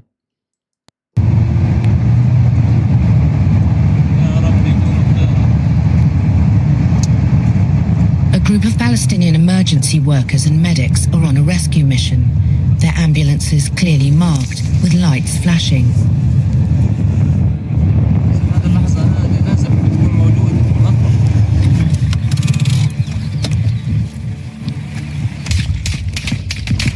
Israeli soldiers open fire and start to kill the rescue workers. They said the convoy was suspicious because its lights were off. But when 15 bodies were exhumed from a mass grave, this video from the phone of one of the dead medics exposed the Israeli version of events as untrue. This is just one attack amongst hundreds on Palestinian healthcare workers. يما سامحيني يما هذه هي الطريقة اللي اخترتها يما إني أساعد الناس سامحيني يما والله ما قلت هذه الطريقة اللي أساعد الناس. As Israel has bombed Gaza, hundreds of Palestinian doctors and medics have refused to leave their hospitals. We are in the theater, in the operating room. Full darkness, no water, no electricity. But we have a hero, surgeons in Gaza. Homes, schools and universities have been destroyed, killing and injuring tens of thousands. But from the first day of the war, Israel attacked the one thing Palestinians needed most, its healthcare system. تسقط الصورة المعقدة مليء بالمرضى والمصابين. 3 غرف للمرضى تم تفجيرها. سقط على المرضى. 21 months on, and every one of Gaza's 36 main hospitals has been attacked, forced to evacuate, or destroyed. Bam! And Israel has been killing the very people trying to keep the healthcare system alive, its doctors and medics, despite hospitals and healthcare workers being protected under international law. He got injured. They shot at us at the operative room. Israel says Hamas uses hospitals as part of its military strategy. Hundreds of healthcare workers have been killed. Hundreds have been detained. Many of them have been forcibly disappeared. This film is a forensic investigation into Israeli military attacks on hospitals in Gaza and allegations of targeting and abuse of doctors and healthcare workers. Our Palestinian team on the ground have gathered testimony from health workers and their families. المهم علقوني في قلب زي المعلقين كلهم معلقين علقني كله بنزف دم. And Israeli whistleblowers have told us they witnessed Palestinian prisoners being tortured, and that some Israeli medics are complicit. I don't even think that in the Israeli society there is a need for cover-up these days. You can do almost whatever you want when it comes to Gazans.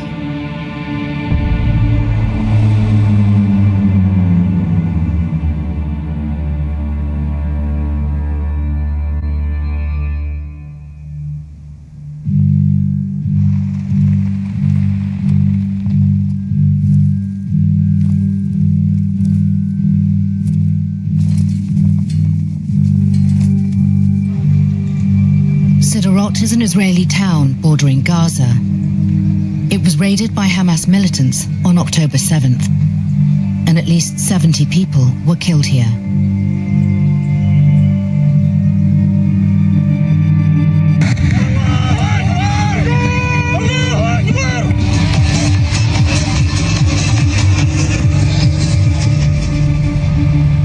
total, around 1,200 people were killed by Hamas and other militant groups, and 251 were taken as hostages into Gaza.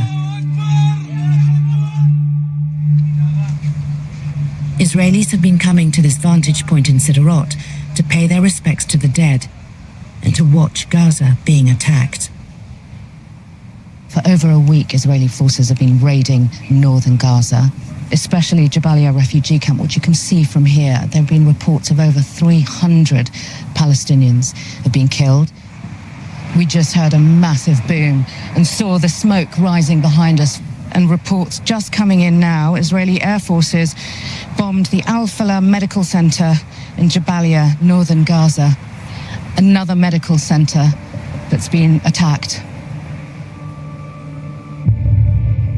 At the start of the war, the Israeli army targeted Gaza's largest hospital, Al-Shifa.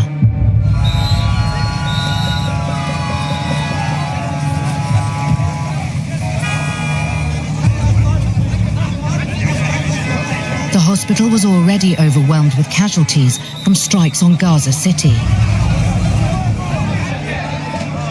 الطواقم الطبية كانت على مدار الساعة تعمل دون كلن أو ملل. Mohammed Abu Salmir was the hospital's director. كان الوضع صعب جدا جدا. أصبحنا بعد ذلك نرى الجرحى يعني الجروح تتعفن منهم ولا نستطيع تقديم الغيارات لهم.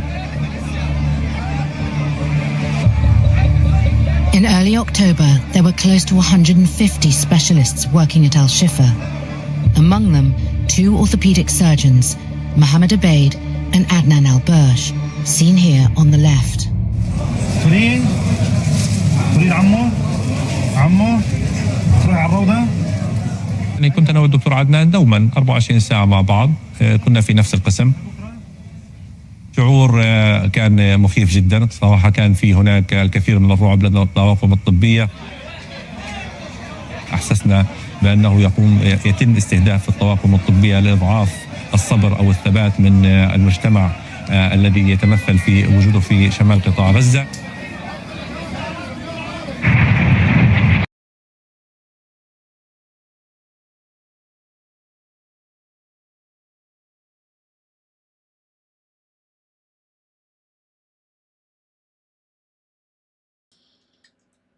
I'll stay on for a minute. Sometimes it'll come back on.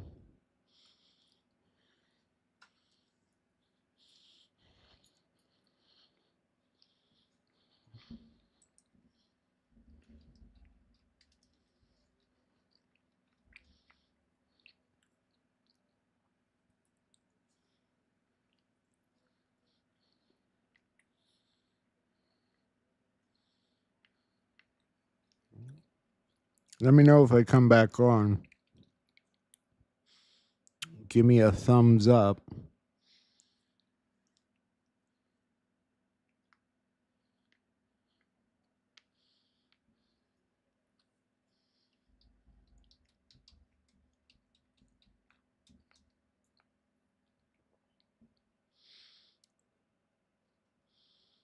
I don't think I'm coming back on.